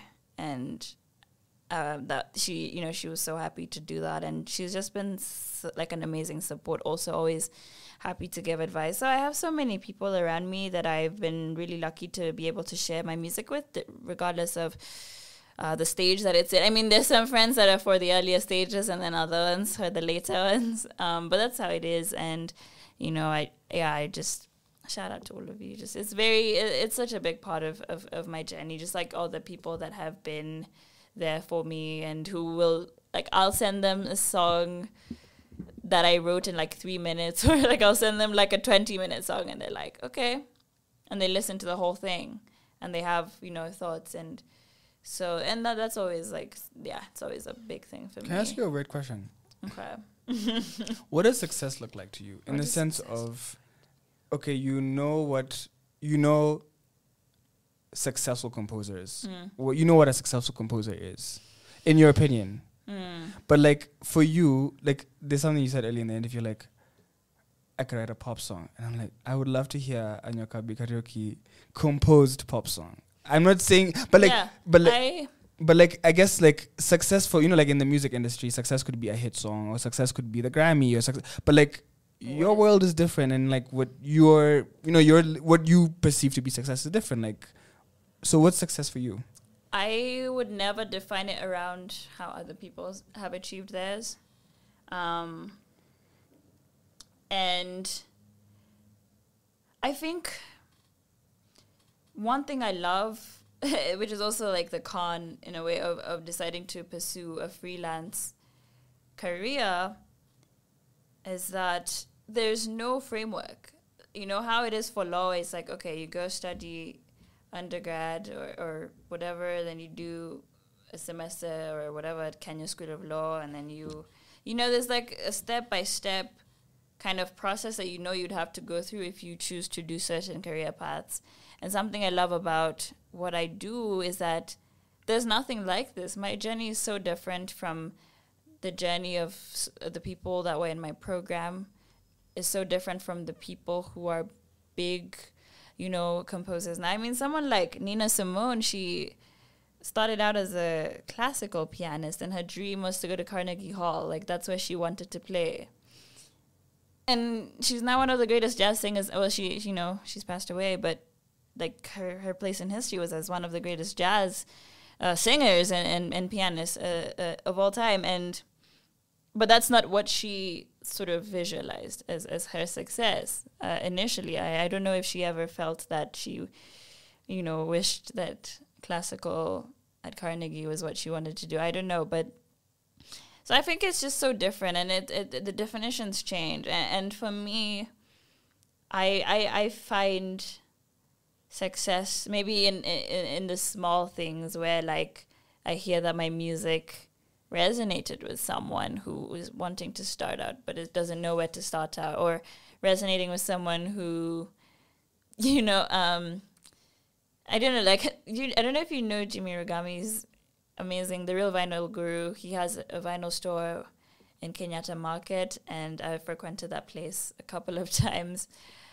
That's a weird sentence. And I was so nervous about sending him my EP because he collects so much music from 20th century Africa. He has over 60,000 records, vinyl records. And so, but he was like, send your music. And I was like, oh my God, okay, I'm going to do it. But I was so nervous too, just because of how much he's, matured with music and has this relationship with it. And he loved it. And he told, like, some of the advice that he gave me just made me so emotional. He was like, follow your rainbow. And like, that to me is what success. Like, I was able to connect with someone who's, I don't know how old he is, but he's just been in the game for such a long time doing what he does and has done so much. And, but there's just so many other things, other ways that I look at it. I mean, the fact that I started writing a song and finished it, like, that's success. There's just so many measures of it. And I think so much of the time, especially in this, like, capitalist framework, I think we're always, like, looking at the top in how it's already been defined and as that being what you're aspiring to. But I think for me, what's so meaningful is the connections that I'm able to make with people through music. I'm getting emotional, but yeah. Okay. Yeah. So my next question's a bit like, okay, it's emotional, but I wasn't planning this, I promise. Okay. If you couldn't play music. No, I'm not answering this question. Okay. Literally, there's another interview that was like, if music didn't exist in the world, and I was like, I'm sorry, I'm not going to imagine that. I'm not trying to hurt you. Like, I'm not like her seriousness. I wouldn't even ask a question now. Like, I'm okay. Like, maybe ask the question, but I don't know if I want to think about it. Like, if you couldn't play, okay, so you play with your hands, and you've got piano fingers. So now you could tell someone. Like, if you could dictate, like, so my hardest thing to do, I can't delegate. I'm a doer. Like, it's easier for me to do it than explain it to you. Mm-hmm. So now I'm trying to imagine, like, you're a composer. You're used to, my hands do this. And then you're trying to tell someone, ati, cheza yo, jaribu, like, because you know what it sounds like. I guess, like, could you teach what you're doing? Could you could you be hands free? As a composer, I don't know. write music, Mm. right? So I write it on, I notate the music. So I don't have to exist next to the music for it to be performed or understood or consumed, which is what I love also really about being a composer. So like I said, I have sheet music. I write it down. I send it to someone who will interpret that sheet music. And then there's recordings, and maybe someone else who doesn't read sheet music will be able to figure it out. And I mean, that's some of the really amazing thing about music. It can live through so many bones, I suppose. Yeah. But I like how like other people can get to play it, and like I like how it doesn't have to be me who plays it. Yeah. That's a really dope. Exactly. That's amazing. Exactly. And yeah, that's I think the big thing maybe about being a composer specifically. That's different to being an artist or a performer, where at least not, and again, this is my definition and my relationship with the word, and it might be different for others, but you know, it's just this idea that you can write music that goes ahead of you and that can live its own life. So, you know, your question had to go to a very extreme point I don't for want me to make this. I'm sorry. To make this point, but you know, I think that's one of the beautiful things about composing. And that's also like, you know, like we touched on earlier, like different people play it and interpret it the way that they understand or how they feel it. And, you know, sometimes the interpretations that I like or prefer, but that's, you know, that's it's out of my hands by that point, because that's how it is. I mean, it's similar to how, you know, in popular music, in pop music, you have artists doing covers. Of songs, and it's like you might not love every cover, but you know the song can continue sort of having its own spirit in different ways. So I have a co-host. Her name is Nyax. Okay. And when she saw the DM, she's like, "Oh my god, her music is so dope!" Like, cause I don't even like. She's into like super like. She was really like into your music. So like I know, and I don't know if you know this, but a lot of people like when I tell you people fuck with your music heavy. Wow. Genuinely. So it's like who? Like where are people saying this? Because I'm really curious. Because people genuinely fuck with your music though. For real. Like so for me to be able to like get to like talk to you is really dope. But to also understand like there's intricacy to it. Like it's not just here you are, here's the EP. And that's why it's like important for us to like because the music would never tell me this. It would be impossible. But then, you know, I put you in uncomfortable situations like asking. But I wasn't trying to do that. But I'm wondering, the EP's coming out, and you're already writing the sequel? But you're writing the sequel to a song. To a different piece. And now that's going to be its own different piece, completely different. Do you get attached to it? Do you get attached to projects sometimes? Or Oh, absolutely. I get attached to my music. I like jam to my own music sometimes, or like, but there's also times where I hate it and I can't listen to it at all. Like before one of the singles in the EP came out, I was just like, I can't listen to this just because it's so nerve-wracking knowing that, because I have a very intimate relationship with this music, right? I'm the one who created it, and I've been looking at it day in, day out. I know what the audio, like the waveforms look like by heart. Like I know the music by heart, and I know the places that I was frustrated with or was trying to work on. And then when I hear the version that I decided was its final version, I remember that spot. I remember how it felt to create, you know, some of them. But, you know, I think that's something I want to have to, you know, identify or like talk to myself about. I mean, now I love the EP. I've just been jamming to it. What's your favorite song? It changes. Okay. Nyla's Peace Place, which is the final track. It's not out yet, but that one definitely has been my favorite one for a couple of weeks. I haven't heard it, but I want to hear Home Piano, and I want to hear A Walk Through My Shosho's Farm. Because I'm like, okay, A Walk Through My Shosho's Farm is actually out, but in a different... Do I need VPN? No. You can actually, if you go on YouTube, Okay. you would find it. Okay. But then the EP version is an extended version of that. Nice. But it actually picked up one award last year, and then it did a bit of a tour around the world, which is really cool. And this is other people getting to perform this piece that you wrote? No, so it made, I'm about to introduce you to another world. Please do. Audio art and sound art. What is that? So there's music, but there's also sound. Okay. And well, when you answered that question about medium, your medium being sound, and I was done with you at that point because I was like, I don't know what you're saying. Yeah. But like cute. Yeah. So now I guess it's come back, right? Sound is just everything that you hear. That's sound, right? That's what sound is. But this is sound. That's sound. Like. That's sound, and that could be music. I just composed. Yeah. And so for me, it's working with sound in a way beyond what we traditionally call music, right? And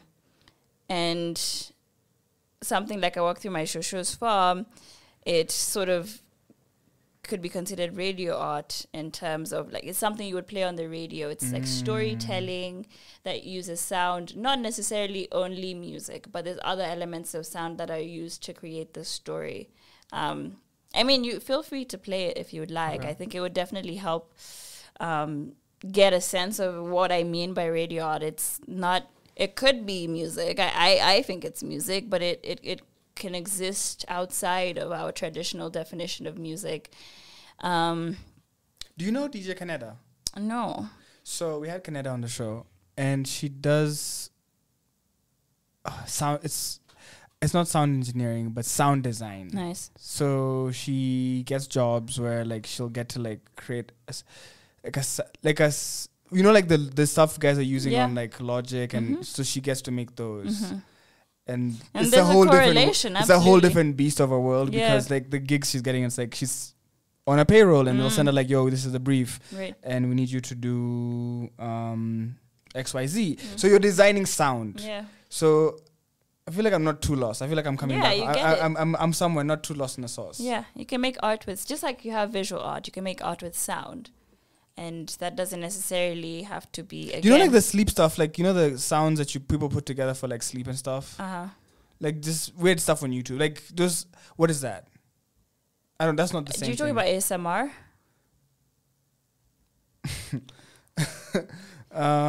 No. Probably not. But I thought you might be.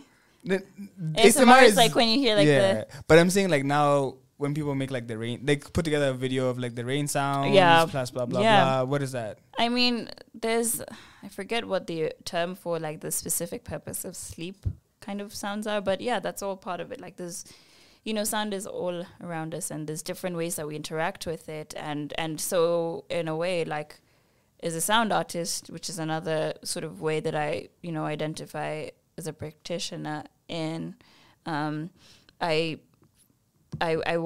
curious about other sounds. So like in Galu, you had field recordings from Galu Beach. Yeah. And I took those of me wading in the water. And in Equator Song, you hear the sounds of these like weaver birds, and I took that recording, and that's a part of the music. So it's just really finding music in sounds beyond, again, our traditional definitions of music. It's called A Walk Through My Shosho's Farm. Is it on your YouTube channel or someone else's YouTube channel? It's on someone else's YouTube channel. So as we get into that, I was going to ask you a very, very serious question. Okay. So, from talking to you, I'm understanding that there's... The first one. From talking to you, I'm understanding that there's an emotional attachment to the music you write. Because it's not just a song, here you go. Like, there's a process to it. Yeah. So, even more, it's getting me interested because I'm thinking and I'm wondering...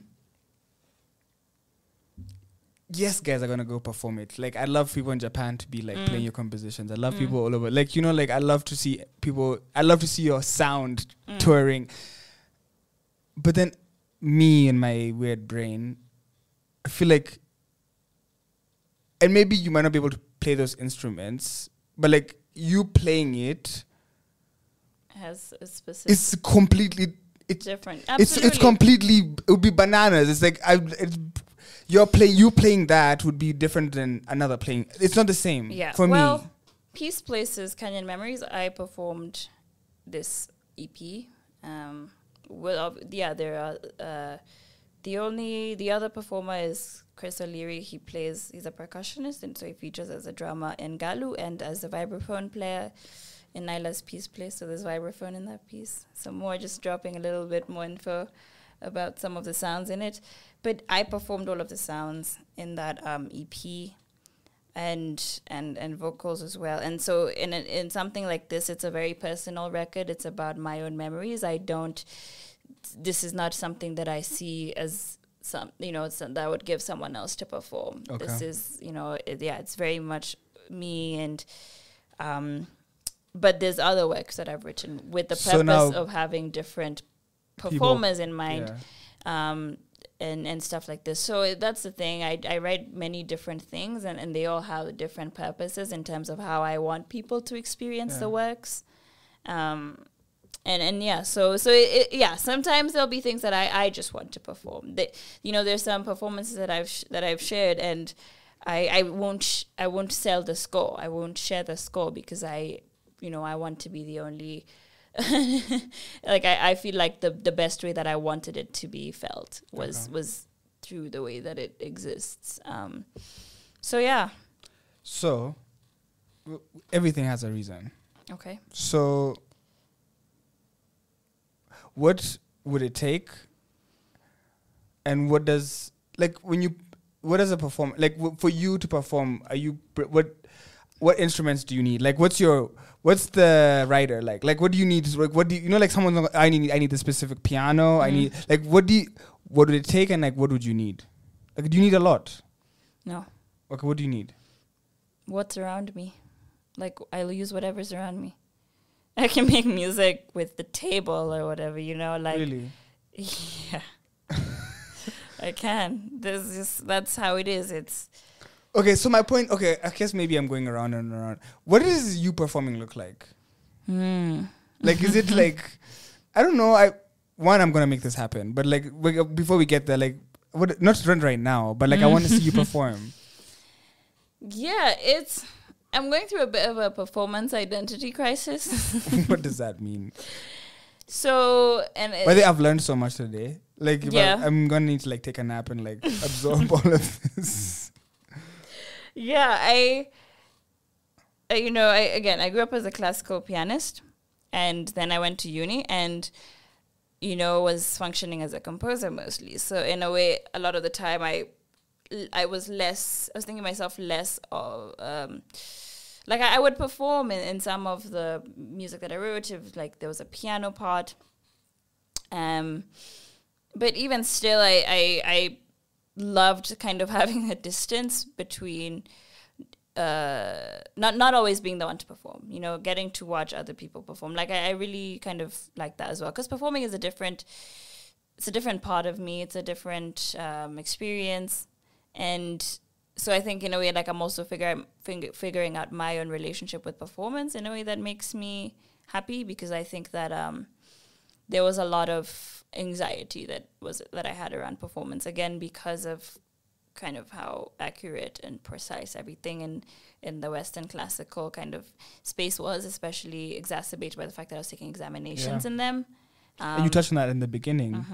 And I hate to cut you off, but and I would want, the reason that probably this is the most important thing for you to talk about is because there's other artists out there who have amazing voices or amazing gifts, but that fear, that anxiety is what literally will hold you back from it's there and you can't ignore it, but it's what you have to overcome to like do this in a way. Do you have to overcome it? I don't know. But like it's something you have to deal with. Like, yeah, absolutely. It's something people are dealing Absolutely. with. I'm not saying you have to, but I'm saying it's something people are dealing with. I mean, It's something even someone like that's, Adele, she hates she hates performing live. Did you see the whole thing on Twitter when people were like, "What? Oh, you don't." But people were making fun of what does Adele's like backup dances look like. But like Adele's performance is so rare. It's so rare for Adele to perform. I saw her on tour. I saw her on tour. Really? It was amazing. She's incredible. I adore Adele. Okay, now you're bragging. Stop.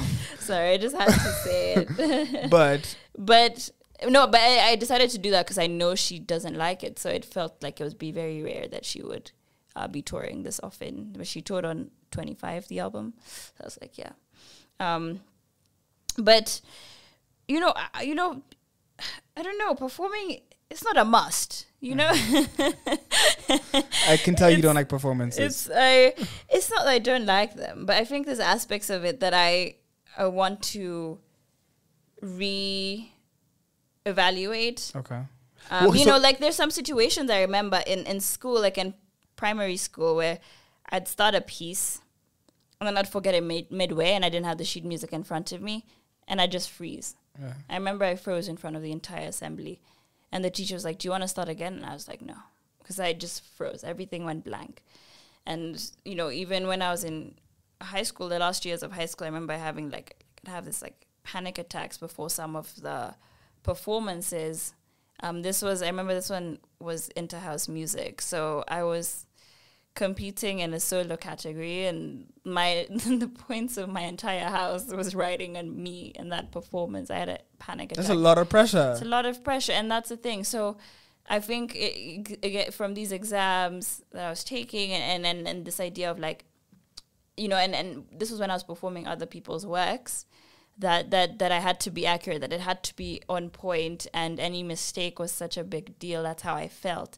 So I found myself maybe loving the composition side because that was a step away from that pressure. It wasn't the pressure of the performance side. Yes, exactly. And so again, like in uni, I was performing still in some of my pieces, but it would only be within the context of when I felt freer. So I would, if I'm performing my own work, say with singers, I would not read the score. I would just play because I know the music and I just play it however I wanted to. And so I think now I've learned or discovered how much I love improvising and how that's such a big part of my creation process. But even in terms of performing, if you give me a piano, I could play it for hours. I don't care if there's one person, 0 people, 1 person, 2,500 people. I could just improvise for hours and not care and not feel that anxiety that I would feel when I had to perform something by the book. By the book, this is how it's right? supposed to be done. There's only one way to do it. Yeah, exactly. And so, like I said, I'm learning that. I had not previously identified that this is the kind of performance that I like to do or that I would feel within myself to want to do and enjoy doing.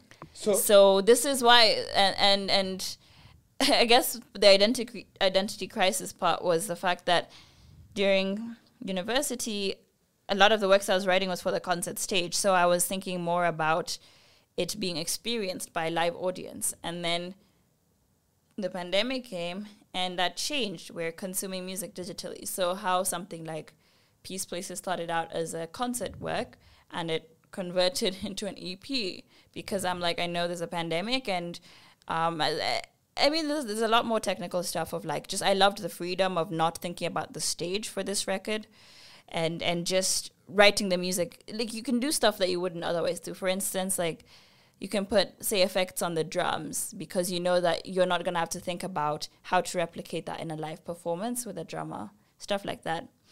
So I guess the thing is now I've just kind of really, really loved this electronic realm. And there's so many ways to kind of perform live with electronics. And that's where I'm at, where it's I need to learn or I need to start I don't need to, but that's become an aspect of my artistic expression. And maybe now it's time to start thinking about how I could incorporate that into my live performance.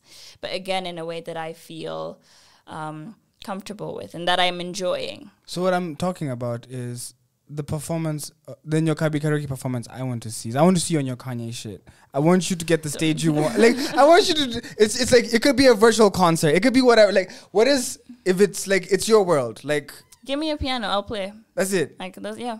Like that, like you don't want, no, it's not the most. I'll just play a piano for you.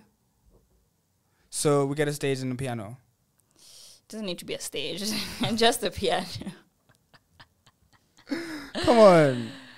Okay, so it's not okay. But will you be comfortable?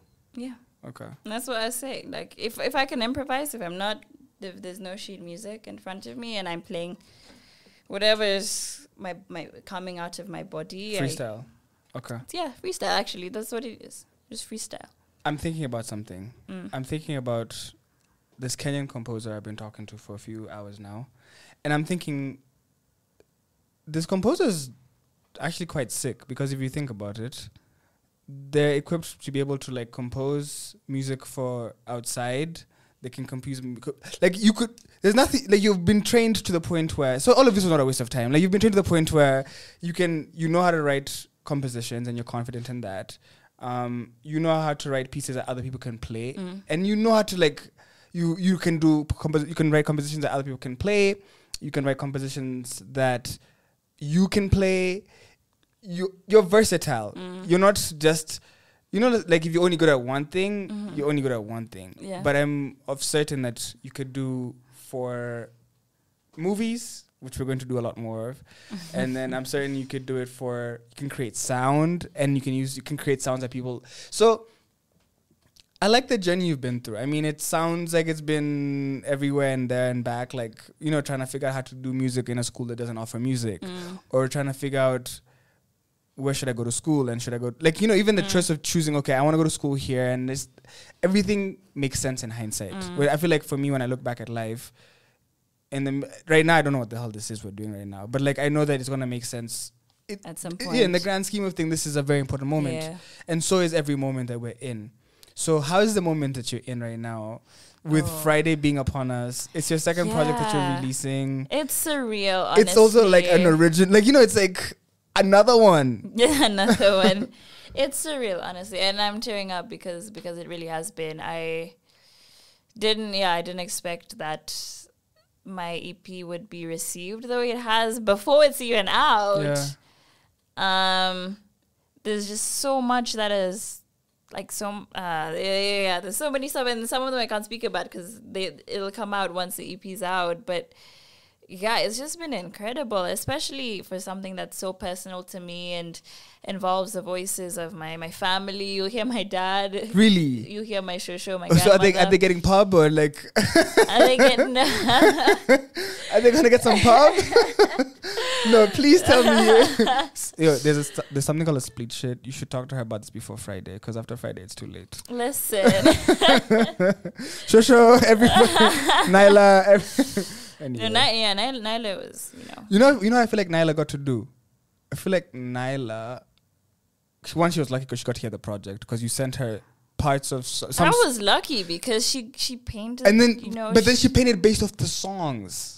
And the last song is based off of one of her Peace Places. Yeah, so there's kind of, I gave back to her. I wanted to give back to her in that way because it was just so special to me that a childhood friend, like we knew each other from year one, when we were 5 or 6. Yeah. Right. And I love art. I hear music in colors. I just love visual art. So the picture that we have for the cover art, that's intentional. Like that, there's a meaning to that. Like so there's the bird. Yeah, I'd love to talk about it. Please. Actually, Nyla painted 3 paintings, and they were based on 3 tracks of the EP. One of the paintings is of Galu, so it's a beach.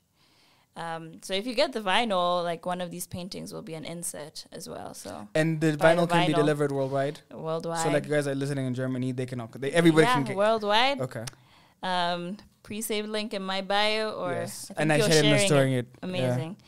So that's one of the paintings, and then another painting was the Equator song. So it's the Weaver Birds, and that was the recording that I took in Laikipia. So that's why it's Equator song, and that painting is stunning. I love it. It's just it's insane. Like I saw it in person for the first time 2 weeks ago, painting? and I yeah. Do you want to keep? You think she'd let you have the original, or she's keeping Yes, those? I will. I think she wants to sell some of them, but I have dibs on that one that I love because I just cried. I cried when I saw the art in person. And then the third painting was sort of representative of my grandmother's farm. Because when I had gone on this visit, we walked around it, and she grows like all these like really, really cool stuff like maize, avocados, and that piece is in Swahili. So I'm narrating that. I'm like, tuliona mahindi, maparachichi, which is avocados.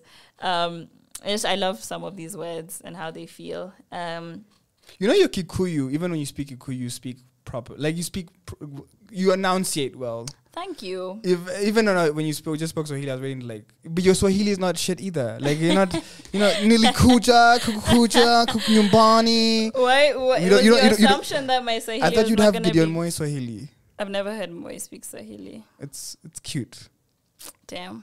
But I like that you also like show out in terms of like you're showing all of like it's not just the playing, but it's also the language. It's exactly. everything. Oh my god, I could talk about language all day. I love languages. There's even Ma in Equator song. Because something I was thinking about was like we hear like weird songs in English, in French, and all this stuff. But we've not allowed ourselves, I think, as artists, to play with our own language. Normalize. And there's so much beauty in them. There's so much fun in them. And like I said, my favorite word in Swahili is literally maparachichi. I've never heard that word until you just said exactly, it. So when you said I thought that meant like monkey or some shit. And then you're no, like, no, it means it's avocado. Like, and it's I've so never funny. thought of looking for what avocado means in Swahili. Exactly. There's just so much beauty in the funness, in the joy of speaking words and in languages. So there's a song title that I'm very confused about, and I'm trying to come to the farm because I want to be a goat being fed mangoes. Why are you feeding mangoes to goats? And like the title on its own, that's the song I wanted to hear, but because of the title, I actually can't wait. I can't wait for you to hear the song. It's not what you expect. Because I'm like, these goats are being fed mangoes. Like my screen is closed, and I'm seeing the track list with my eyes closed. I'm like, that's like, what the fuck? What is that song? The track is called Gurumo, or Feeding Goats Mangoes. I could not decide between calling it Gurumo or Feeding Goats Mangoes. Do you know what I know? Can I tell you from receiving thousands of music submissions? When an artist can't decide the name of a song, that's a smash. I know. Like, it's like, Juki, I don't know what I should call this. I'll just listen. I'm like, nah, you, like, when, like, this song must be fire. Like, I love it. It's not what you expect at all. But my thing, okay, so that piece is based on Gurumo. How do you say stuff like that, like, so eloquently? Like, you're speaking Kikuyu, like, without hesitation. Like, so how did you learn Kikuyu? Like, this is like the end of the interview. I'm just like, can I talk about the track? No. Sorry. I feel like there's 3 questions that I'm like trying to answer. And I've I forgotten. have more, so I'll be quiet and let you answer. Yeah, no, it's based on where my father grew up in Kirinyaga, and I love it. It's such a I feel so like I've never felt the most peaceful as I do when I'm there where my father grew up, and there's this we always used to take this trip to Gurumo, which kind of means valley. So we'd walk down it, and then it goes into the river, Kiringa River. And like the water is so cold and crisp, and it's just that mountain water, So there's sort of this seriousness of that that I think is in the term Gurumo, and why I wanted it to be the title. But then Feeding Goats Mangoes is because in the song, in the piece, there's an audio file of the audio. My brother and I, there were some mangoes, there were some goats. We had mango peels, and we were feeding them to the goats. And that audio made its way onto the track. And you can hear, like, me and my brother sort of laughing a bit. Because it's just, like, a funny thing to do. So I think in a way, that title was kind of like, I can't decide between these two because there's a humor in it, but there's also a seriousness or an appreciation of it. And I sort of decided to just kind of marry the two in the title because I think that was a perfect way of like illustrating the piece itself. It has that humor, but it also has the seriousness. So that's what that one's about. Yeah. Okay, if I have you should. I have another question, but I don't know if I've let you answer the questions I had already asked. There's another, but I forgot what it was. Okay. It was before the Gurumo one. This is a very serious question, the one I have now. I'm thinking about your process. Okay. What makes you grab a phone and record stuff? Like, so I feel like I love this question. That's the one thing my because from our conversation, I'm realizing that the project is made up of things you've recorded as you're going through life. So it's through your life. Yeah. And these sounds strangely give you a joy or an emotion, and they inspire you to compose pieces. Bingo. So now I'm wondering, we've had such a special moment. You haven't picked up your phone and recorded anything. Like, I'm wondering, what makes you, like, what is it? Like, there has to be a trigger. Like, you, and because you're a trained ear, because you know what you're doing. Like, okay, when you're recording the sound clip or just recording voice notes or whatever it is, I don't think it's for the purpose of going to use this. Like, not always. How does it work? Honestly, I didn't even You get my start question? consciously. Yeah, I didn't even start consciously recording sounds for music until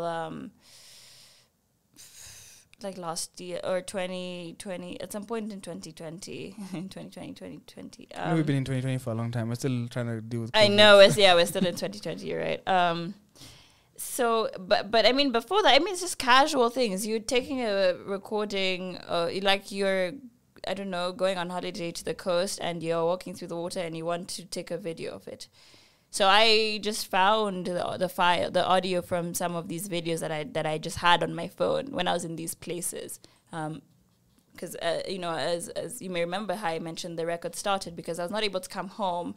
So a lot of it was like, you're probably watching videos or snaps or stuff of home. Exactly, that I'd taken, and I was like, "There's music in this," and it's my challenge, or it's my joy to find what that music is and kind of bring it out in different ways with different other instruments, with my voice, with language, and that's really what this EP is. And then, you know, when I was able to come home in December 2020, and that's when I wrote a walk through my Shosho's farm. But even still, like, when we walked around her farm, I was taking videos. I had no idea that I was going to make music out of it. I had no clue. I got home and suddenly I'm like, I'm going to make music out of this. It just happened. And so there's a mix of, you know, sometimes it's just recordings that I took casually without thinking about a project. And so, but other times is, you know, like with the Weaver Birds, when we're in Laikipia, I was just like... And the Weaver Bird is in the album. It's an Equator song, right? Yeah. And when I wrote that, I was just like, when I heard the birds, actually, so they were in a nearby tree and they just went insane. And I was like, oh my God, I need to record this. It's such a dissonant, it's so harsh, it's so striking in a way. I was like, I'm going to record these sounds. And I had no idea what I was going to use it for, but I was like, it's going to make its way into some music project that I do. And then somehow it led to it, you know, being in the EP. So it's really just a mix of different things. But I think my overall thing in general is just always finding the music in everything because there is. And even, yeah, there's so much music and sound and the way we talk. Even, you know, how we speak, there's musical tones in that. You know, I can transcribe my sentence onto a piano. And you hear the same tones, or just even in terms of, you know, the difference between how the side of the table would sound because it's sort of dipping compared to the edge of the table because it's like, there's so much sound, and it makes me so excited about where it could go and where music making can go. So, well, I'm interested in knowing something. You've had an incredible journey. I honestly believe that you have a really good head on your shoulders. And I'm excited to see where you take this and what you do, and I'm not concerned about how far you're gonna go, because like this journey is for you, and I can only imagine how much better it's gonna continue to get. Congratulations. Thank for real, you. like on putting out one project and another project and continuing to grow in a field where you're opening doors and charting new charts. Like your journey is not like anybody else's journey. Yeah. Like I sit down with a lot of Kenyan musicians and creators, and it's your own path, and I'm happy that that's the path you're following. Yeah. And that is working out for you, because it could be difficult, and I'm sure it's not easy, but right. I give thanks for what you've had so far. Yeah, similarly. So I guess there's people listening out there. Thank you for listening. They've understood a lot about who you are, about the music you make, and just how you view the world. And I'm hoping that when Friday rolls around, they're also gonna come back, and listen to your project, support it, whether it's the vinyl, whether you're streaming, whether you're buying it, whatever way they consume Streaming it. is not supporting artists. I'm going to say that. I really want to share that. You guys don't Honestly, benefit anything we from don't that, yeah. benefit. You get paid 0.001 for something, for one stream. So really only the artists that can amass like millions of streams are the ones who gets anything. So if you're supporting artists, if you're supporting Kenyan musicians, look for ways to buy their music, whether it's the physical records. Bandcamp is a really cool platform that I don't think a lot of Kenyan musicians know about, but also it could be some genres maybe it's a way that they could necessarily definitely look into that as a way. Yeah, you buy music. That's how we benefit from it. That's how we create an economy where artists can make money out of the work that they're doing. So that's my tea. Buy the music. So I'm wondering, I don't want to ask you what's coming next, because I want us to really appreciate what you're about to give us and what we're going to consume. But I want to know from you, how much longer do we have you in Kenya, and how can we utilize you as a resource? In the sense of, I'd love for more people to understand what a composition is. Or, cool, the few thousand people who've listened have understood that, but there's so many other people who are out there who are like, okay, I'm like music. Like, how can we feel you more? I don't know. Can you share your time? I don't know. Like, can you share more of us with you? How? I don't know how. I'm always open to conversations. There's I remember recently some students from Kabarak University who are doing music reached out to me. They have a super dope music program there. They do. Like a full music program. They do. And they reached out to me, and we had just really lovely talks about, they interviewed me, but I think the interview lasted beyond that just interview. Like, we just kept talking about music and about Kenyan music, about all this stuff. And, there's, I'm always open to talking, especially when it comes to musicians who are here, who are from home. And it doesn't have anything to do with whether I'm physically present or not. And a reason that a big thing, I was talking to another Kenyan musician called Nabalayo, amazing artist, amazing person. We had her on the show. She's a professional musician. Yeah, that's what she went to school for. Amazing person. And we were talking about this today, documentation is like a big part of her own process. And it's part of mine too. I love to write. That was my minor in college as well, in university. Check you out. And so even with this EP, I'm planning to write a series of blog posts that talks about how each track came to life.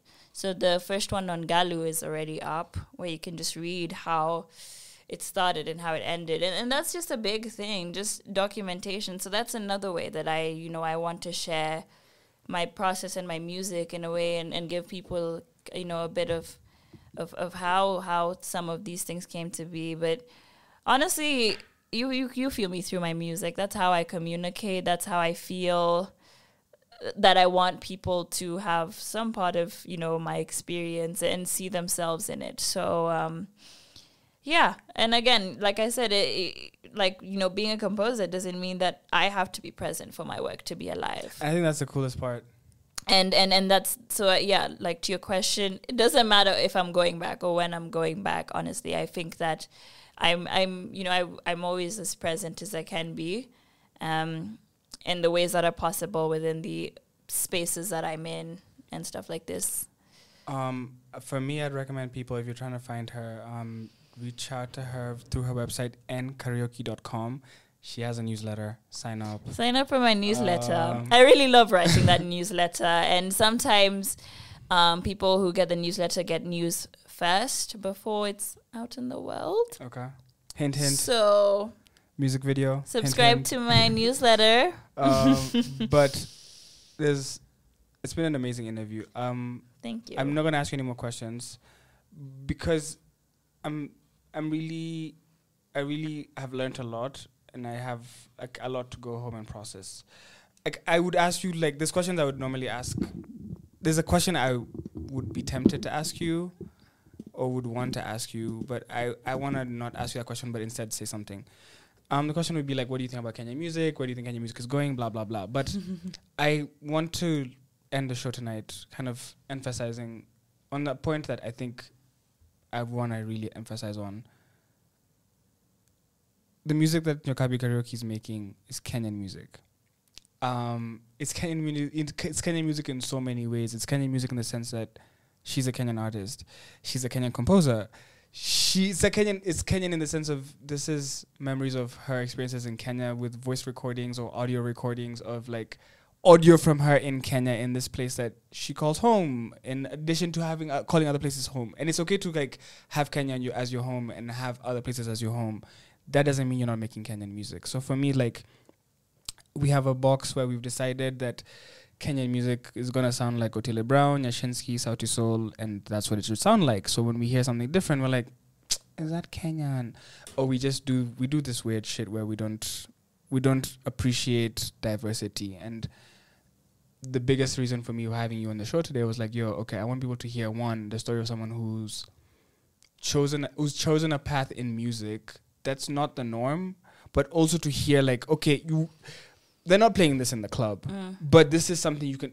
Not all music is for the club, and we don't have exactly. to. And I'm showing you diversity. If you go show a girl this music, she'll be impressed. She'll be like, you're sophisticated. Like I'm putting you on.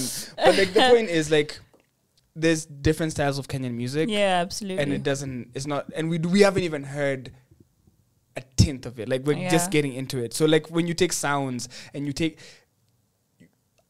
how I would love for you to be respected and shown and to be seen as to document like what you guys are doing in terms of like, here's someone who's composing, and then let's see other Kenyan composers because our age are definitely gonna know about you because we're gonna make a point of it.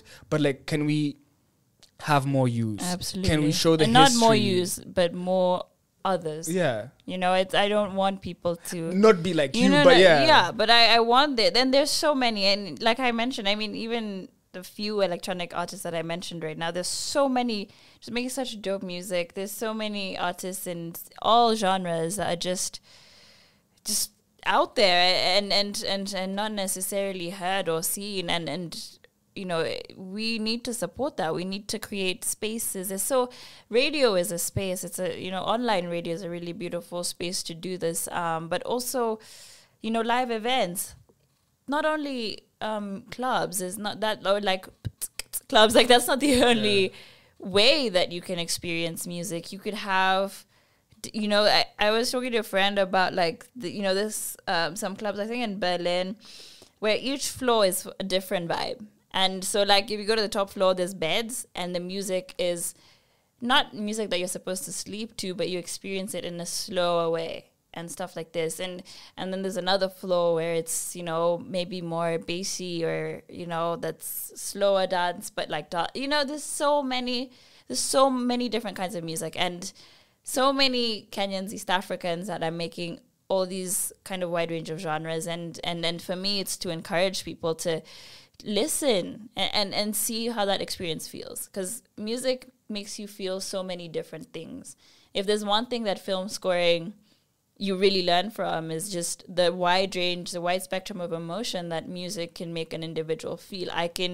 In a film, I can manipulate in a way whether you feel sad, happy, angry, frustrated, anxious in one scene. It could be the same scene, but I change the music to each emotion that I want to evoke within a person, and they feel that. And that's the beauty of music. And similarly, we can listen to music that makes us feel different types of ways and not just only one. And there's artists creating that. So I'm just here for like support. I mean, that's one thing that I love about this radio station, that you're supporting Kenyans that are doing so many different kinds of things. And I think we're getting there. We're getting there to the point where I think we're gonna see the different sounds, and I think we can all coexist. We can have spaces where it doesn't have to just be a certain sound, and we can support each other. Exactly. I really want to thank you for your time. Thank you for having me. Everybody who's been listening, she's been here on time, way before time, and even extended. So like, I really appreciate you. Oh no, is it? No, it's okay. But I appreciate you for like making time and for being comfortable. Because I mean, we've talked about a lot of different things, and thank you for your time and like even sharing. Because there's things you've said that someone else who's listening might be experiencing that you don't even know how you've helped them right now. You know. Yeah. So I really do appreciate your time, and I know I've like been like, you need to do movies, but I realize as I've been saying that I wish for you whatever you wish for. Like, yeah, I'm glad that we got here. Thank you. I don't want to force you down a road to feel like I'm present. Like I know what I've been doing, but like I'm saying like I want for you whatever you wish. Yeah, like, whatever it is. Yeah, I really appreciate. I don't want to like push anything on you, but I want. Yeah. But whatever it is that you desire, whether it's she said something. She said whether it's what's a word. There's a word, is it? Whether it's expressing yourself through the medium of sound, or whether it's composing stuff that other people will play or stuff that you will play, whatever. Whether it's performing or whatever. Yeah. I wish for you whatever you wish. We got there. Yeah. We got there in the end. I was doing my job. But I want to end the show with a walk through My Shosho's Farm by Nyokabi Kariuki, and it is the winner of the 2021 Hearsay Prize Create Art Award. So she's award winning, guys. Like she's out here. So congratulations to you. Thank you. I can't wait for Friday. And I can't wait to see where you take this. Yeah. Wherever you want to take it, though. Thank you so much. Thank you so much for having me. All right. Good night, world. Thank you so much. This has been the 254 Express. I'm gonna leave you guys with a walk through My Shosho's Farm. Make sure you follow Nyokabi Karaoke on Instagram. It's nkaraoke_. Check out her website, nkaraoke.com. And make sure that this Friday you pull up at Bandcamp, buy her project, and bother her. Ask her questions and stuff on the internet and stuff. Be nice, please. Okay. Good night. Bye.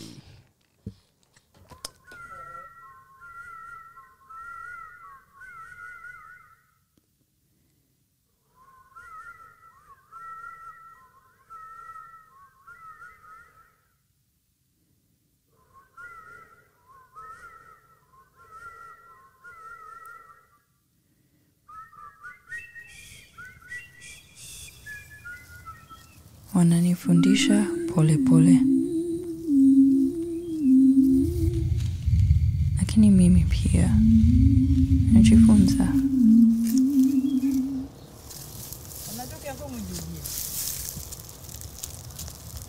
Hey, dekege kuire. Hey, kege kono wakina hinya atia. Kejuke.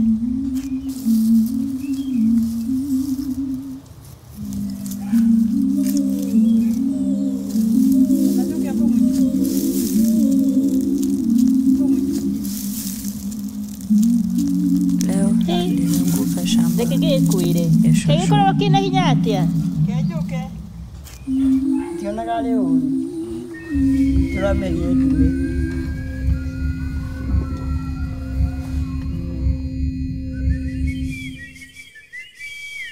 Jua ilikuwa kali, lakini Tuliona mahindi, miwa, maparachichi.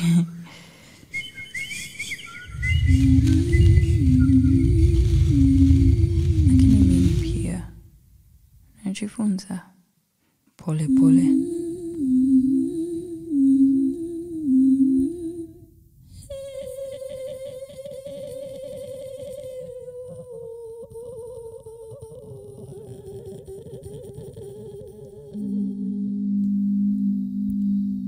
Leo jua ilikuwa kali, lakini tuliona mahindi, miwa, tulizunguka shamba, maparachichi.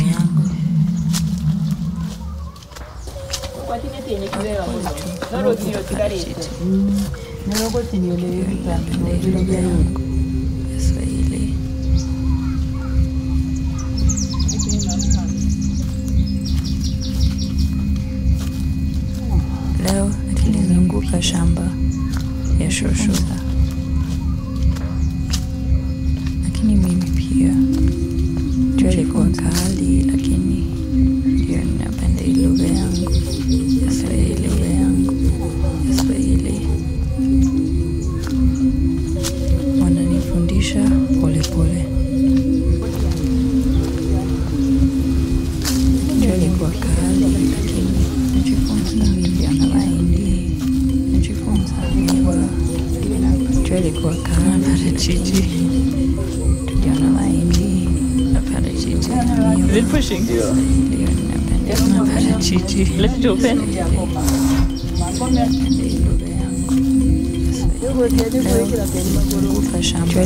K on a K. K on a K.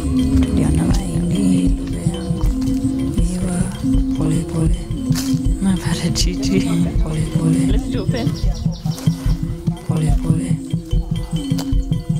pole pole. Wananifundisha pole pole. The "is it morning yet?" deal. How about now? Or now? Because morning time is McDonald's breakfast time. And that's the best time of all the times. Get any sized iced coffee for just 99 cents until 11 a.m. And sweeten the deal when you pair it with a baked apple or pumpkin and creme pie. After all, why wait to treat yourself? Prices and participation may vary. Cannot be combined with any other offer. Ba-da-ba.